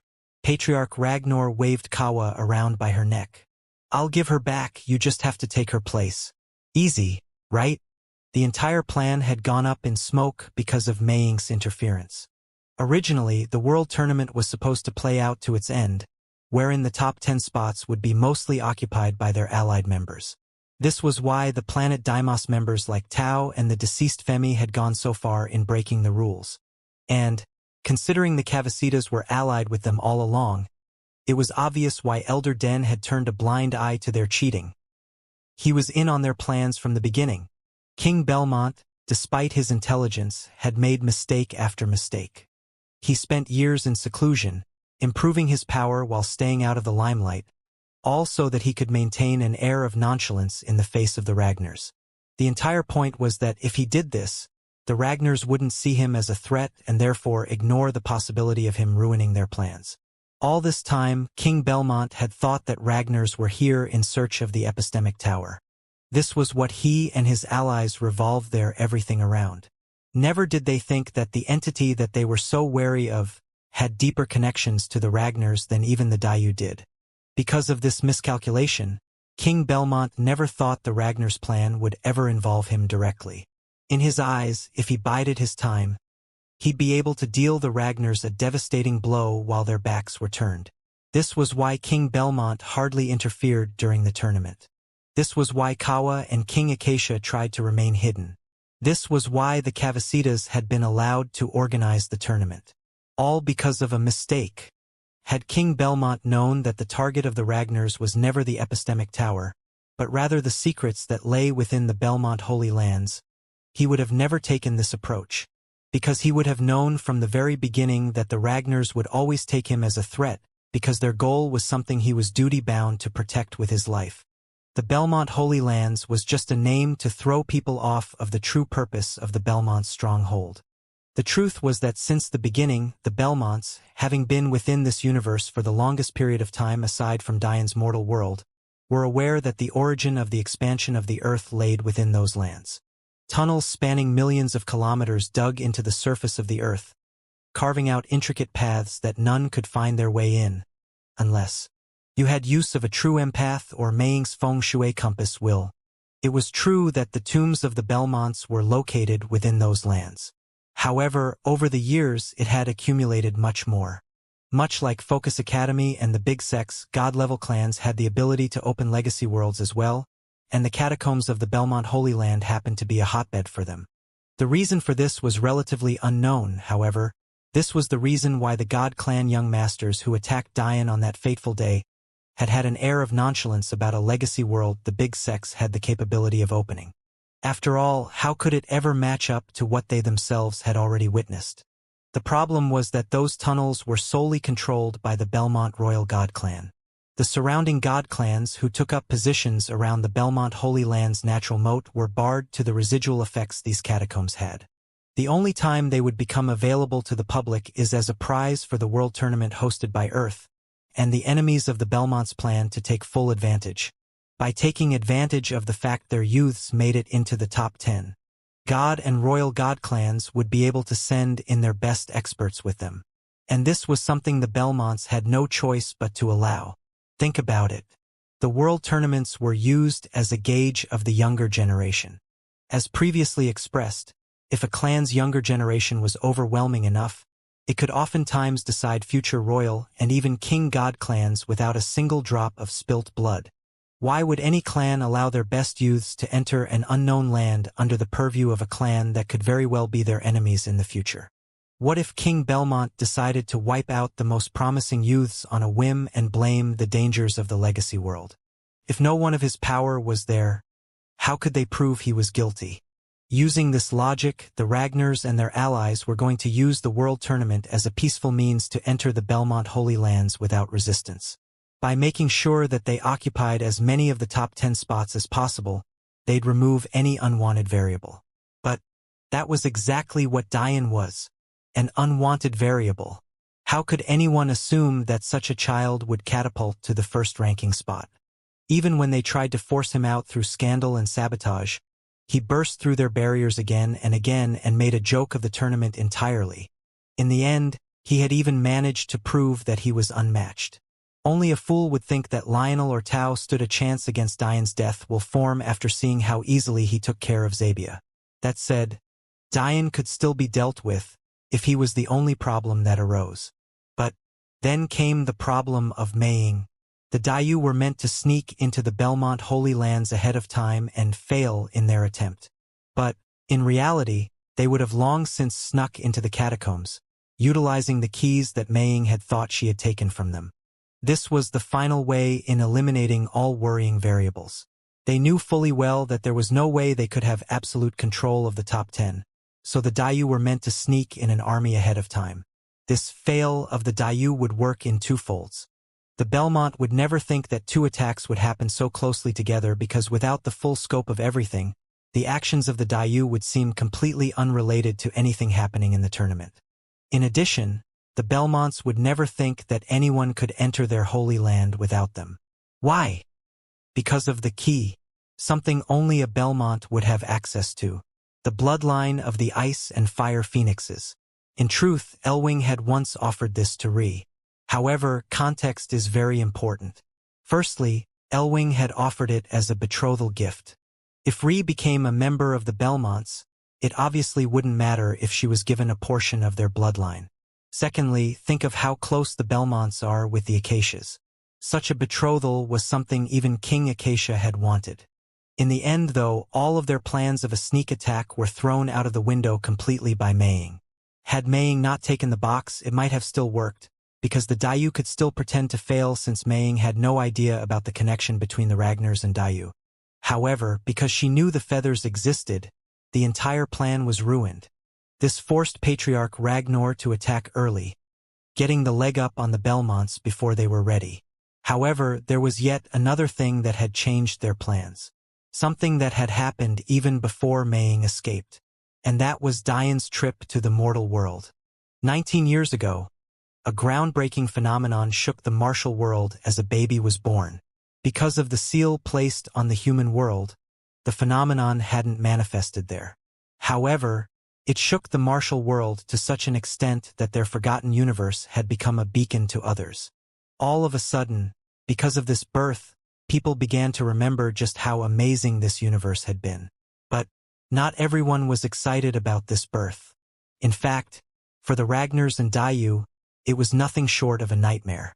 Because the soul kernel had disappeared that very day, they had spent thousands of years accumulating that talent. And yet, it had disappeared just 19 years before their plans would be complete. Because of the lack of energy within the mortal realm, it was impossible to find where the soul kernel had gone. As such, the Dayu could only enlist the help of the agent they had placed within the mortal realm long ago as an insurance policy. General Mace.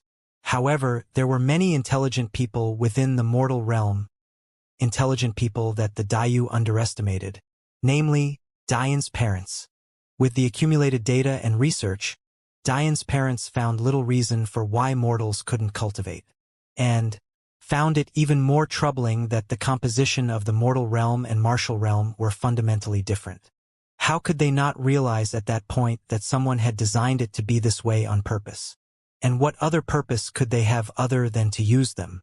After reaching this conclusion, Dian's parents underwent a dangerous journey, digging up everything they could find on the mortal realm's connections to the martial world.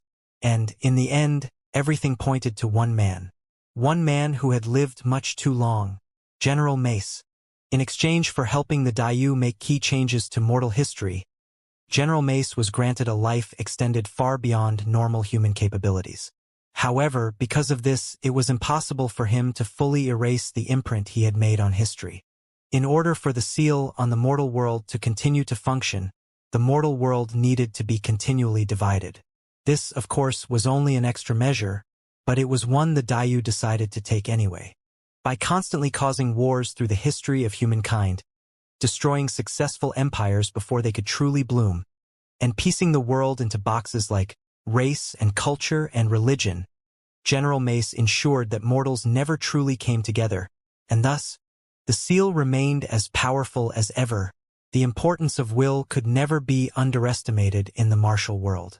So, there was little to be said about the effect dividing a people could have on weakening a world's will. That aside, General Mace was of course just one among a long line of succeeding General Maces.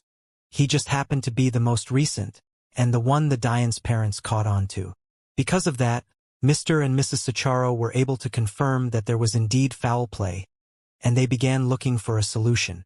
Little did they know that that solution was their very own son. By the time they realized this and basked in the irony, General Mace had figured out that they were on his trail. Catching them off guard, he killed Dian's mother while his father was away.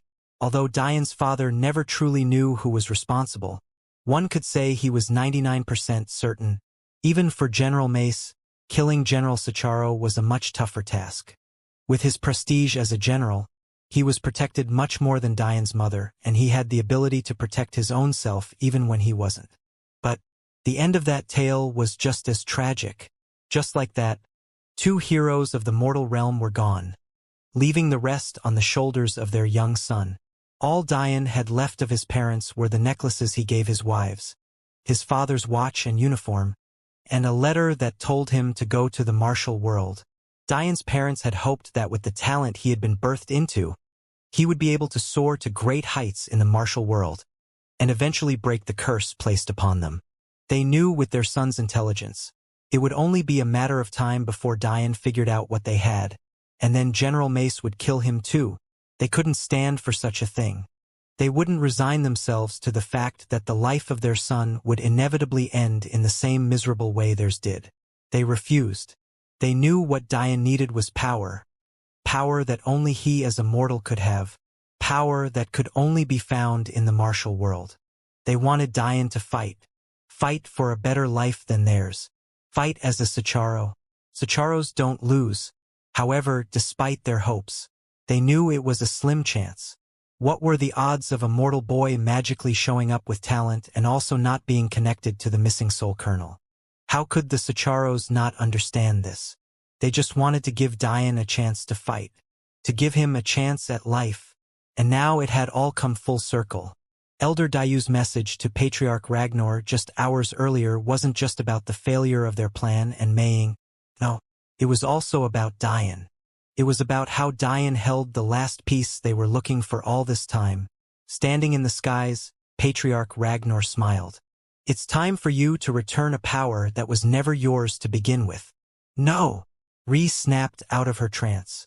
Yes, she loved her mother dearly and had been longing for her for so many years, but having to choose between two people you love was a cruel fate for anyone. Dian felt a soft hand grasp his arm. But when Ree felt the level of agitated heat coming off of Dian, a deep guilt flooded her. She had been so consumed by her own grief that she had forgotten how her very own husband had just lost the world he called him. Everything he used to know, the uncles he shared jokes and laughs with, even the graves of his parents, all gone. He no longer even had a place to visit in remembrance. That cemetery and that church were places Dian hadn't visited in truth for almost a decade. In fact, the last time he saw them, it was in an illusion fabricated by his grand teacher from his memories. He had lost count of how many times he thought of taking Ree and Madeline there during his visit, but in the end, he didn't end up doing so, and now he would never get the chance. Ree's hand trembled. I'm so selfish. If only Madeline were awake. Suddenly, Dian's hand slipped out of Ree's and clamped down on her arm. Leaning forward, he whispered something into her ear. In an instant, 10 demon generals appeared around Dian. With a last look at Clara, Dian disappeared, leaving his demon generals behind. The entire process took less than a second.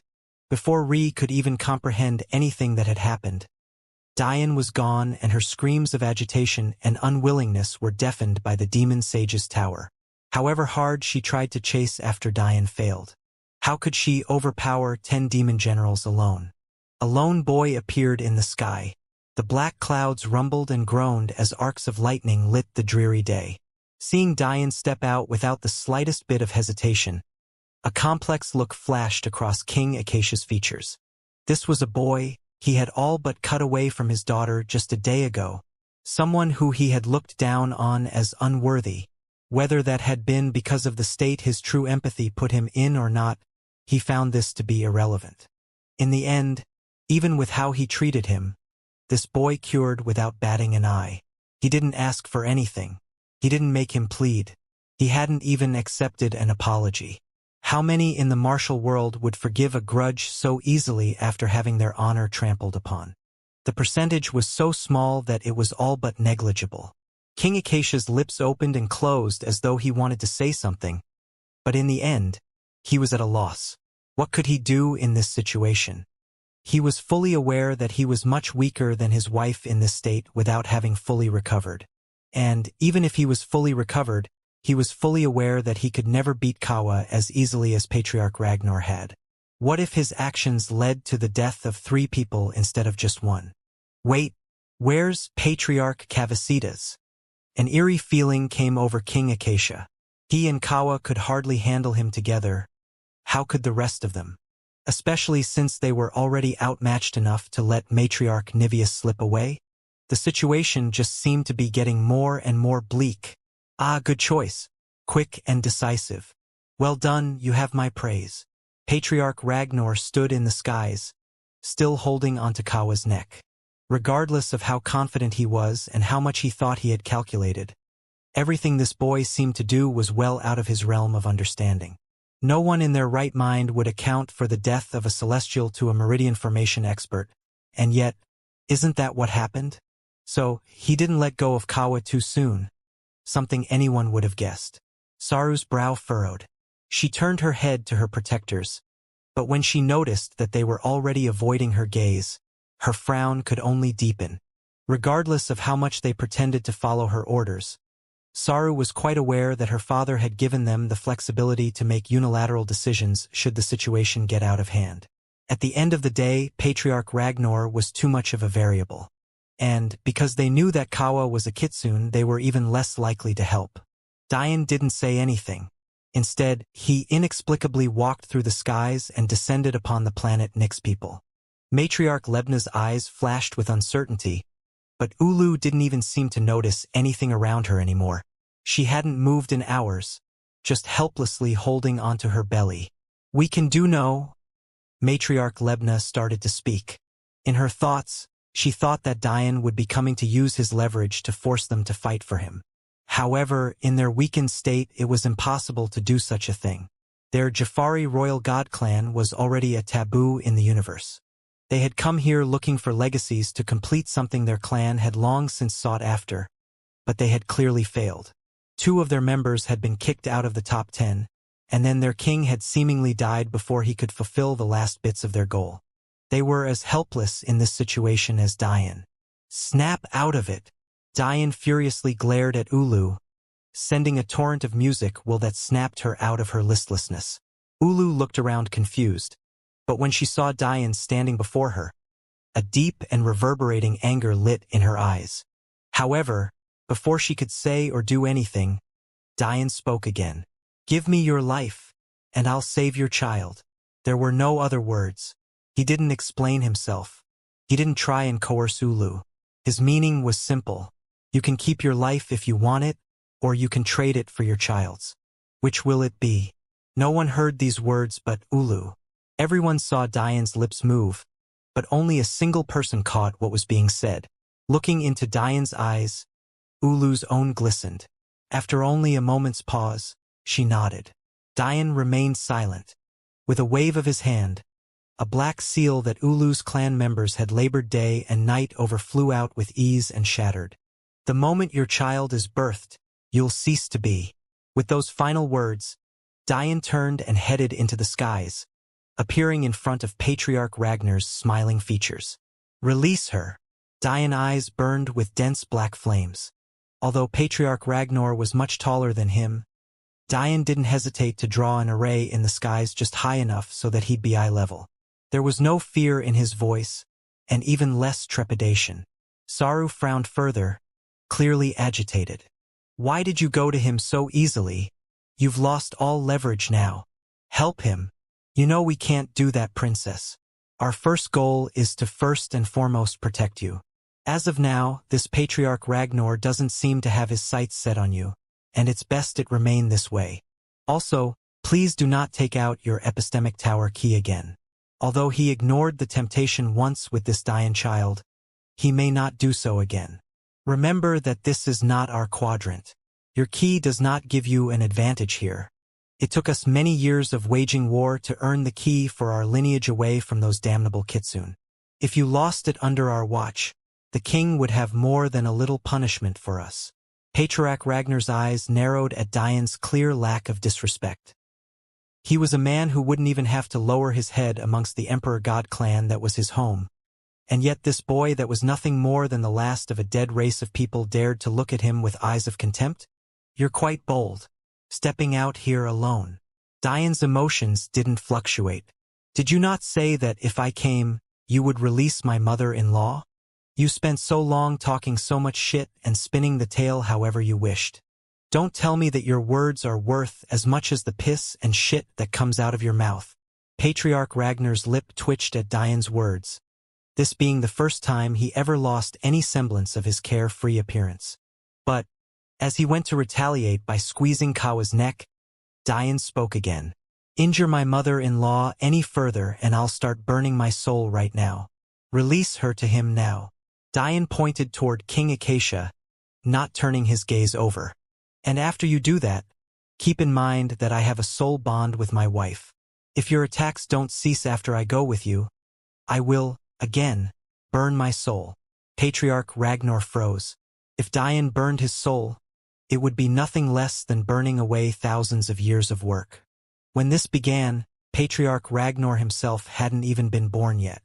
The Ragnars were cursed, and this wasn't a secret to anyone. Because of their ancestors' attempt at defying the heavens and grasping a will no one should, their gene pool was forever handicapped.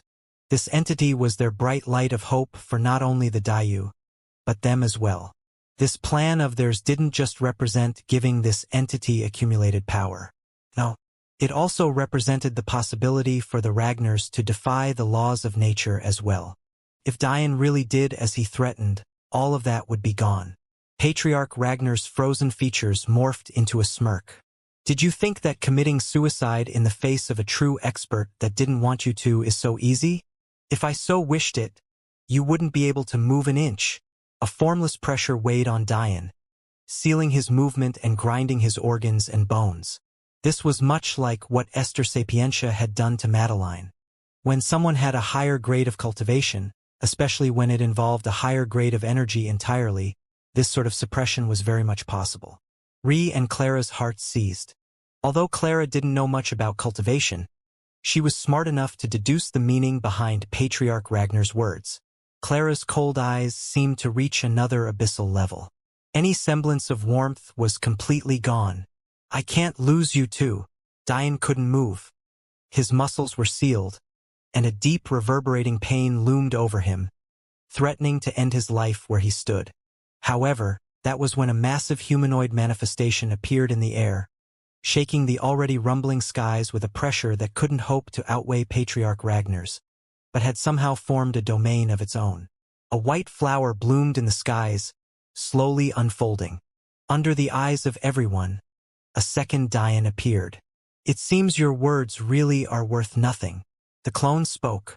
Unfortunately for you, though, unless you use your soul to pressure my own, your suppression would fail. You have no ability of stopping me from doing anything I want to do with my soul. The reason was simple.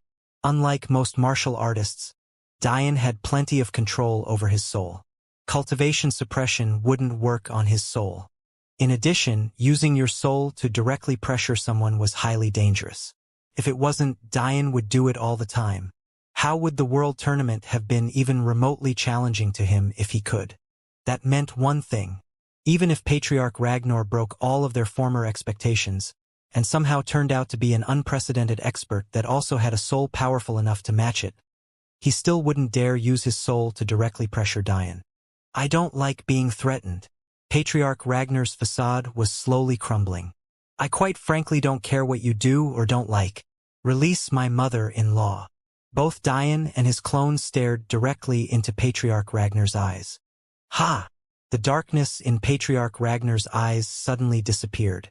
Dian's eyes couldn't help but narrow at this quick shift between demeanors. The level of danger this man presented was clearly larger than any he had ever faced. It seems I've ruined your trust in me.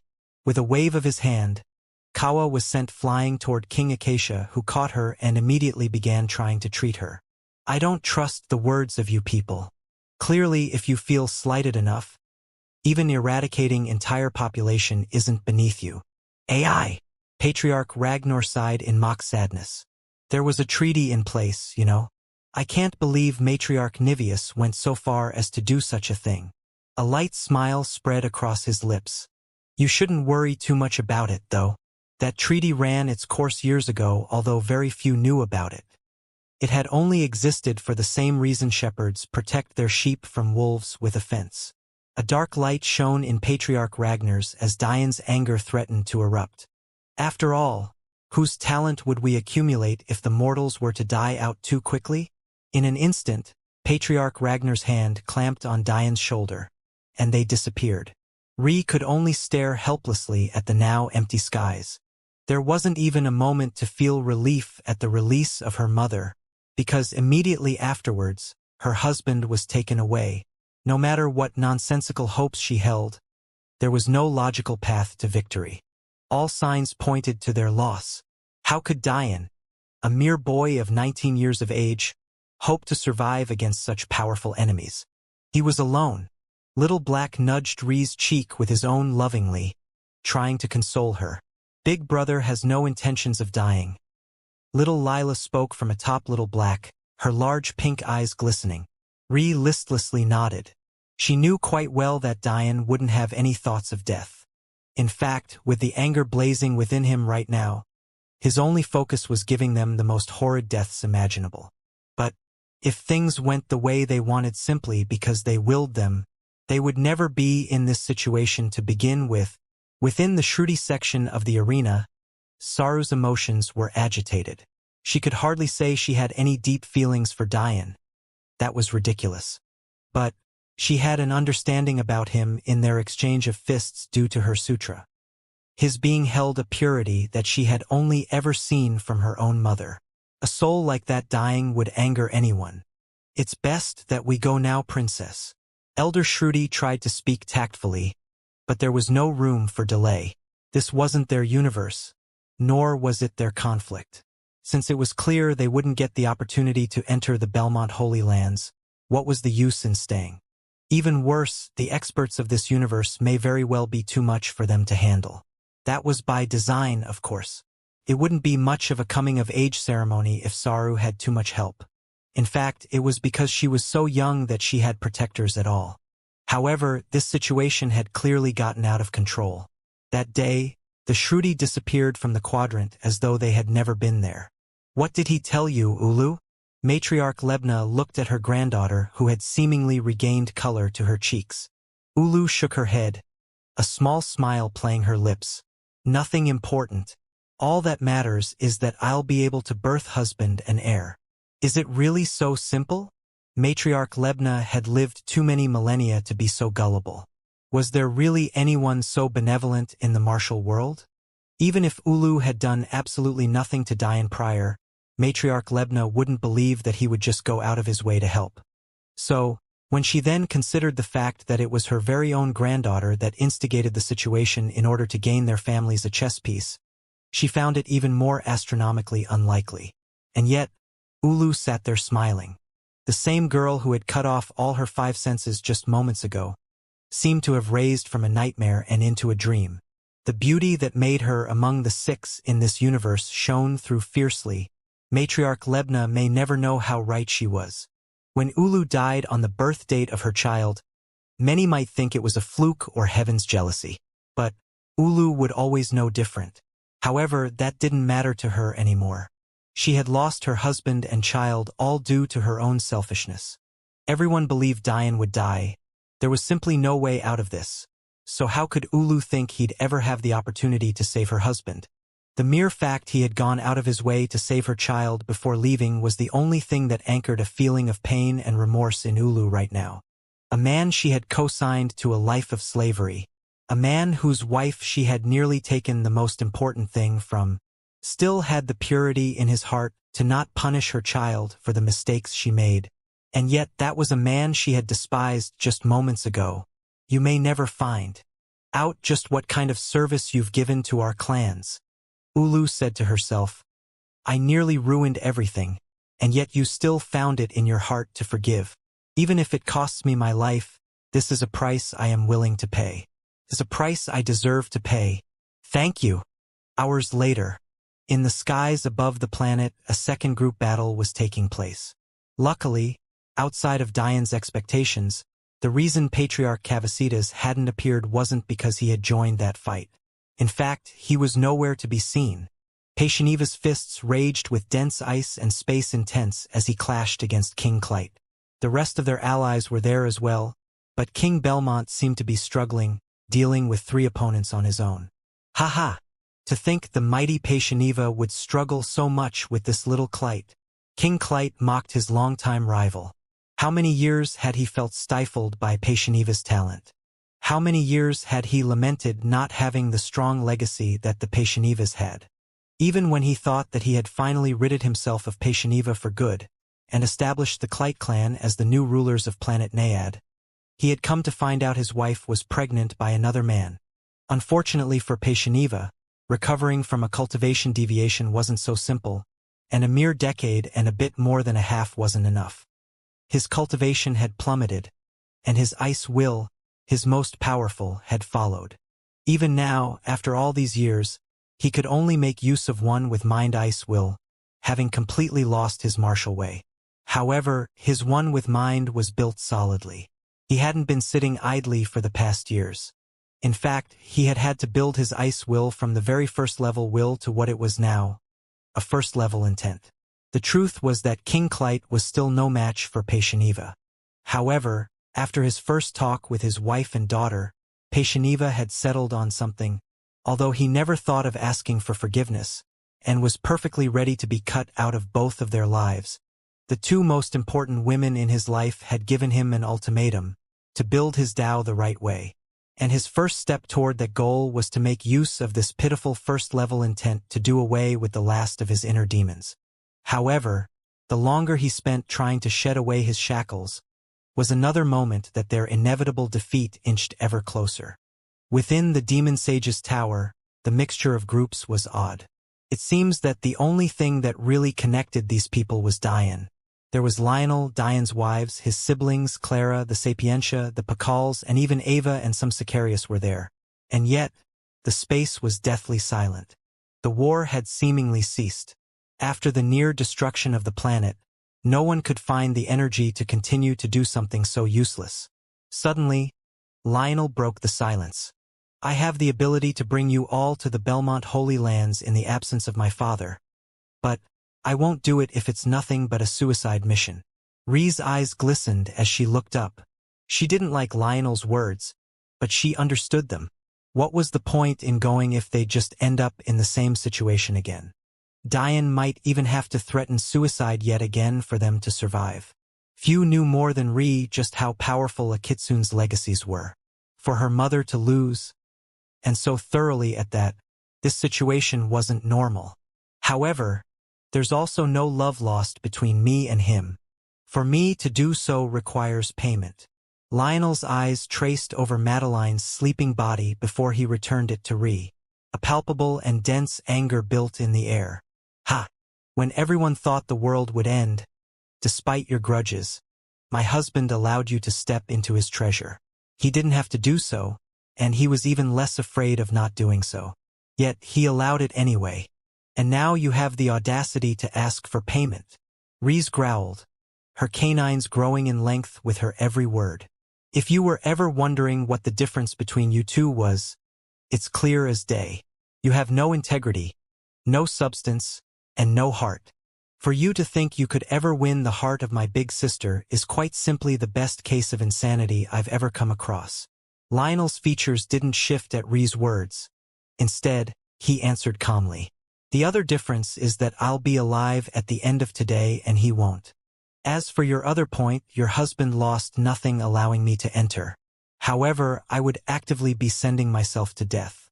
In addition, my life is worth far more than his. He is the successor of a dead man and a dead clan. I am the prince of a royal god clan. How can these things be compared?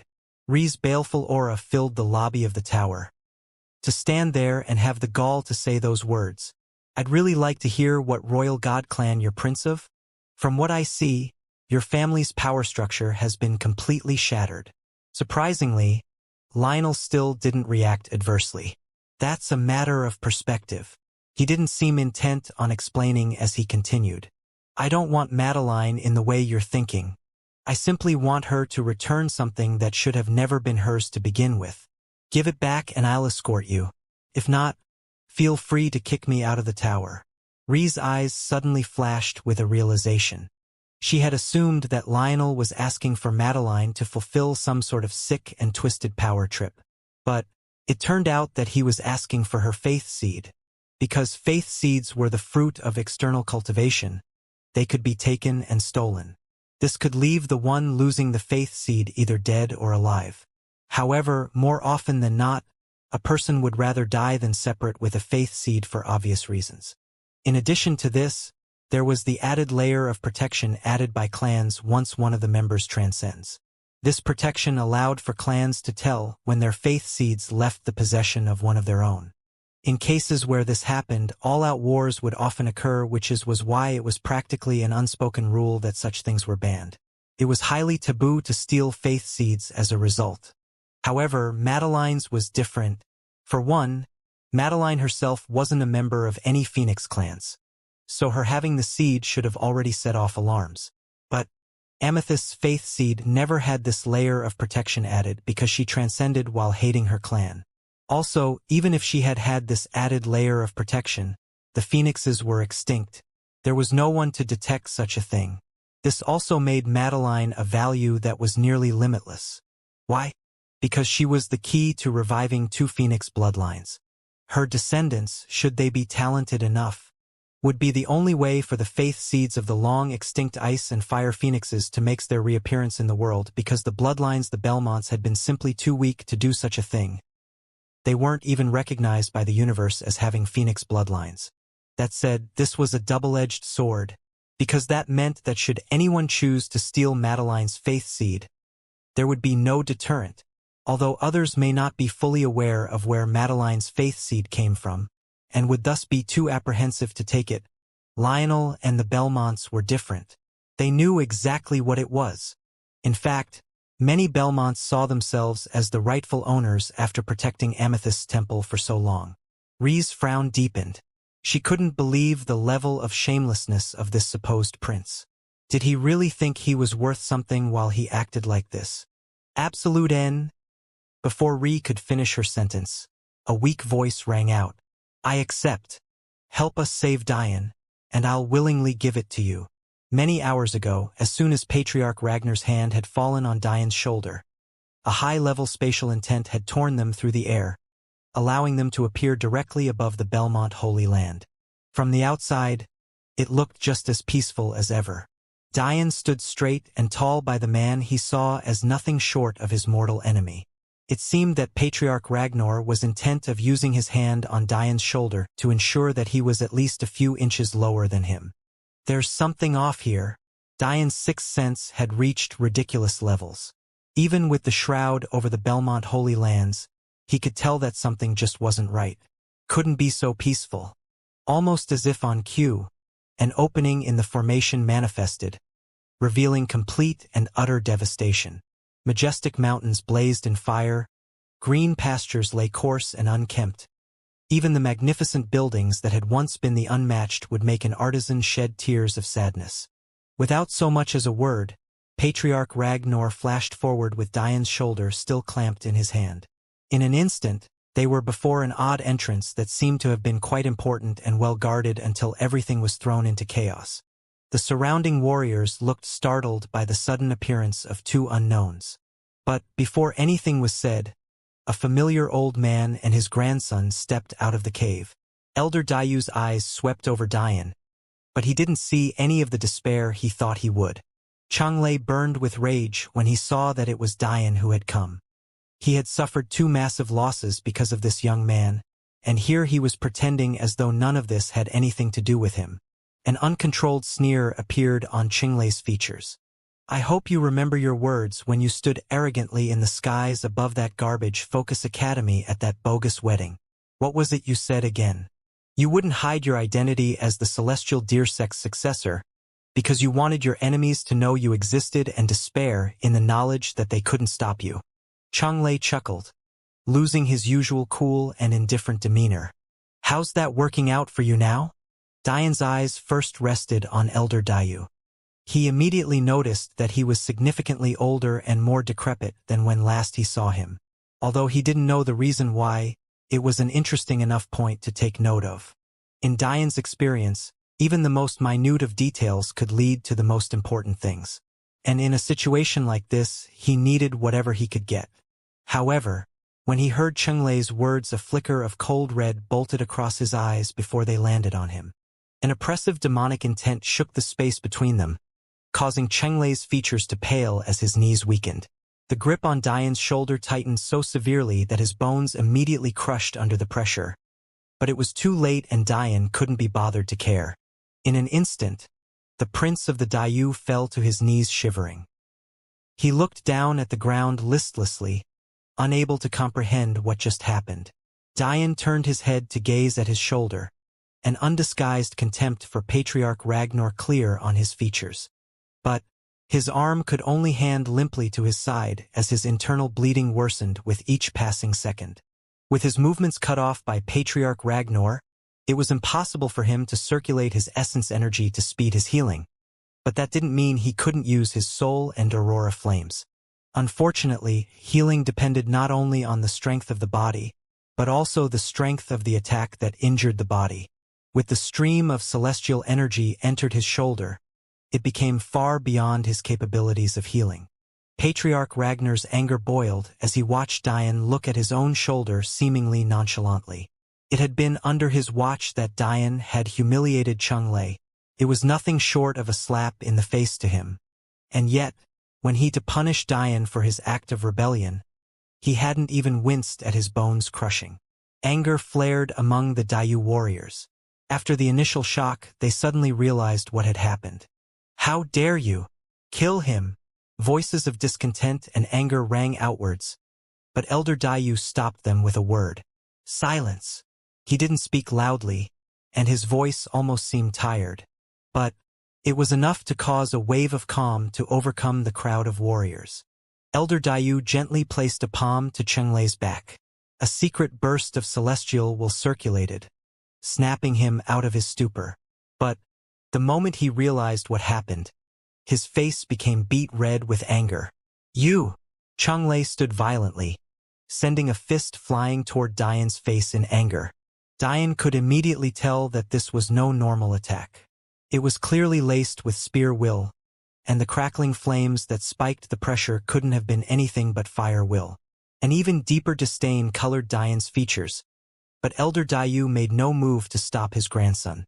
Whether he was able to move or not, Dian was still an array alchemist of unprecedented levels, and he had left Changlei far behind in terms of combat prowess.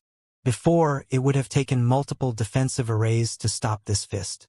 But right now, only one was necessary. Dian's eyes flashed with a deep purple gold as a brilliant array appeared before him and Chenglei's fist. However, Patriarch Ragnar wouldn't make the same mistake twice so easily. With a discreet flick of a finger that sat on Dian's shattered shoulder, Dian's array immediately dimmed just moments before Chenglei's fist collided. In that moment, how could Dian's sixth sense not pick up on what happened? He had more than enough time to draw another array, but would it make a difference? Wouldn't Patriarch Ragnar just act again? The array shattered reminiscent of a fragile glass pane. Dian watched with a cold gleam in his eye as Chenglei's fist collided with his face. Maybe in a normal situation, the impact would have been lessened by Dian flying backward. But The grip Patriarch Ragnar had on his shattered shoulder was so strong that Dian tilted to the side with such force that his arm was nearly torn out of its socket. A deep and reverberating pain erupted from Dian's shoulder as Chunglei rained punch after punch down. They felt like little else than an irritant, but because Dian wasn't able to control and move his muscles, it was only Patriarch Ragnar's grip on his shoulder keeping him up. Humiliation. The pain in Dian's shoulder felt like nothing to him. All he felt was an endless humiliation. He didn't care that Patriarch Ragnar was a celestial and he by all rights shouldn't win. He didn't care that Chinglei's punches felt like nothing to him. He didn't care that he was being forced into a corner by these people or that the odds were stacked against him from the very beginning. Such was his deep-seated arrogance. There shouldn't have been a single situation he couldn't get out of. Not a single one that he couldn't overcome. And yet here he was, getting his face pounded by someone this weak and inferior to him. Time seemed to slow. There was only one other time where Dian had ever felt this feeling. He had vowed to never feel it again. But here he was. However, he continued to watch every fist, never closing his eyes. With his senses, Chinglei's every punch was incomparably slow, and everyone had its image burned into Dian's mind. "I'll remember this. That's enough." Elder Dayu finally spoke out after a few minutes passed. Whether he agreed with this or not didn't matter. When it came to the face of the Dayu clan, no one could be allowed to besmirch it. However, in all the time he allowed his grandson free rein, he hadn't heard a single sound escape Dian's lips, nor had the coldness in his eyes faded. At that point, it was nothing short of a farce for him to allow Chunglei to continue. "Leave it be. He won't be of this world soon." Elder Dayu finished, turning away and entering the cave. Chinglei's fists stopped as he breathed heavily. Just like the previous Dian, Chunglei was still waiting for his meridians to mature. As such, he had no cultivation, much like the last time he fought Dian. Just months prior, he could remember vividly just barely losing to Dian. And yet now, even after being allowed free ability to attack without retaliation, he hadn't even caused so much as a bruise on Dian's face. In fact, if it wasn't for the small sliver of blood falling from his corner lip, it would almost be as though he hadn't been attacked at all. How could Chunglei match up to Dian's body cultivation? Even if his movements were sealed, that didn't change the fact that Dian had a peak essence gathering body. Something Chunglei could never hope to match. And yet, Dian didn't feel any pride in this small victory. His eyes remained cold enough to pierce through to Chunglei's soul. Patriarch Ragnar pulled Dian by his shattered shoulder into the dark cave. Dian walked silently down the dark corridor. He knew next to nothing about the Belmont Holy Land, and even less about the catacombs, but he assumed that wherever they were bringing him now was the source of all the secrets that had been held for so long. Understanding that the mortal world had been sealed for the sake of powering an entity was an obvious conclusion after everything he had learned for the past 3 years. But that information was surface and shallow. There were still too many questions. Who was the entity? Did this relate to the same wars his grand teacher lamented? Or was it an entirely different beast entirely? If it really was about the war between the Chaos factions and the Old Mans, how could his grand teacher sit idly by and allow this to happen? Was he not aware of what was happening? How could he not be? This was a man who quite literally just reached his mind across dimensions and instigated a time lock that turned a mere split second into half of an entire year. This was a man who gave Dian a technique to reverse the absolute death sentence of burning one's soul on a whim. This was a man with will so powerful that his techniques were passed down through the ages as though they were the will of the heavens. How could Dian accept an answer like, he just didn't know? Even worse, this wasn't the end of Dian's questions. Why us? Why did he choose to steal talent from us in specific? What was the history of Dian's people? How did they come to find a place in a universe that used to be known as the strongest? By the history he knew, the Kitsune and Celestial Deer sect used to share this universe and quadrant as one. It was one of the rare few instances where the two main Emperor God clans of Quadrant weren't quarreling. After all, if they were, how could they share a single universe together? But, if that was the case, where did Dian's people come from? They couldn't have always been mortal, or else there wouldn't have been any talent to steal. Even more interestingly, human history only went as far back as about 5,000 years, and yet that was only half the lifespan of a celestial. Considering the fact even Tao formation experts wouldn't have been rare among this universe in the past, that amount of history is truly too pitiful to be the true amount. Something was missing. Suddenly, Patriarch Ragnar's voice snapped Diane out of his thoughts. There's no use in thinking so hard. It won't do you much good. I noticed that you left all of your treasures behind to your widows. That's nice. But I'll be taking them after this is over and done with. Diane's eyes narrowed. To so clearly provoke a man you want to die for your sake. I can't tell whether you're stupid or overly confident. If you keep showing me that your word means nothing but dog shit, why would I allow you to have both my soul and everything else you want? Patriarch Ragnar suddenly laughed. You overestimate yourself far too much. You truly believe that there is nothing in this world that can suppress your soul? You think that if you continue playing this card that it will always work? For someone who claims to be intelligent, you're quite lacking. Patriarch Ragnar's eyes flashed with a dense killing intent. A formless pressure spread trough the cave walls. But somehow it was much different than before. Crackles of red lightning illuminated the dark tunnels, causing Diane's breathing to become heavy and his eyelids to droop not because he was tired, but because they had suddenly become much too weighty for him to hold up. His entire body felt like a massive stone had fallen on top of it. Naive little boy. Diane's mind shook as he suddenly grasped what was happening. In order to sense and manipulate celestial energy, one must first comprehend a rudimentary domain. Much like for one to sense and manipulate saint energy, you must first comprehend an intent.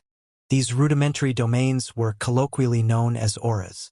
Although that word was often tossed around in the martial world, when it was attached to a celestial level expert, it meant something entirely different.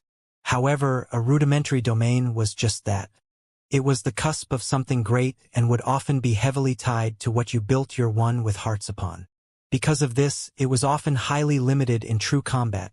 Only geniuses among geniuses would have robust enough cultivation hearts to manifest a viable aura. The reason why was simple. The step above a rudimentary domain, or a true domain, was a space where the laws of the universe no longer bent to the whims of those laws, but rather to the whims of the cultivation expert.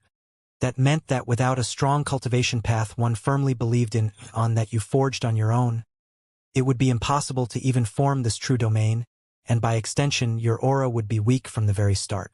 The very fact that Patriarch Ragnar's aura was so powerful enough to even stifle Diane's soul, only meant that Diane had vastly underestimated this man. There was no way he was a simple celestial expert. His aura was only a single half-step away from a true domain. This was only possible for an unprecedented genius. Don't feel despair. Listen, since it is unfair that you've been left in the dark about so many things, how about I tell you a secret? With your pitiful senses, you'd never be able to tell. A sinister glow flashed in Patriarch Ragnar's eyes as he leaned downward toward Diane's ear, whispering so that only Diane heard. I'm a 12th stage celestial expert. Diane's lip twitched at these words. What kind of concept was a 12th stage celestial expert? Nearly inconceivable. This man had not only reached the pinnacle of celestial cultivation, but he had also done so as a first-grade expert. Diane's puppet, the one he had hidden all this time, the one within the spatial ring, he had so diligently covered in a concealment array resting on his fingers. It was all useless. How could a 4th stage celestial puppet that Diane could hardly control for a brief moment at its pinnacle fight someone 8 stages higher than it? Diane didn't even know if his senses could keep up with Patriarch Ragnar at that level of cultivation. This man was only a single step away from becoming a Tao formation expert. What hope was there at this point? Hours went by as they walked through endless tunnels.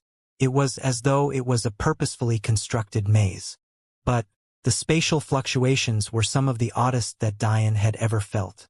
He couldn't tell what path they followed, but he understood it wasn't an ordinary one. If he had to guess, he would think that this form of space didn't just allow travel through ordinary space, but rather the space between dimensions themselves. If that was true, Spatial understanding on that level would have to be at the level of a supreme law. But the only type of space Will Dian knew only allowed for travel within a single plane of existence. Even when P10, for example, hid in a spatial pocket, he wouldn't leave this universe in the strictest of sense. Space will was just as odd as time. Both were seemingly overpowered and groundbreaking wills, but in reality, the restriction of the universe on them was so heavy that they were little better than regular elemental wills.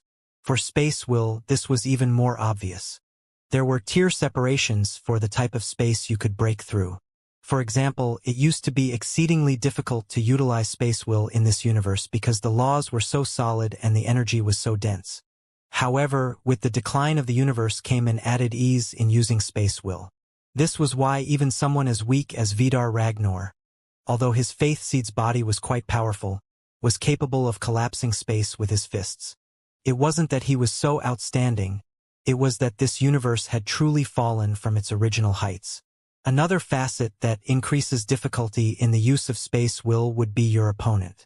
Dian teleportation abilities meant nothing in front of true experts because they had the ability to forcefully control areas with their energy. This worked in much the same way a universe with higher energy density would be harder to learn spatial will in. With all of this in mind, it made sense how astounded Dian was by this level of spatial will. To be able to comprehend spatial will to this level was definitely not easy. Dian even dared to say that whoever forged these tunnels had spatial will comparable to void will. Because of that will, navigating the catacombs increased in difficulty by a ridiculous margin. Dian couldn't fathom how Elder Dayu moved with such decisiveness.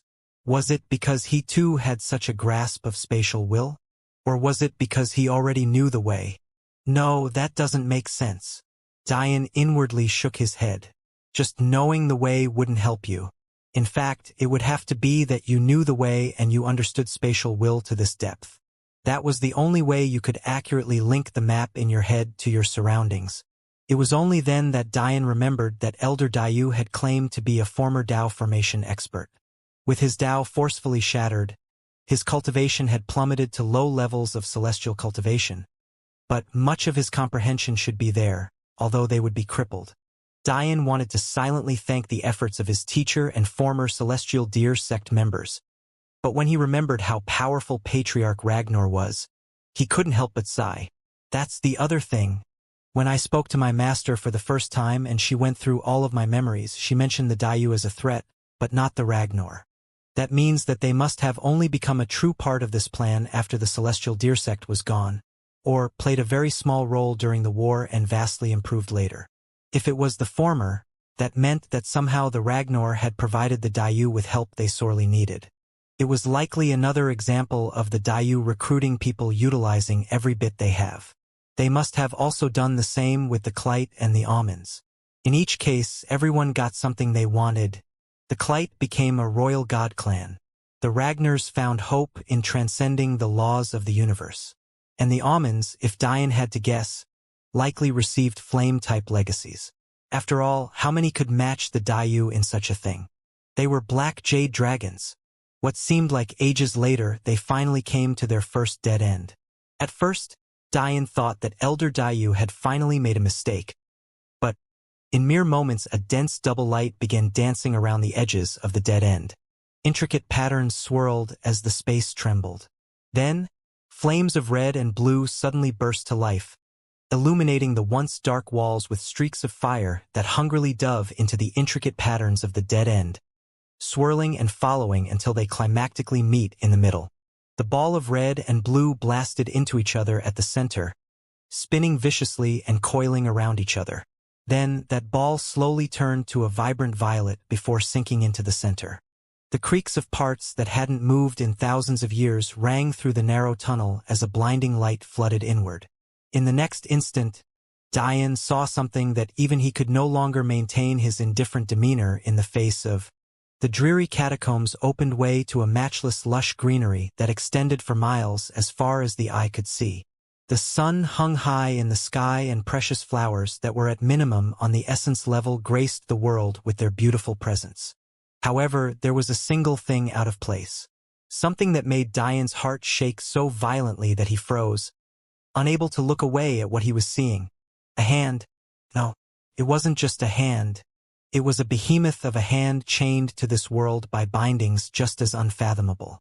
Dian couldn't comprehend how far away it was, and yet it appeared so close and large that he could almost reach out and touch it. But logic told him that if he was even within 1,000 miles of this hand, the pressure it was giving off would kill him in an instant. The violent trembling in Dian's heart, the uncontrollable sweat that poured from him, the near immediate shattering of his one with heart death will. In that moment, Dian's mind suddenly understood something he was quite frankly too scared to accept. The earth didn't expand to millions of times its normal size on a whim. It had done so to act as a prison for the enormous thing before him now. Dian's heart beat wildly. He couldn't understand what was happening to him. It felt as though everything in his world was crumbling. His knees that he had long since lost control of due to Patriarch Ragnar's influence began trembling violently. Waves of tremors tore through his soul, threatening to separate it from his body. Even his eyes turned a blood-red color, struggling against his instinct to drop everything and run, even if it meant his death. Fear. That's what Dian was feeling, an emotion he couldn't remember ever experiencing in his life. This was the first time Dian felt a pressure that surpassed his own father's by so much that his veil of arrogance and disdain for the world was completely torn from him. Dian had faced the martial world without any cultivation. He had boldly exposed the plans of a god clan and provoked too many of them to count. He faced armies of hundreds of thousands with a smile on his face. He sacrificed himself without hesitation and dove head first into torrents of death chi. He had faced the anger of the universe itself. Not once in all that time had Dian felt this feeling of absolute suppression and despair. Patriarch Ragnar's hand involuntarily shivered on Dian's shoulder, but he quickly stabilized himself. As for Elder Dayu, who was the closest, he showed no signs of trepidation. After all, he was without a doubt the firmest in his martial way, despite the shattering of his Tao. In addition, Dian was correct. The distance between them and the hand was unfathomable. The fact it looked to be a hand's length away was simply a testament to how absurdly large it was. Elder Dayu turned a gaze back to see Dian's sorry state, seemingly having expected this. Sometimes with how he acted, Elder Dayu would completely forget this boy's age. But when you really put things into perspective, he really was just a 19-year-old child. Even if he was hundreds of years old, in any universe worth its salt, he would merely be a member of the younger generation. There is a pinnacle of cultivation that one catch reach that surpasses a Tao. It's a mythical state that seeks to trample over the laws of the universe themselves. What is a Tao if not for a philosophy? And yet, aren't there too many of them? Don't they often clash? How can a Tao be an absolute truth if there are other supposed absolute truths that directly counter it? Paishaniva attempted to follow the absolute path, and yet stumbled and fell. To him, that sort of Tao was a facade, nothing but a shallow construction. And yet, many others had formed a Tao using the same principles Paishaniva tossed away. So what was truth? What was the pinnacle of being? Of existing? The answer to these questions were what true martial artists sought. The presence of this path was exactly why one couldn't hope to rely on the cultivation of another to transcend. It was why, despite the shattering of his Tao, Elder Dayu's mentality was as calm as the surface of a lake. When one approached this state, it said that their martial path becomes so fierce that it disdained the path of others. Upon approaching this state with a simple thought, you could destroy the cultivation of another. It was this state that made Dian's energy cultivation technique so important. The suppression of stepping into some else's universe was far too great unless you had the power to look down on everything with disdain. This suppression was what Dian was experiencing right now, except on an entirely otherworldly level. It was a mere hand, and yet its presence threatened Dian's very existence. The entity wasn't even aware of their appearance. Would you be aware of an ant crawling thousands of miles from yourself? And even if you were, would you care? And yet, the mere pressure of his martial path made Dian understand very well that if he approached, the only result would be death. Suddenly, A thought other than fear crossed Diane's mind. Everything that he had suffered, that his parents had suffered, that his master had suffered, his world had suffered. Everything. It was because of this person. This person that saw his existence as so much more lofty than anything else that he didn't think twice before using the lives of billions for his own pleasure. This is your fault. Ah, so the arrogant boy does have things he's afraid of. How adorable. Patriarch Ragnar laughed lightly. But that was the moment that Diane's fear turned to anger. The demonic blood within his roared, sending popping sounds through his body as his shoulder bulged out of Patriarch Ragnar's clamping hand. The corridors violently shook under Diane's anger. His only thoughts were of seeing that entity die beneath his feet, to show it that there was no arrogance above his in existence. Regardless of the celestial energy Patriarch Ragnar circulated into Diane, there was no stopping what was occurring. In an instant, a barrier that should have been as difficult as crossing an abyss to leap over shattered. 14.9%. 14.91%, 14.92%, 14.95%, 14.98%, 14.99%, 15%. All of Diane's wounds and fatigue were washed over by a dense saint energy, sending his blood vigorously pumping through him as his bones reached another level of toughness. There was nothing in the world that could stop such a perfect breakthrough. Diane had touched upon what it meant to be a demon in his fight with Femi. He touched upon what it meant to be a sovereign in fight with death. And that all culminated in this moment where he did something very few could ever accomplish. There was a reason ancestors didn't simply hand all of their essence blood to the most talented of the next generation. The amount of tenacity needed to defy heaven's laws in such a way was unprecedented. It wasn't a matter of simply having more blood to absorb, you also needed the comprehension and willpower to do so, or else the blood would simply be wasted.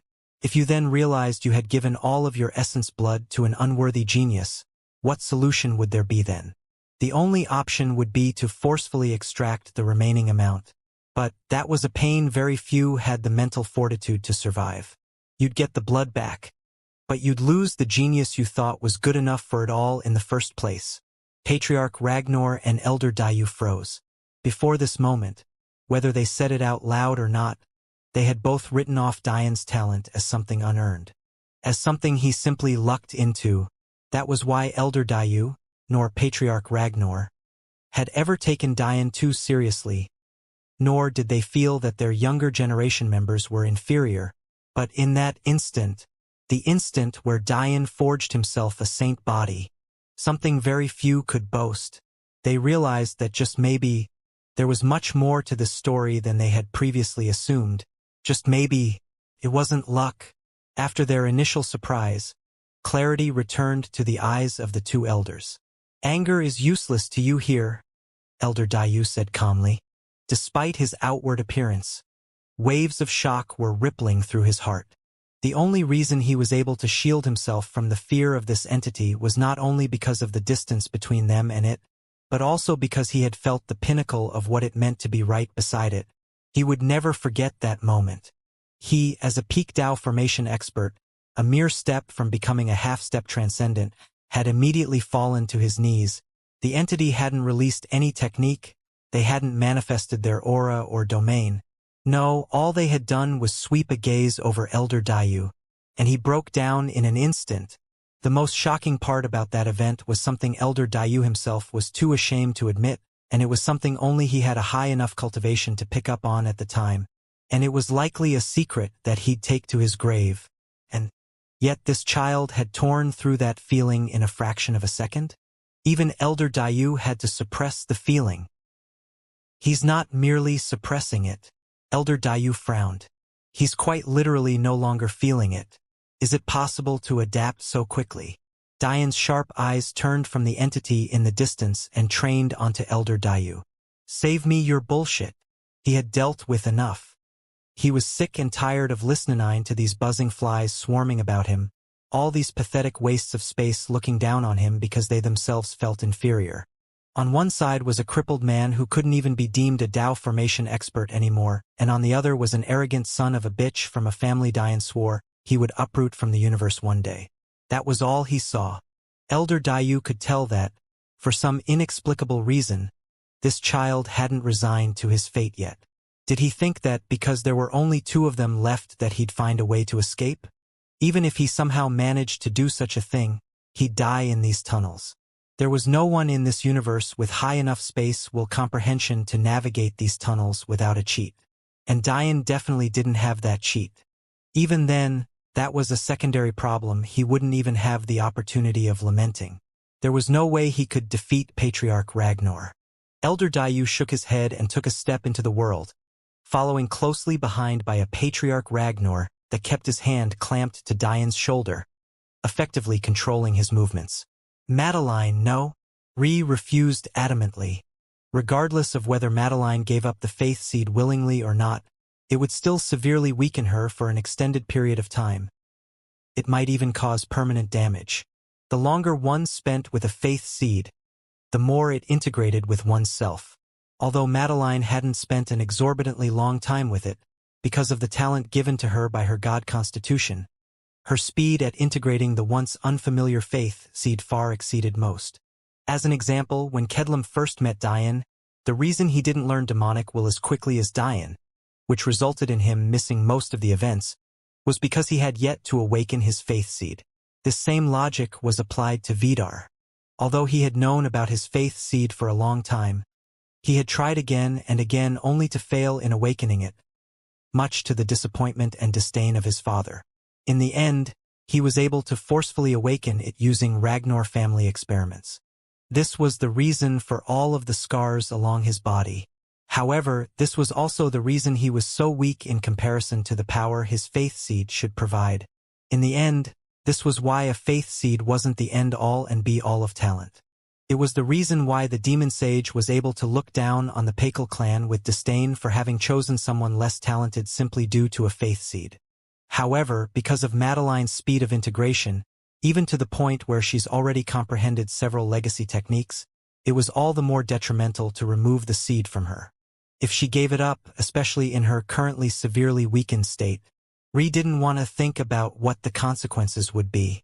Madeline smiled weakly, still lying comfortably on Cushion's furniture. He sacrifices too much for us. It's the least I could do. I know if you were in my position, you wouldn't hesitate either. But we don't even know if he can really do what he says he can. Ri grit her teeth. Ri wasn't worried about the danger. But how could infiltrating the Belmont Holy Land be so easy? Especially when that's exactly what they'll be expecting. Just because Dian often figured things out quicker, didn't mean that Ri and Madeline weren't intelligent in their own right. Ri had witnessed how much importance the Dayu placed on Maying and Jade's abilities. From her understanding, they both had special abilities pertaining to searching for things. The only people they had here who could do such a thing would be either her father or little Lila.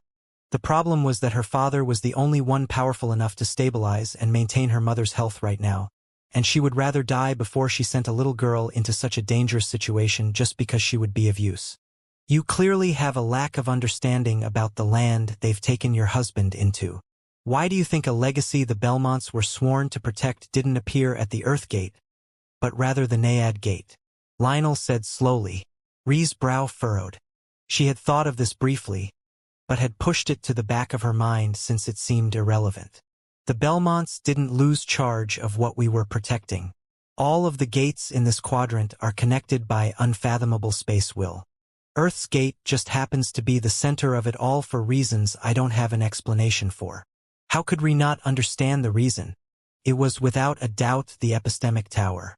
However, that's irrelevant. The point is, how could the protectors not understand how to navigate around what they're protecting? Ri frowned. Prove it first. As insurance, Madeline must come. As soon as I prove my ability to help, she must hand the faith seed to me. Only then will we proceed. Ridiculous. She's already weak. If you take it then, she'll be even weaker.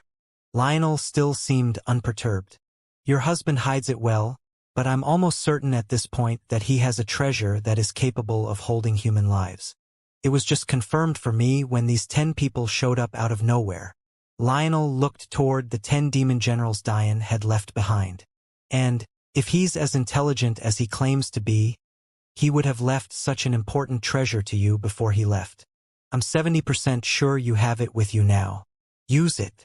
Although Ree's frown deepened on the outside, she inwardly smirked. You're too smart for your own good, husband. Keep whatever limit of people you can within that treasure, because only you and I can enter. When the time is right, they'll have to be the ones who save Diane. Lionel continued. Just to be clear, I am only a guide. After I do my duty and receive my payment, I'll be leaving. Whether you can navigate your way back out will be up to you. Ree struggled with her decision, but in the end, she nodded. She had no choice but to hope that the strength of the demon generals would be enough. With any luck, they'll be able to at least help Diane a bit. Then, Ree crushed an array plate Diane had made, causing the demon sage's tower to disappear from sight. With a sweep, Ree took everyone the entire tower into the spatial ring after they left the surroundings of the arena under the shocked gazes of the warring clans around them. Ree didn't forget to take up the celestial puppet Diane had been forced to leave behind. It would hopefully be useful even if she couldn't control it. Soon, it was only her and Lionel Belmont in the desolate arena city. Let's go. Near the center of the Belmont Holy Land, Diane, Patriarch Ragnar and Elder Dayu walked through the fields of grass. The closer they got to the hand, the less even Patriarch Ragnar and Elder Dayu were able to keep their composure. It had been a long time since Elder Dayu lost his nonchalance as it became more and more difficult to walk and breathe. However, their goal wasn't to reach the hand itself. That would be nothing short of suicide. Their destination had been purposefully placed. It had to be close enough to the entity to mean something, but it also had to be far enough that they could play their part without dying. Swirls of red and blue flames danced on Elder Dayu's palms, seemingly acting like guides. They only pointed in the same direction simultaneously when they faced the correct direction. Everything about this was odd to Diane. If this was truly meant to be a prison, why were Belmont family flames capable of leading the way? For one, Diane had a certain degree of certainty that this was a prison. Not only was the hand clearly chained, the entrance was sealed within a land that could usually only be accessed by a single family whose king was clearly opposed to this. Diane considered the idea of King Belmont being a traitor, but King Acacia wasn't Jade. His true empathy was the true blue form of the technique. He couldn't be tricked like Diane tricked Jade. For them to have worked so close all of this time, King Acacia would have, without a doubt, been able to tell. It was true that King Acacia disappeared 11 years ago, but they had clearly been close friends long before then. In addition, King Acacia's true empathy was restored fully, although his cultivation wasn't. That meant if King Belmont was a part of this plan, King Acacia would have known as late as today. That's something important enough that he would have found a way to tell Diane, because that would mean having to be wary of the entire Belmont family. However, the problem was that the place they were leading Diane had to be related to the seal on his world. The seal should be of benefit to the entity while the prison was a detriment. So why would the flames of the people who wished to harm the entity lead to a place that would help him? Before Diane could finish his thoughts, Elder Dayu stopped walking as the flames in his hand flew out of his control. They slammed into seemingly empty space, once again combining into a beautiful violet light. The temperature raised rapidly, burning away the large portions of the grass field and revealing a stone array hundreds of meters wide and so complex that Diane couldn't see through it. The array theory was far beyond anything he had ever seen before. Even his master's memories didn't have a match for it. Violet flames embedded themselves into the array, gently lighting it. The shifting parts of the array began to spin violently, changing the conformation again and again as the stone platform raised a meter from the ground before stopping abruptly. An ancient bell rang, but the deep reverberation was something much more profound than heaven's chimes. It felt as though that its every sound resonated with the very world, causing the laws of the universe to sing along with it. And yet, Just as quickly as everything seemed happy, an eerie darkness shattered the holy chimes. The stone platform cracked open, sliding apart as tremendous earthquakes filled the inner world. In an instant, the world shifted from a resounding happiness to an anger so deep and foreboding that it matched the feeling welling up in Diane's heart. Everything screamed that this shouldn't exist, that it had no place in world. And here it was. Down in the stone opening lay 3 semi-spheres radiating a power too vast and unimaginable that the hand in the far distance was completely forgotten. In 2 of these semi-spheres lay 2 blinding bulbs of light, pulsating with such speed that they almost looked as though they weren't moving at all. Within one, Diane's sixth sense felt a striking physical prowess. It was a path of dominating the universe with little else than one's body, the epitome of what it meant to be a body cultivator. However, there was no imbalance like what Diane felt. With the demon sage's blood running through him, Diane constantly felt an unparalleled thirst for anger and revenge. But he also felt an unbridled lust, something he himself could hardly control. If it wasn't for his overwhelming willpower and the love he held for his wives, it would have long broken him. This problem had followed him long since the Elven Kingdom. However, he had continually suppressed the feeling. However, this bulb reached a balance of pure perfection. It wasn't a prowess of just power and strength. It was also fluidity and gentleness. It wasn't just overwhelming weight, capable of shattering space itself. It was also as light as a feather and as free as the wind. The other bulb of light held a connection to the universe Diane had never felt before. He could see that it was there with his eyes, but the level of energies it contained was so far beyond his comprehension that his sixth sense screamed to him that nothing was there at all. This is everything that was stolen from us. Flames of black crackled in his eyes. As Diane peered into what the stone platform revealed, he couldn't help but recall words Elder Dayu had spoken to him when last they met. Diane's memory was unparalleled. He could remember the words exactly as they were said, even to the most minute of details and voice inflections. "You're from the mortal realm of this planet," he had said. "Yet you protect those of the martial realm. I wonder if you'll do the same once you know the truth." Heat pumped off of Diane's body as the burned the image of the sacrifice of his home into his memory. Knowing that the people he had called allies, the person that he called father-in-law and mother-in-law, the person he called master, were all guilty of the same evil of the person he hated most in this world. These 2 orbs, they were the body kernel and the energy kernel. In the skies above the sky of Earth, a devastating battle was still taking place. King Belmont furiously fought against 3 enemies at once, all heads of their own respective god clans, but he held his own. He had spent years in seclusion doing nothing but training for this moment, and yet he still felt so useless. His flames of red and blue seemed to want to fuse to violet, but it was exceedingly difficult to do so in battle. Although his eyes had long since lost the patented Belmont double red and blue colors, his flames still struggled to do so. Quite frankly, Amethyst was too much of an anomaly. Even when her mother became pregnant, she didn't dare to believe it. In the beginning, the ice phoenix that birthed Amethyst had resigned herself to never having children when she ran from her clan with her husband. This made the day of Amethyst's birth both an ungodly catastrophe as well as it being a miracle among miracles. Truth be told, King Belmont had it easy. He wasn't trying to fuse the life and reincarnation aspects of the flame. He only wanted to do so for the most basic fire and ice properties of the flames, but even that was nearly impossible. With this level of difficulty, one can only imagine the level the arrays of the Belmont Holy Land had reached to be capable of forcing these violet flames into existence. "I have to hurry. There's no telling what could be happening."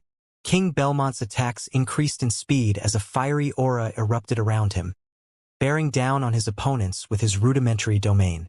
In an instant, the pressure felt by the planet Deimos God Clan heads and Kami God Clan head increased manifold.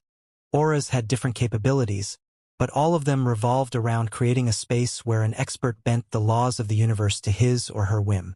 As one might guess, this used up a ridiculous amount of stamina, which is exactly why few bother to use theirs. mostly because the gain isn't worth it for many. However, King Belmont was different. He had spent centuries learning to fuse his flames. But time and time again he failed. So, he decided instead of bending to the will of the universe, he would bend it to his own. The day he finally stepped into the celestial realm was the day he made this revelation and finally formed his own aura, allowing him to finally sense celestial energy. His rudimentary domain was one that broke the laws of the universe as we know it. King Belmont's flames of red and blue, the very same flames that clashed, but never fused, instantly stopped struggling, combining into one seamless flame of dazzling violet. "I have to hurry. Come!" He roared into the abyss of space, stars twinkling as his backdrop. Paishaniva, too, was pushing forward with all of his might, knowing that time was of the essence. He didn't know what was going on below, but he knew that they were outnumbered and that one of his opponents had already broken away. Although he could see everyone he had begun to fight with, it had taken him too long to realize Matriarch Niveus was missing. Even worse, the moment they had stepped out above the planet they called home, Patriarch Clyte had laughed sinisterly and called upon all three of the Clyte family ancestors. This was why King Belmont was being forced to fight three at once, while the Elven Elders and Patriarch Pakel split the rest. The situation couldn't be any worse, but a fuel of hope was raging within Paishaniva. He understood more than anyone that if he recovered his comprehension and rebuilt his one with heart with a foundation he believed in, his power would once again become unmatched. If he could manage to rid himself of his demons, saving everyone wouldn't be a pipe dream. But doing something like this was as difficult as ascending the heavens. The laughs of King Clyte as he continually summons wind will to compress and explode was sinister and dark. It was clear that in their collaboration as allies, the Clyte and Horus clans had traded legacies amongst themselves. Why else would King Clyte be able to use a technique too eerily reminiscent of the dead ode Horus? "You seem to be struggling, Ramiro. What's wrong?" King Clyte cackled. "For years you were my most hated adversary, but now that I think about it, why should I be angry at all?" Paishaniva's focus threatened to waver under King Clyte's taunts. But this was what he needed. He needed to confront these things or he'd never be able to rebuild his Tao. "It was I who destroyed your family and slaughtered man, woman and child. And when you really think about it, it was I who stole your wife, not the other way around." King Clyte laughed like a maniac as the explosions grew more violent. "I fucked her day and night for years, venting my every frustration. I didn't even miss a single hole. It was some of the best I've ever had. But it grew stale quickly, so I chose to forget about her. Who would have thought that you would come along and pick up my sloppy seconds? To even birth a child with such a slut? Have you no shame?" Hearing those words, Paishaniva's progress seemed to stall and shatter. He wanted to bury himself in the deepest abyss and face the worst kind of punishment for what he had done. But then, the words of his wife and daughter rang in his ears. Sometimes the hardest thing to do was to forgive yourself, and maybe Paishaniva didn't deserve even that. He had sacrificed everything so that he could be ready and powerful enough for this very day. And yet at the last moment, he wavered, allowing his resolve to shatter. A small part of him thought that if he had just killed Delia on that day, he would have been powerful enough to stop all of the deaths that had occurred today. Wouldn't one death be worth saving billions? In the end, the sacrifice of his clan meant nothing. The sacrifice of his wife. Nothing. His sacrifices. Worse than nothing. The memory of the tears that flooded the eyes of his wife and daughter filled his mind. For them he had to forge onward. I'll make sure they meant something. Paishaniva had a faint inkling that he had no choice, whether they survived this or not. All rested on his shoulders, because without an intent as powerful as his was at its peak, there was no chance in fighting a peak first-grade celestial expert like Patriarch Ragnar. Anger. Dian had stopped truly understanding the emotions he was feeling. A constant weight threatened to crush his chest. His eyes were bloodshot, yet black and dense flames danced within them, and yet he also felt conflicted and confused. Was there really no good in the martial world? Elder Dayu and Patriarch Ragnar could only look over at Dian in shock. This area was nothing like the entrance. They were many times closer, and the pressure was so palpable that even they couldn't ignore it anymore. Even worse, when they opened up the stone monument, the pressure had increased again. It felt like they were looking into the laws of the universe itself, as though they were wallowing in dense gamma energy. And yet, the only feeling coming from this boy wasn't fear, but anger. Elder Dayu, with all of his experience of the world, could tell that this boy was trying to cling onto his humanity with everything he had. He was fighting not for the sake of his enemies, or even himself. He was fighting for the sake of his loved ones. However, he was losing. How could Elder Dayu comprehend the thoughts running through Dayan's mind right now? How could he know that the words he had said, words he had paid a heavy price to say, had finally resonated with the boy? In the end, he could only sigh. Become a demon, or don't. The outcome will be the same. Kneel. Patriarch Ragnar's hand exerted an extra and unavoidable pressure onto Dayan's shoulder that brought him to his knees with ease. The anger on Dayan's features flashed. When had he ever kneeled to anyone? The land beneath Dayan's knees shattered as he met the ground. He tightened his jaw in rebellion, even to the point of blood seeped through his teeth. But he could not fight a celestial expert, let alone one of such caliber. In the next instant, Patriarch Ragnar and Elder Dayu also kneeled. Pathetic. Dayan ground the words out from his mouth, forcefully taking advantage of Patriarch Ragnar's hand leaving his shoulder. Nothing but dogs. Although anger flashed through Patriarch Ragnar's features due to Dayan's words, he no longer dared to say to anything. Something was coming, and it was something even he wouldn't dare to give an iota of disrespect toward.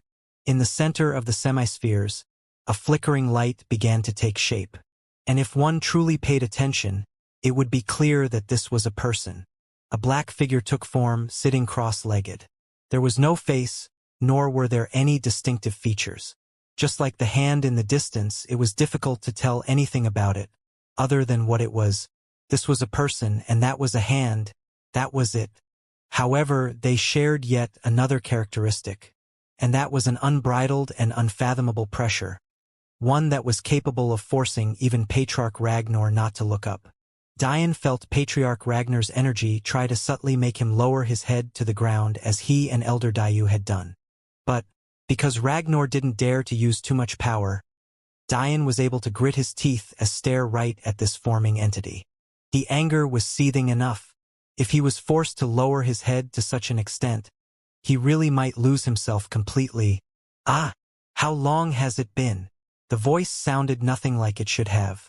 It should have been worth breaking. It should have torn through the void and beheaded Dayan for his arrogance and disdain toward it. It should have made the world sense or want to destroy its next note just like the array that contained it did. And yet, it sounded like none of those things. In fact, if one had to describe it, it would almost be like a young parent looking after their. It was soft and tender, and also held an unavoidable friendliness to it.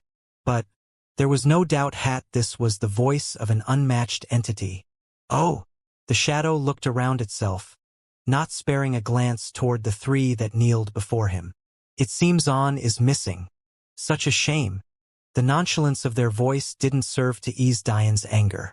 In fact, it did nothing but raise it to an entirely other level.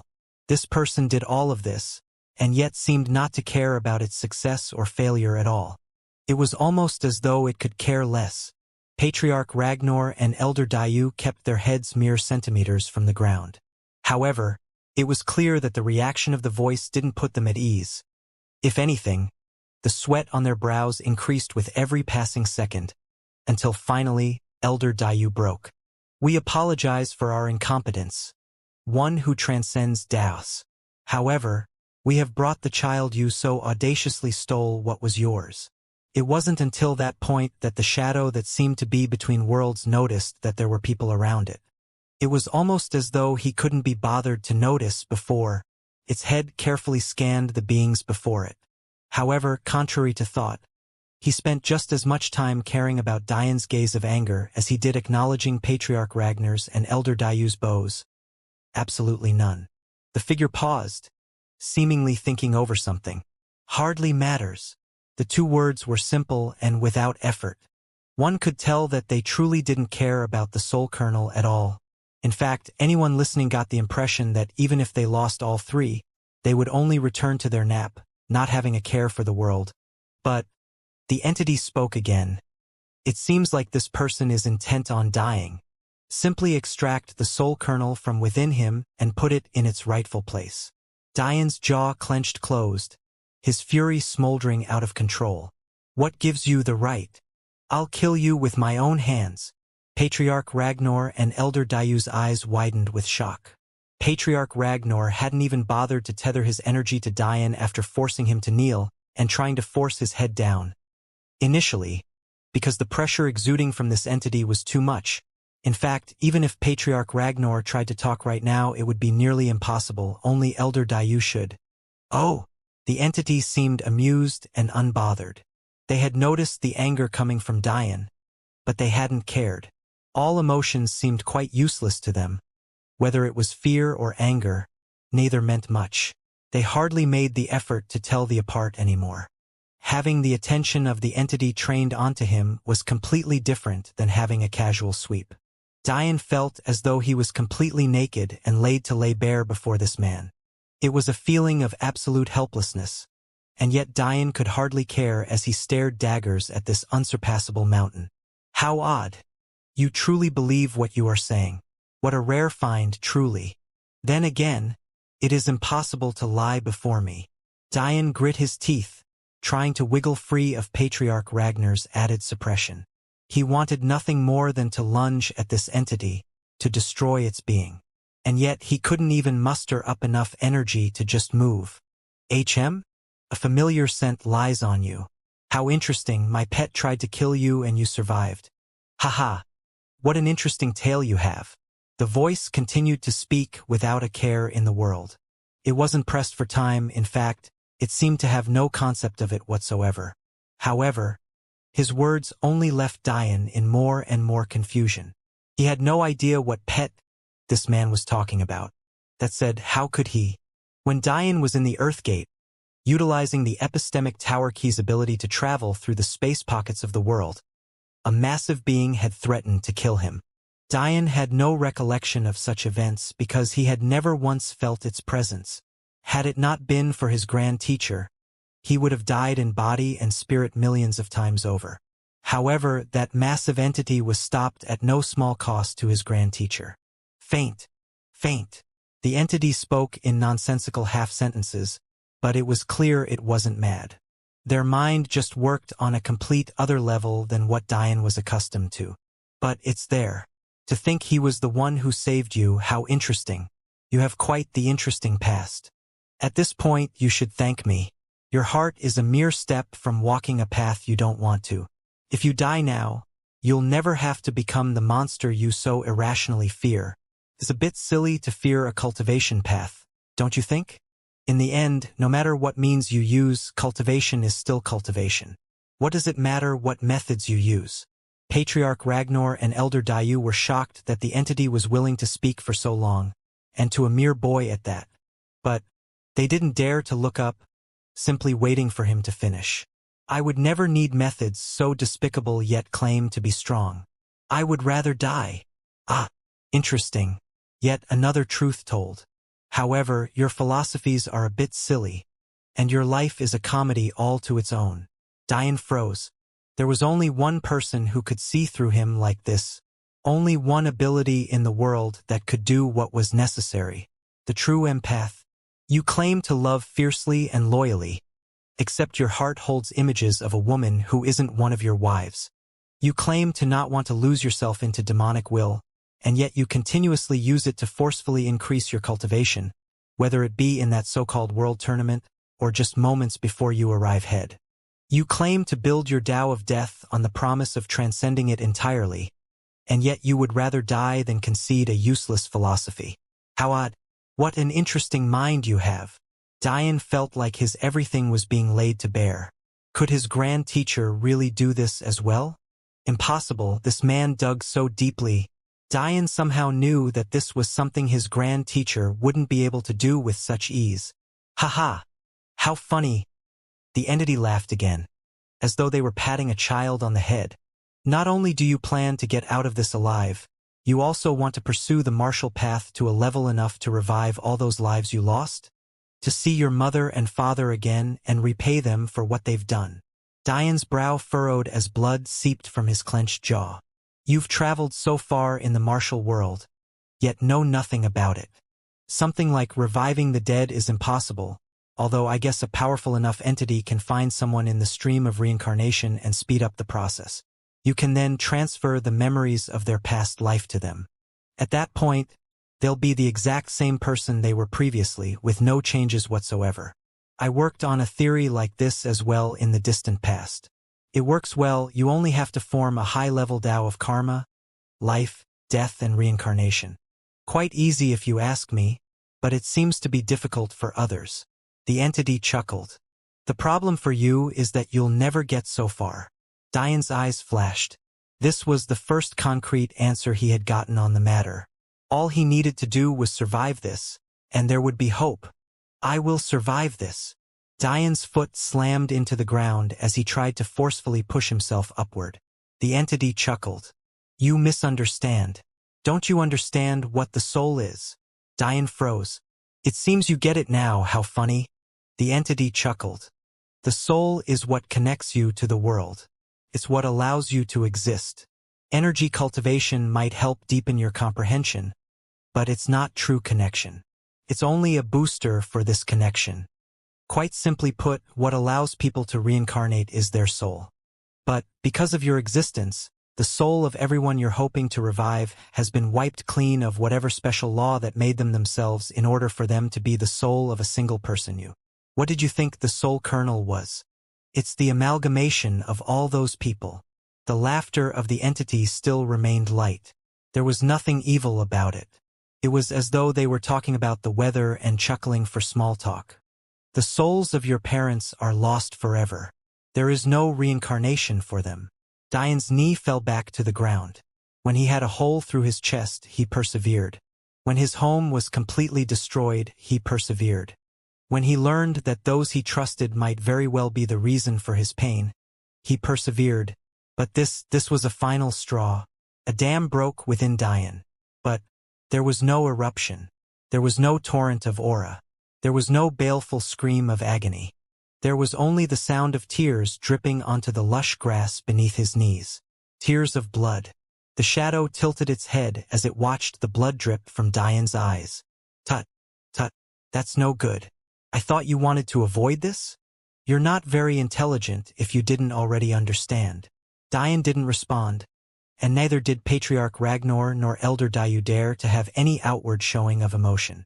Regardless of the way this shadow acted, there was a deep fear in their hearts, and it all revolved around it. People who were always so calm were truly the most unpredictable. You're quite odd. For people with such little intelligence and such a ridiculously small amount of talent, you should be following whatever martial path comes the easiest to you. Maybe because I've been in seclusion for so long, meditating on the laws of the universe and creating my own. I've forgotten how much I like to talk. In fact, it would be a perfect world if everyone listened to my teachings. Unfortunately, there are too many beings with negligible amounts of intellect. For those who are truly talented in the martial way, emotions are completely unnecessary in comprehending laws. But I acknowledge that of the trillions of souls I've come across, maybe only 4 truly fit into this category, not including myself, of course. Quite frankly, that number was a lot larger than I expected. It made me finally understand that there's a sky beyond a sky saying. However, for creatures of your stature, emotions are of benefit, although they limit the martial paths you can follow. This is why you're so odd. You have so much useless anger built up inside of you, and yet you suppress it. Then you build up this fake aura of arrogance and confidence that you don't truly have, and try to make that your martial path instead. If you acted like the scared child that you are, the child mad at the world for simply following its natural recourse, you probably would have traversed along the martial path much quicker. Diane didn't hear a word the entity said. Or rather, he couldn't be bothered to process it all. But that didn't mean he wasn't correct. Simple, unbridled, and unfiltered anger had completely shattered the body cultivation bottleneck he had reached simply because it was perfectly in line with the affinity of the demon sage's blood. However, Dian continually tempered and pushed down his anger, trying to avoid becoming something he didn't want to be. The martial world pressed him and prodded him, continuously taking without giving, and hurting without healing. And yet he endured, again and again, because this was the final wish of his mother. Had he not come here, would the mortal world be gone? Wouldn't their world be perfectly fine now? When the world tournament ended, and they came to extract the seals, only Dian would have died, and then the future generations of mortals would have a chance to build their own legacies and their own strength with him gone. He wouldn't have to deal with this pain in his chest. He wouldn't have to worry about the life or death of his wives or friends. He wouldn't have to carry the burdens of the celestial deer sect and the demon sage on his shoulders. He wouldn't have to think about the war between the chaos path and array alchemy. He would just be asleep, drifting away in a sea of nothingness as his memory faded from the world permanently. His soul would be erased from existence like his parents, but why should he care? It's not as though he'd be aware of it. He'd just be gone, and with him would go all his worries. His soul alone wasn't worth very much to begin with. What use was he? He had only ever made things worse, strutting around with a useless bravado that only got him into more trouble at every corner. See? Had you built your death one with heart on that despair, your erosion path would have been unmatched. Instead, you built it on something lofty and far beyond your station. Do you presume it to be easy to transcend the laws of the universe? Even I have yet to do so. Although I am quite close now, that's not a goal you could reach. You had the accumulated talent of so many yet failed so miserably. Only proceeding to the higher Saint Soul stage with 3 years of practice and the peak divine level technique. SK, your master must be rolling in her grave. The entity's tranquil voice continued to spread through the lush greenery around them as it softly chastised Dian. In its words, even Dian's astounding soul cultivation talent was nothing more than trash. Ah, now I understand. Not everyone can figure out the truths of things without a guide. And your teacher put a block on the memories she gave you. It would do you good to know the truth of my words before you die, and who better to inform you of that than your own master? I quite enjoy puzzles. It's too bad that this one is particularly low level. Maybe if Dian cared at the moment, he would be shocked by the shadow statement. The lock on his master's memories was something that stumped Dian completely. Dian was a person who not only had access to all of his master's memories related to array alchemy, he had also personally studied the Tao of array alchemy legacy he had received from Dead King's Valley. And despite all of his soul talent and intelligence, he couldn't make heads or tails of the seal at all. And yet, this entity said it was low-level and fun? Almost the instant the words left the entity's mouth, Dian felt a rumbling and then a shatter sound off in his head. A flood of memories invaded his senses. However, that wasn't the most fearful part. When the entity realized that Dian wasn't bothering to filter through and incorporate the new memories like he wanted, a hand seemed to forcefully seize Dian's mind before inserting the memories in without his consent. The entity sighed.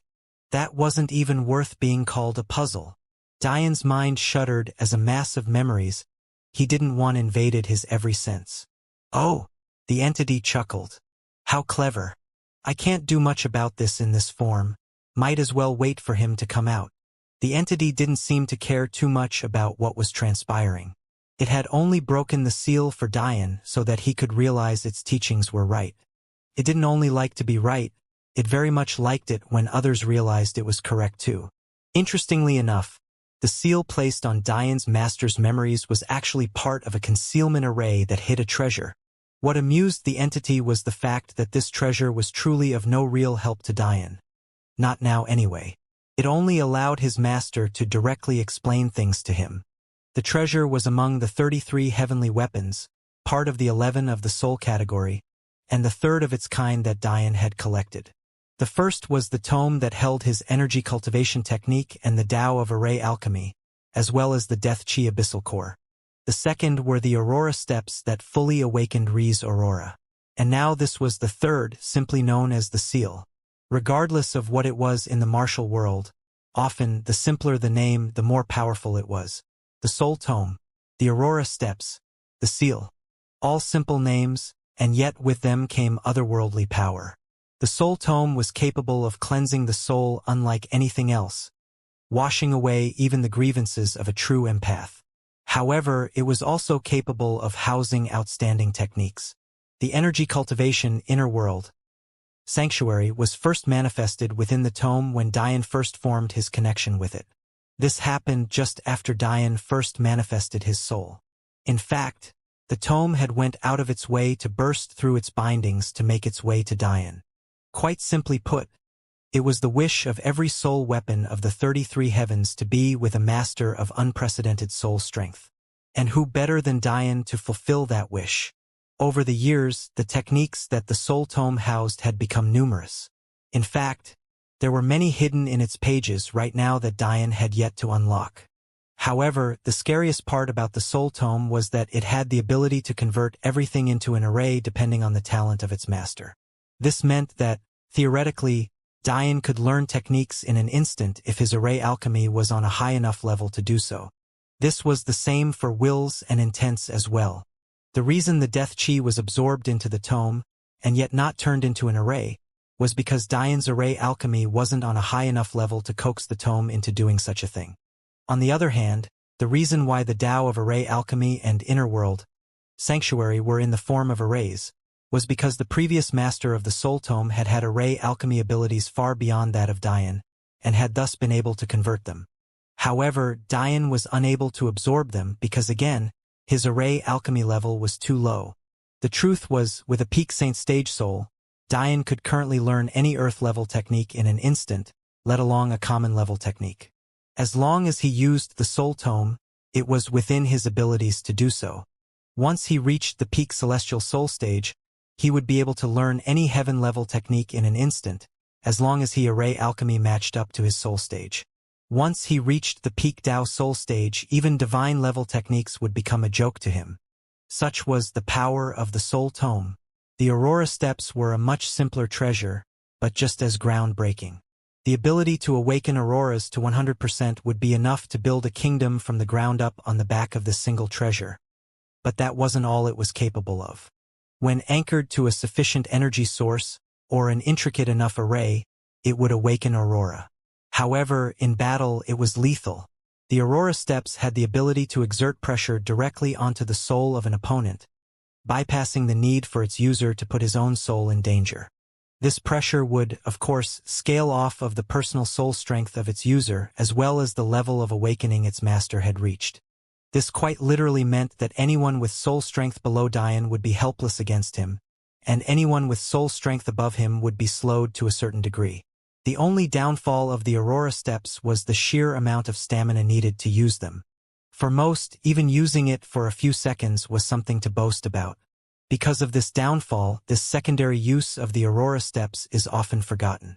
However, its use in battle as a defensive treasure still helped it to maintain its usefulness in such situations. The last treasure Dian had accumulated was something even he himself hadn't known he had had.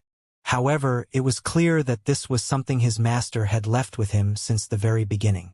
In fact, maybe the very reason Dian's master's memories didn't have anything about seals within them was because of this treasure. In the martial world, there were few feared more than seal masters. However, often what decided how good a seal master was were their legacies. The Sagebrit were so powerful because their very bloodline allowed them a manifestation that defied the heavens, causing them to be capable of sealing even Death Chi. But, on the other side, there was Ulu, whose seal was so weak that even Dian, with little experience with them, was able to tear it away with little effort before creating one from scratch that even Ulu's elders couldn't do anything about. That said, there was no seal legacy in the cosmos more feared than the seal.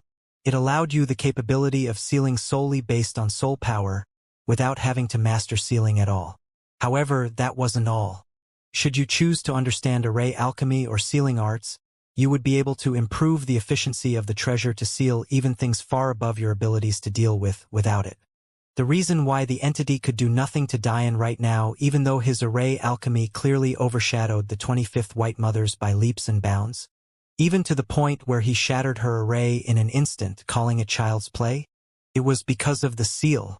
There was nothing in existence that could escape the might of the seal, even when it came to the consciousness of someone long dead.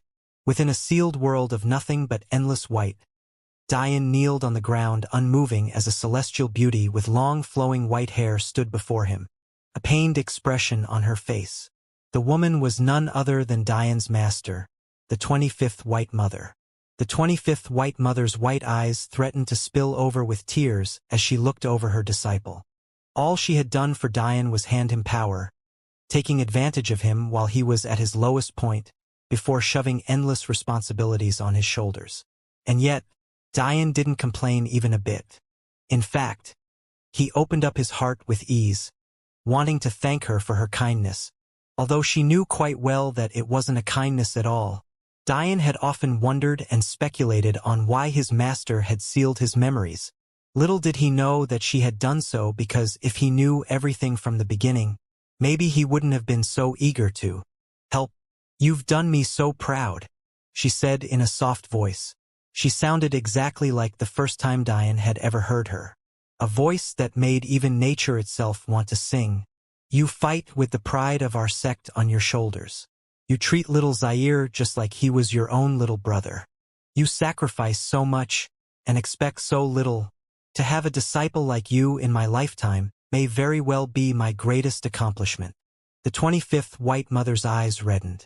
She wanted to reach down and comfort Diane, but she didn't feel like she had the right to. The person Diane wanted right now more than anyone was his mother, but it was impossible for her to give him something like that. "I'm so sorry. All I've been able to give you back is pain. I can't even help you in the situation you're in right now. I'm nothing but a consciousness. The only thing I have left to give you is the truth. What you decide to do with it is something I won't ask. I've manipulated you enough. The decision that remains will be your own and without interference. I only ask that you don't die," she pleaded, her beautiful voice growing hoarse. "I never got to treat you as a master should, but I've watched you grow silently all of this time. I love you like I love my own son. I haven't earned the right to be a mother to you, but I can't watch you die. Whether you become a demon, or you become something else entirely, just please, fight, struggle, live. This is the last request that I'll ever make of you." Diane's heart pumped. His anger was overflowing, but he had yet to have an opportunity to vent it. A faint thought entered his mind. This woman in front of him, was she his master? Or was she his enemy? If he tore her apart, would it make the pain in his chest stop? If he rampaged through the world, killing everything in his wake, would he be able to feel something again? He wanted to know. He wanted to see if there was a reason to live. He wanted the beating of his heart to come with something other than a seething burn. No, he needed it. The 25th White Mother could feel the changes coming from Diane, and although they saddened her greatly, she could only nod her head. "Live. Don't worry about your promises to me or anyone else. Just live." Her selfish request was what any mother would want. And although she wasn't who birthed Diane, the place he had taken in her heart was no different than if he had been. "You can choose to do with this consciousness what you will after you hear the truth." The 25th White Mother took a deep breath. "It is first important that I explain what started all of this, and why we betrayed your mortal realm." Outside of the Belmont Holy Land, Ree and Lionel were streaking across the natural moat that surrounded it. Lionel, having already broken into the essence gathering level, had flames of red and blue gliding along his feet, searing and freezing over portions of the water he traveled upon. Ree had to make use of array footsteps. Although her array alchemy was much weaker and slower than Diane's, it was still child's play to form common-level arrays, and they were just strong enough to hold her weight before shattering, allowing her to move on to her next array. Whenever she made a mistake or slipped up, she easily and comfortably used her ice will to freeze the water below, recovering expertly. Soon, they had reached the outer island of the Belmont Holy Land, but they could immediately tell something was wrong. Everything was much too quiet, not to mention the fact that there were none of the signs of conflict you would expect in an area where battle had just taken place. When they got close enough, the answer suddenly became obvious. There was a barrier. Lionel's deadpan expression twitched. This was his home, and no matter how he acted, he didn't like the idea of it being trampled like this. We have to use a separate entrance. If we forcefully break the array, they'll detect it. Without another word, Lionel turned and dove into the lake behind them. Ree frowned, but had no choice but to follow in the end, using water will to propel herself to catch up to Lionel quickly. As martial artists, holding your breath for hours wasn't a problem. However, the depth to which Lionel was diving was starting to put untold pressure onto Ree. She couldn't help but wonder why a lake would be so deep. Did that even make sense? In order for water to affect a martial artist, let alone a half-beast and elf like Ree, who obviously had a very powerful body, meant that it had to reach thousands of pounds of pressure at the very least. Luckily, Lionel abruptly stopped before the pressure became too much for Ree. He faced a small inner cave which he very quickly entered. The cave was an inexplicable oddity. Despite swimming up for far less time than they swam downward, Ree and Lionel soon popped their heads out of the surface of a fountain. Seeing that the surroundings were silent, they both jumped out. There was no need to actively dry their clothes. The water had never touched Ree because of her water will, and Lionel had his flames. This is a passage within the castle itself. I do not know if they've occupied my home, or if they haven't, but we must be cautious, Lionel explained. However, despite his worries, there was not a soul in the castle. In fact, they managed to navigate their way, though the large maze the castle was, and exit through a back channel, remaining out of sight as they inched their way forward. There was no doubt in their minds that Dian would be where the most people were gathered. At the very least, that was the best place to start their search, considering they had come up with nothing in the castle. Plus, Lionel was here to specifically navigate through the catacombs. Unless he proved he could do so, he wouldn't receive Madeline's faith seed. Ree crushed another array plate, handily concealing the two of them as they silently made their way through the throngs of encampments and toward the entrance to the true Belmont Holy Land. Ree's anger threatened to spill over as she looked over the Dayu. These were the people who dared to harm her husband for their own personal gain. How could she not be angry? In fact, when she recognized Chenglei's figure at the entrance of the cave, she nearly reached out and ended him where he stood. But she knew that she had a higher purpose here. She couldn't afford to reveal herself now. There were too many Dayu around, clearly ready to protect the cave entrance with their lives should their enemies arrive. Plus, Dian's life was more important now. Calming her breathing, Ree grit her teeth as passed by Chenglie, following closely behind Lionel. Suddenly, in all her distraction, Ree slammed into something hard. When she looked up, she realized it was Lionel's back, so she quickly backed away. "What are you doing?" Ree didn't have time for nonsense usually, and this was definitely not a time that she'd accept it. Lionel didn't turn back and only shrugged. "I just thought that this was far enough." Before Ree could react, violet flames burst out from Lionel, crashing into the concealment array and shattering it completely. Ree stood there unharmed, blinking and processing what just happened. The loud noise alerted the Dayu, sending them into an uproar. The sound had clearly come from within their camp. Intruders! Chenglie turned back to find Ree's stunned figure, completely still. First confusion played on his features, but when he saw Lionel standing in front of her, a sudden realization hit him. In an instant, hundreds of Dayu surrounded the cave entrance. Even after their battle with the Belmonts, it was clear that they had invested heavily into recovery medicines for this war, and very few showed any signs of fatigue whatsoever. In fact, it was likely that they had raided the Belmont's castle itself for the resources they needed. Ree's blue-silver eyes turned a dark shade of black. Her canines lengthened, allowing a growl to escape from her lips. However, whether she was angry or not didn't change the fact that she was completely surrounded, having clearly been betrayed. "Hand over Madeline, and you might leave this situation with your dignity and life," Lionel said calmly, turning around to meet Ree's angered gaze. "Choose to fight, and I promise that the punishment will completely disregard the fact you're a married woman." Ree silently stared at Lionel as a dark aura dripped off of her in waves. Void will was never just about a simple upgrade in space will. It also came with it an abyssal chaos that sought to tear through everything. Nothing could escape it, nor did it want anything to escape it. It was an upgrade to space will, yes. But it was also a step up in both destruction and darkness will.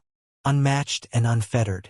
Seeing Ree's anger, Lionel hardly reacted, simply allowing violet flames to roll off of himself as he combated Ree's stifling aura. An amused expression surfaced on Qinglei's features. It was a shame that his black jade yang technique disallowed him from having too much fun. But with such a beauty in front of him, how could he keep such thoughts away? Even if he couldn't do the deed to its fullest, there were plenty of other ways to enjoy such a perfect body. His anger for Diane clouded his noble air entirely. If anyone from Focus Academy saw him now, they would most likely be surprised by his sudden shift in personality. However, different people reacted differently to loss. The Qinglei from then looked down on the world in its entirety. Although he took Akihiko as a friend, that was only to make use of him. The original plan was for Akihiko to steal Madeline's talent, thus giving them more leverage with the Kami family. They didn't need this leverage for the Kami God Clan because they had long since placed the Clyte Royal God Clan in their allies. Because they ruled the planet the Kami resided on, the Kami were as good as theirs. No, the reason they needed Akihiko was to have a firm foot placed in the plan of the Storm family. It hardly matters now, but the Dayu didn't like the idea of splitting their spoils with the Ragnar family, so they had planned to undermine them with the Storm family. Unfortunately, because of Diane, that plan fell through, and they were forced to move forward with the Ragnar, which put them in a disadvantageous situation.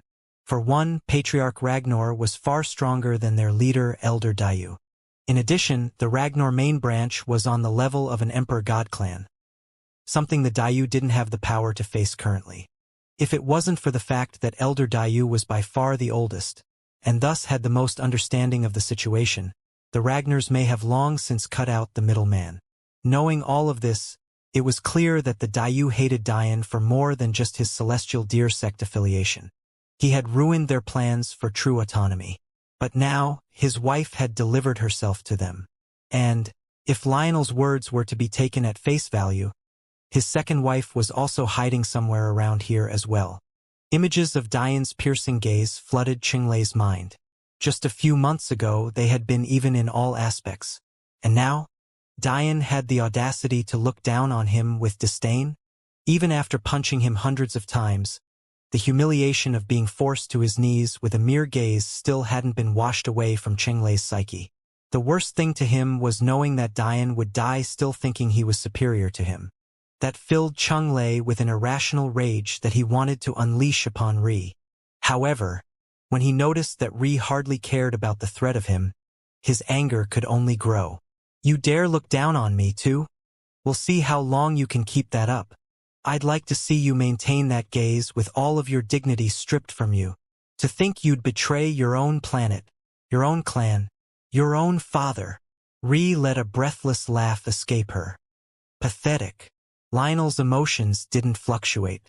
My father spent all 20+ years of my life in seclusion, training for some supposed higher purpose. And yet, he seemed perfectly content as a mediocre royal god clan, ruling mediocre clans, on a mediocre planet. Lionel remembered his talks with his father. King Belmont had asked him where Lionel thought his strength fell when compared to the other royal god clan heads.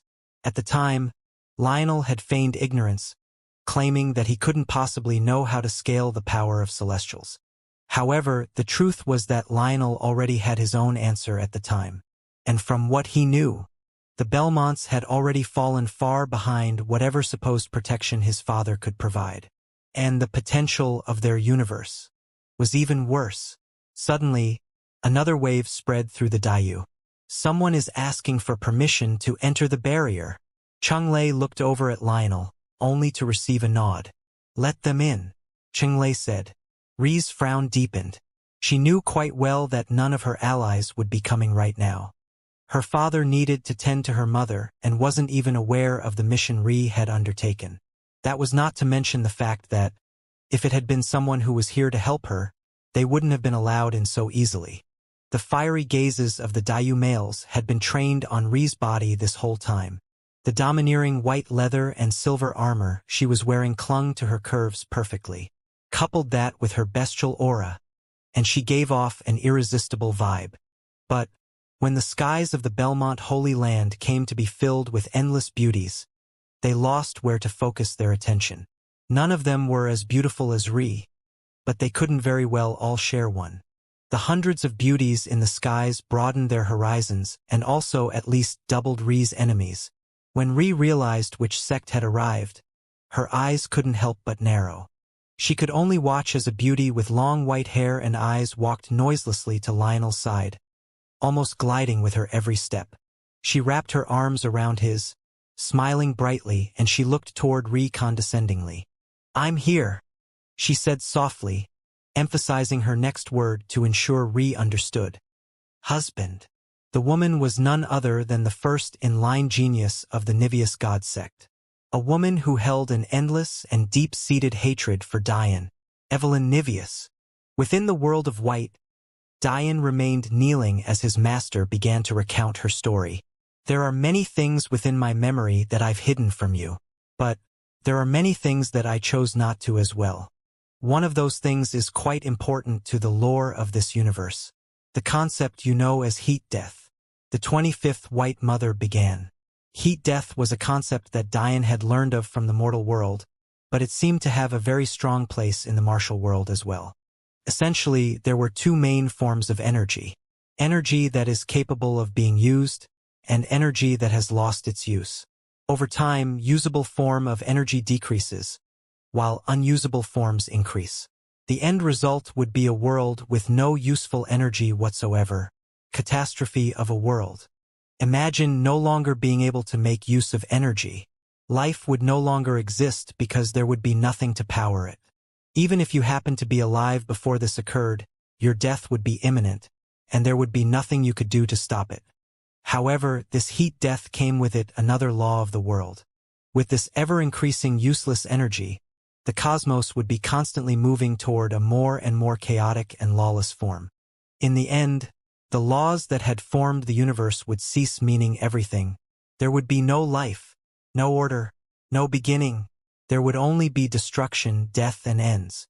I know that you're aware of the story of the Dark Phoenixes, and how they traveled the universes, spreading their death chi. But I want you to understand that the amount of universe the Dark Phoenixes destroyed pales in comparison to the number taken by heat death. The cosmos is trillions upon trillions of years old. Life has existed for so long that there is no single record of everything from its beginning that I'm aware of. However, with such a long history, and with endless cycles in play, it must come to a conclusion. In the beginning, there was such an abundance of energy that universes sprung up spontaneously. Every day, thousands to even millions of new dimensions would spring into existence, gracing the cosmos with myriads of beautiful and unique species. This energy is something I'm sure you're familiar with by now. It's the very same energy used to temper your transplanted set of meridians. The very same set given to you by our grand teacher. Gamma energy. It's the origin of everything that exists. It's the amalgamation of every law, will, intent, Tao, and energy in the world. Anything that has, is, or will ever exist originates from this very energy. And because of that energy, a large portion of early existence was a paradise. There was no chaos energy contamination, there was no shortage, so there was a never any excessive need, and the path through life was smooth. However, nothing remains perfect forever. Diane's master side. Eventually, the first to ever die passed on, and then a second, and then a third. It eventually became very obvious that this death was inevitable. Suddenly, there was a need that everyone sought, a need for life, to chase after it, to extend it, to grasp hold of it. Life became the first commodity in existence. It suddenly became clear that satisfactory resources wasn't enough. However, even as people fought for and began to split resources more and more unevenly, there was still balance in the universe. Gamma energy continued to be abundant and universes continued to be created at an astounding rate. But just like everything else, that changed as well. In all this time, Gamma energy and the balance of the universe remained happy, because although the perfection of its world had been lost, The very basis of its laws had not been encroached upon, until the first cultivator appeared.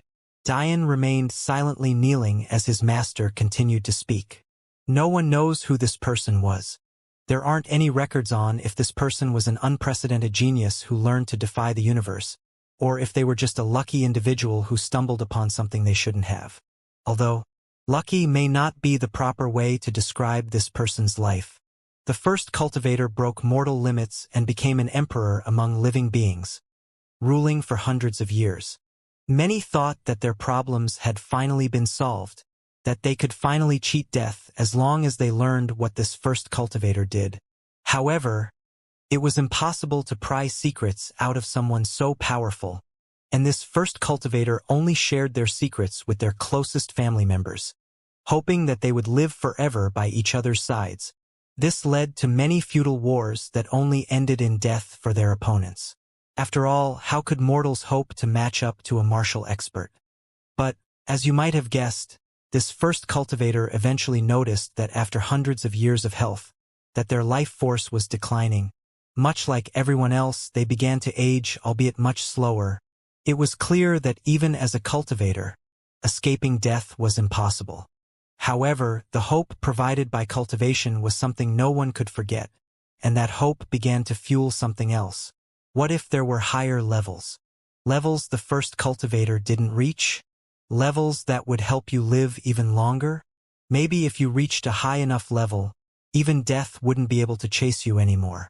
With this new hope, the first cultivator began to spread their insights, realizing that they were too close to the end of their life to care about protecting a kingdom they wouldn't be able to enjoy the spoils of in death.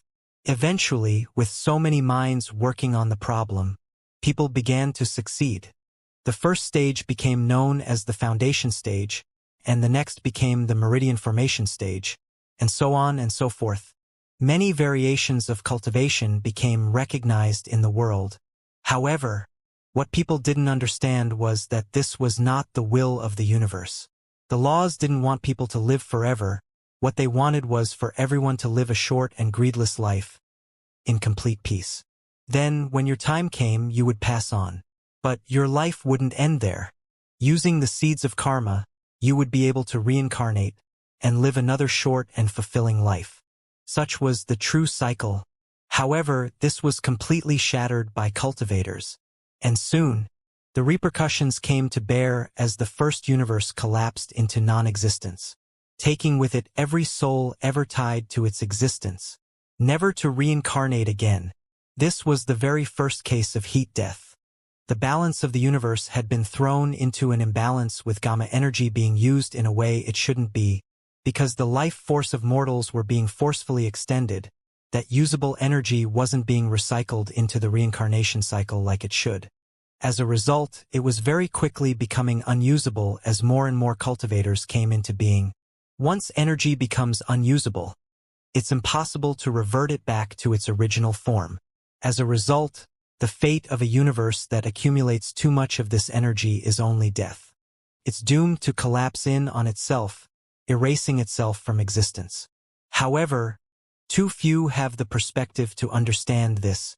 It takes trillions of years for a universe to collapse from accumulation of this energy. The number of generations that pass through in that time would be astronomical, even in cultivation families. In fact, your mortal realm is the first time I've ever heard of a population of people grasping this concept so quickly. Your science is truly remarkable, although this observation was facilitated by the circumstances your universe has been put through. The strange light shone in the 25th White Mother's eyes as she seemingly struggled with something. By the time cultivators began to understand that they were responsible for the collapsing of their universes, the culture of seeking immortality was too firmly entrenched to root out completely. If a single family took it upon themselves to cease cultivating, it would only be a window for another to take advantage, reaffirming themselves as rulers for the sake of short-term benefits instead of long-term prosperity. Too many adopted this nonchalant, "I don't care" philosophy. Too many believed that since their heat death was so far in the future, they shouldn't have to care for it. In the end, the spread of cultivation couldn't be stopped. Those who wanted to stop couldn't for fear of being unable to protect themselves and their family. And those who didn't care from the beginning continued to push themselves to greater heights still. However, heat death was a problem we all have to face eventually. For those families successful enough to survive to the final days of their universe, this became the biggest problem imaginable.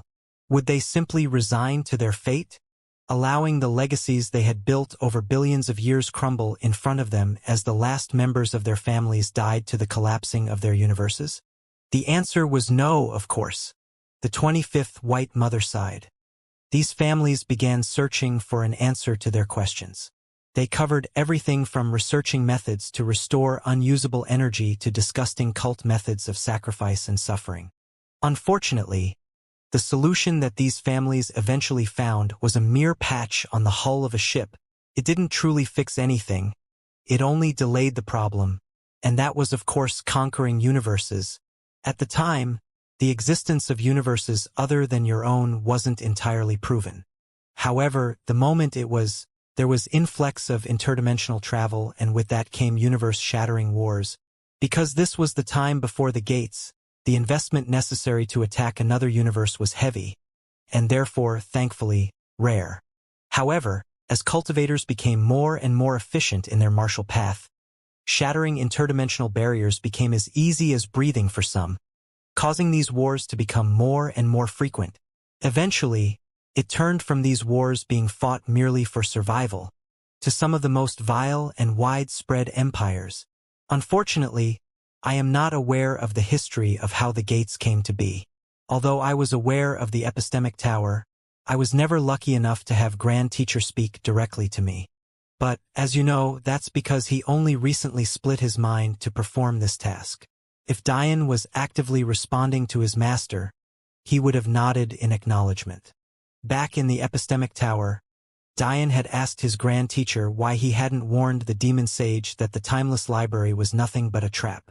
At the time, his Grand Teacher told him that he only recently found it worth it to split his mind in such a way. What Dian didn't know was that this was because his Grand Teacher was aware that even the end of his illustrious life was coming to an end. Now that you understand how the martial world came to be, it's time I explain to you how your mortal realm became involved in such a thing. The truth of the matter is that the most valuable universes left in existence are ones with populations of people who have yet to comprehend the martial way. The gamma energy is the most pure. Cultivation resources are the most abundant. Because the universe has yet to be slighted, things like abyssal cores, as you call them, are as plentiful as stars in the sky. The purity of the wills is on a completely other level. Even the world itself is relatively at peace. Your universe used to be as such, a world unblemished by martial matters. A world pure in the strictest of sense, untouched by the anger of the universe, but also the object of greed for every martial expert. To conquer a universe like yours would not only be easy beyond belief, it would also give untold benefits for billions of years, resulting prospering clans and generations for ages to come. Tears glistened in Dian's master's eyes. The guilt weighing on her heart was as heavy as it came. It was difficult for her to speak these words, to admit the faults of her ancestors and to lay herself bare in this way. But, compared to what Dian was going through, it was nothing more than child's play. So, she persevered. This was our first betrayal of your people. Before even speaking of seals and the stealing of your talent. The first treacherous act against your people was coming to your universe in the first place. Taking away the decision that was rightfully yours. A deep guilt weeded its way into the 25th White Mother's heart. But she grit her teeth and continued. This universe, your universe, is the youngest left of the 10,000 remaining.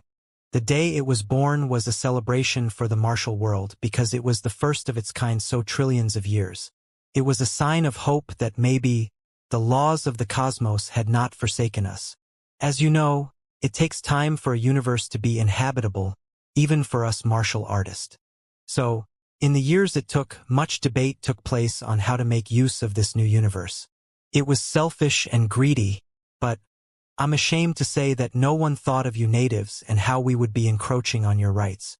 The hope of millions of populations rested on this one remaining universe because one knew how long it would take for the next universe to manifest.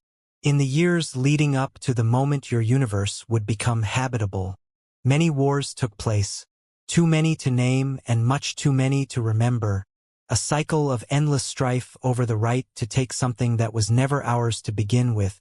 We were fighting over the right to stifle the growth of yet another universe.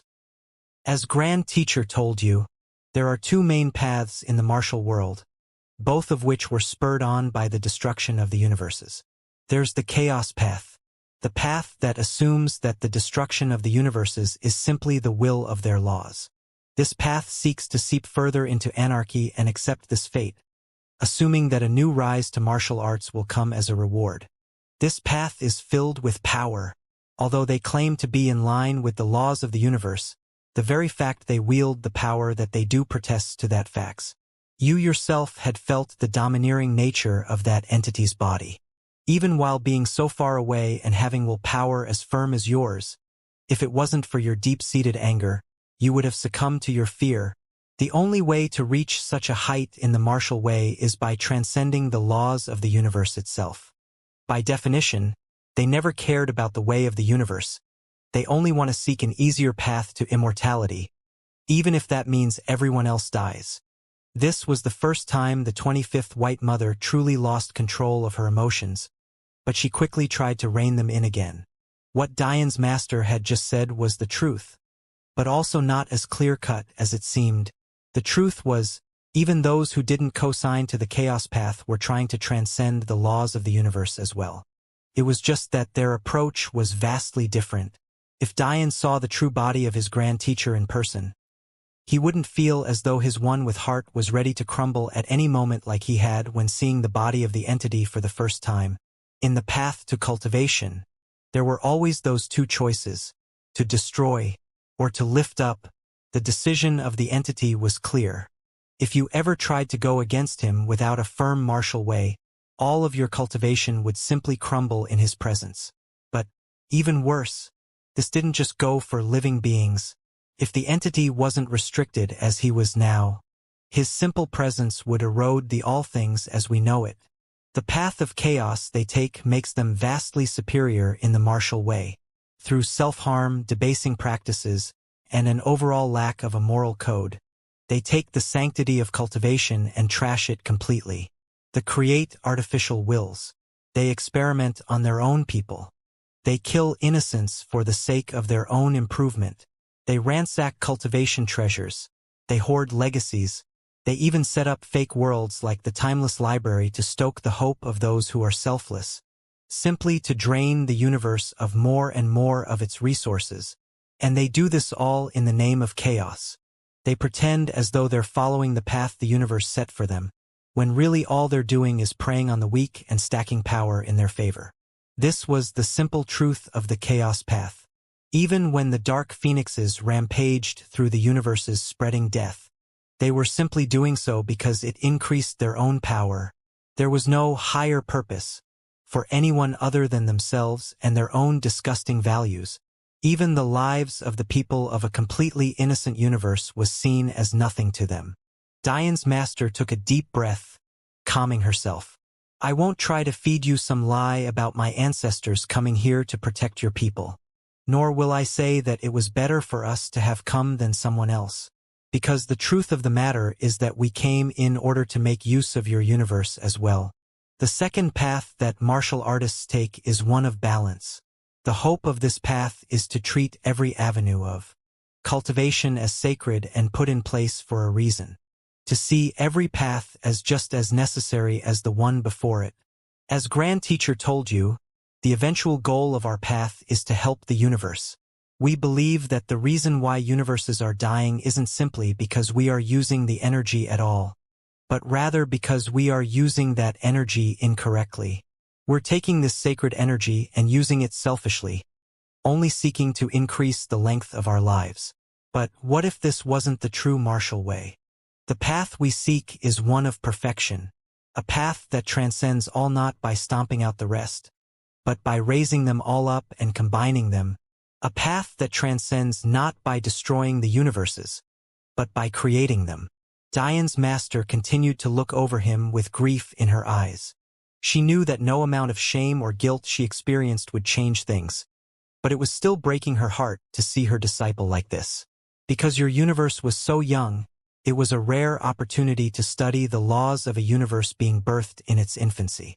If we ever wanted to reach a point where we could create universes ourselves, and transcend its laws in such a way, we needed an understanding of what universes were like in their youth.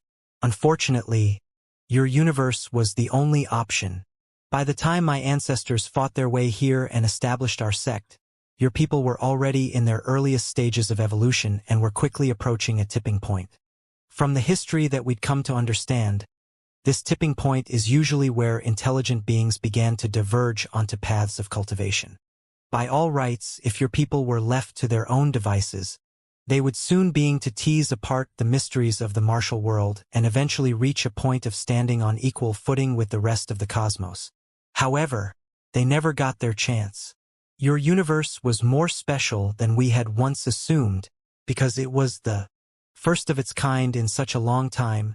We believe that it accumulated much more of heaven's blessings. The sheer amount of abyssal cores and cultivation resources far outweighed that of any other universe. As such, even after we celestial deer and our kitsune allies staked our claim to this universe, greed never ceased. Even worse, a series of events seemed to perfectly align against our wishes, causing a cascade of events that only seemed to multiply our enemies.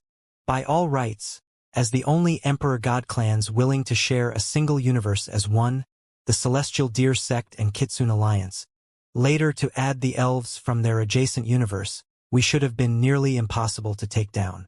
However, we were naive. The waterfall of terrible events started with my marriage to your martial father. The Drago-Chilan clans placed strength above all, and the truth was that your martial father never truly won based on his own merit. Although I once told you that he was shunned by his clan because he risked his life to help a human clan, that was only part of the reason.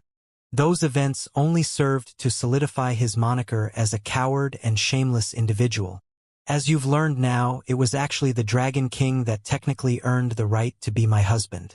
But by the time the events unfolded, the marriage was already completed, and my virginity was already taken. There was simply no reversing events. So my husband forever carried the label of shame his entire life, and the Dragon King's weapon became even more of a taboo. After that, the Dayu took a stance of enmity against us, unwilling to forgive the slight on their dignity. Dragons have always been proud creatures, and these events pushed them to their edge. Maybe had I not been so selfish in my love, things wouldn't have evolved like this. The martial world was a cruel place. The most horrid of things from one's mortal realm were amplified by tens of times when strength became more important than anything else. Diane's master was one of the few cases where the girl got to love and live a long life with the weak man she chose, but even that came with its own consequences. Maybe this was why the Kitsune, having been allies with the Celestial Deer Sect, were so set on their traditions.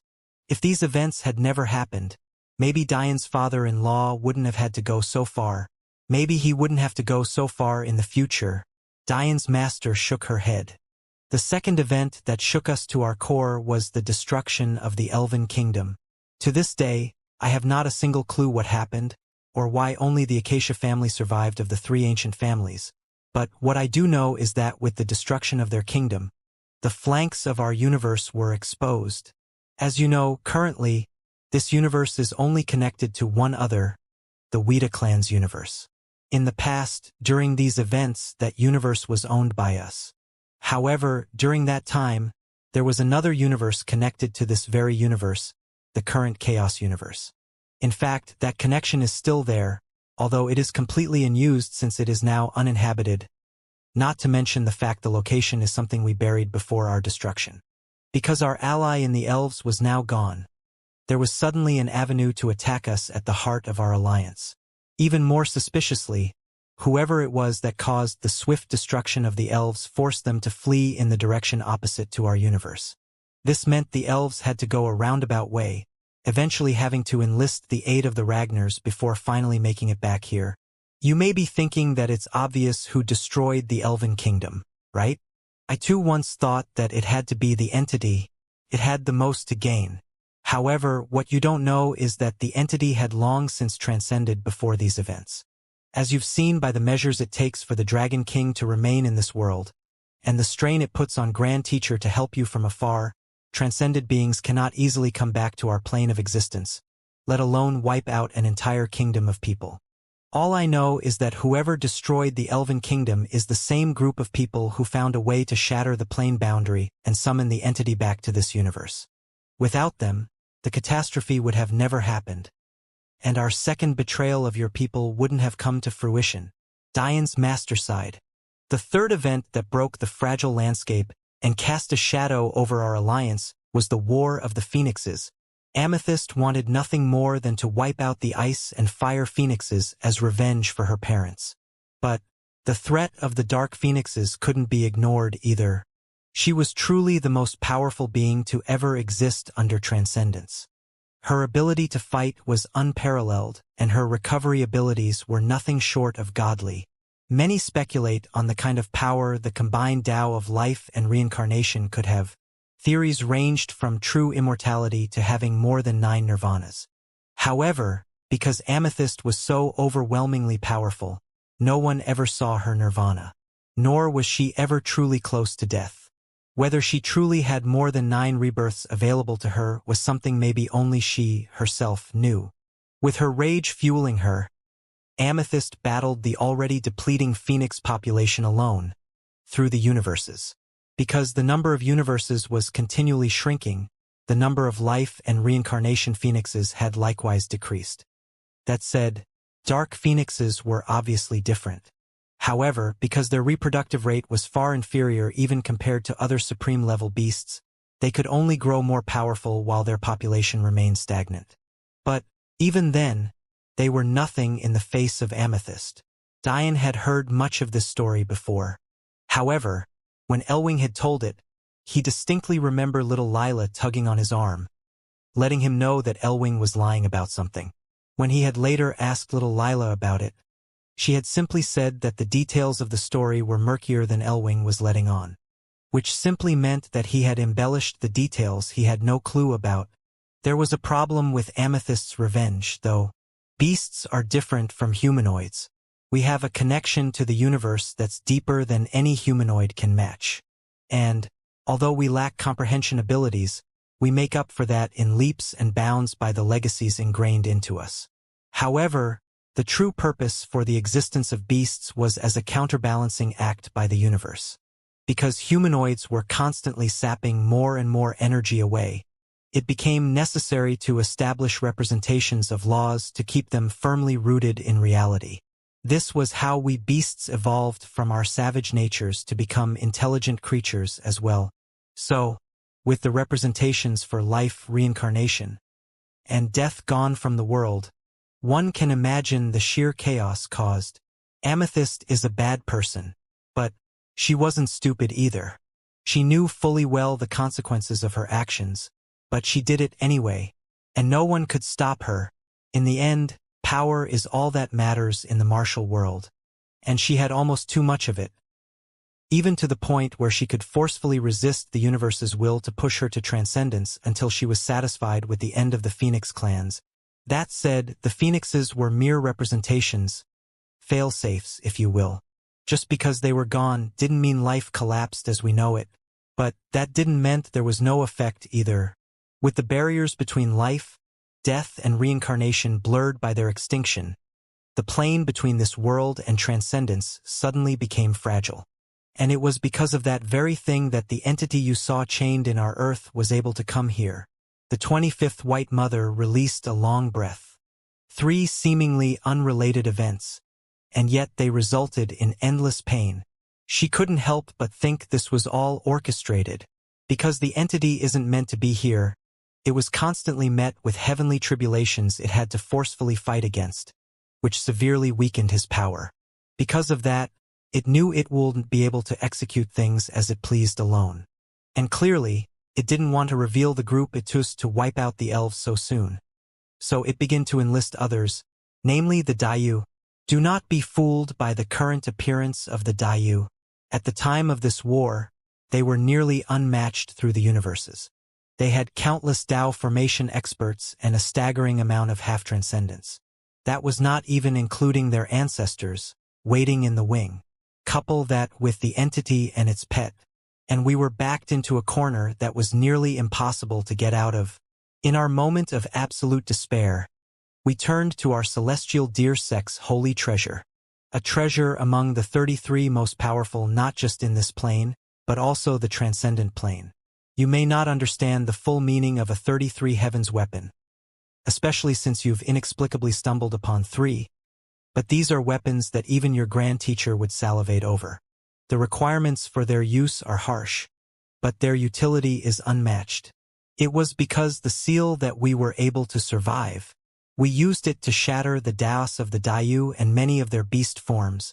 We used it to seal the pet of the entity within the gate's spatial realm.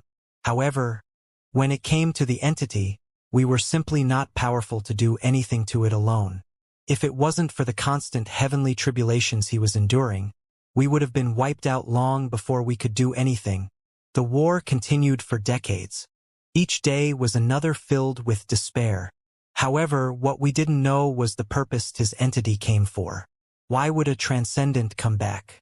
What was there in this plane that he could possibly want? The answer was something horrifying. Using the universes as a sacrifice, the entity wanted to artificially boost its talent to unprecedented levels. The reason he chose to start with your universe was obvious. It had the most potential and would return the most for his investment. As I said before, the souls of the people birthed in a universe are forever tied to it.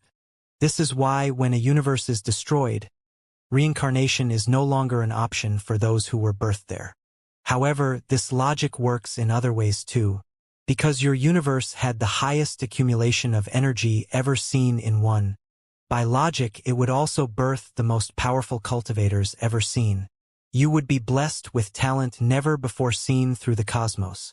All you needed was time to grow, time you were never given due to the selfishness of others. However, with your talent came an opportunity. Diane's master grit her teeth, trying to make it through the toughest part of the story for her. Because she knew that what they had done was despicable and unfair, but it was a choice they had to make. In the martial world, the concept of give and take has always been prevalent. When you reach a new height in cultivation, there's a punishment given for it. When you are birthed with extraordinary talent, your punishment is adjusted for it. And the more you sacrifice, the more you gain. By sacrificing your talent and sealing it all away, we were able to accumulate enough power to chain the entity in this prison. However, the entity was too much for us, and its comprehension of array alchemy and seals far surpassed our own. In fact, I would dare to say that it is the #1 expert in all of existence. It knew what we wanted to do before we even put it into action, and it inexplicably let it happen. In all likelihood, it's only waiting for the right time to break free of its prison on its own. Taking your talent with it. This was our second betrayal. Diane's master kneeled before him, taking his rough hands in her small and delicate palms. Diane didn't seem to react to anything, remaining listlessly staring off at nothing. He hadn't had a single coherent thought in as long as he could remember. All he felt was a torrent of emotions. Rage had engulfed his mind, and the boiling of his essence blood, balanced only by a woefully inadequate amount of celestial deer blood, was steadily overtaking his crumbling willpower.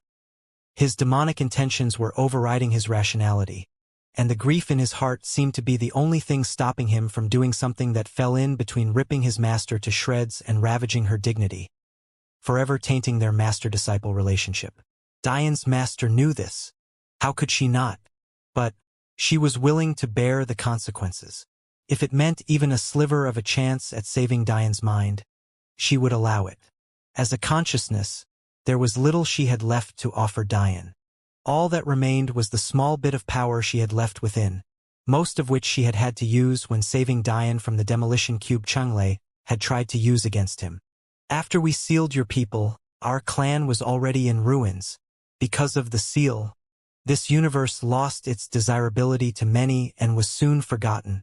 So many clans participated in the war under the coaxing of the entity that many of the most powerful clans of our quadrant were washed away completely, allowing the current Pakal and Ragnar clan to take root as the two ruling Emperor God clans of this quadrant.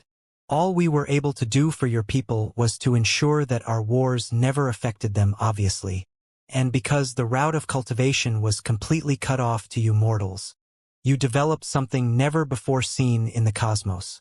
Science. Although faint concepts of such a thing can be seen here and there, your people were the first to take it so far. Even the Sapientia pale in comparison to your methods.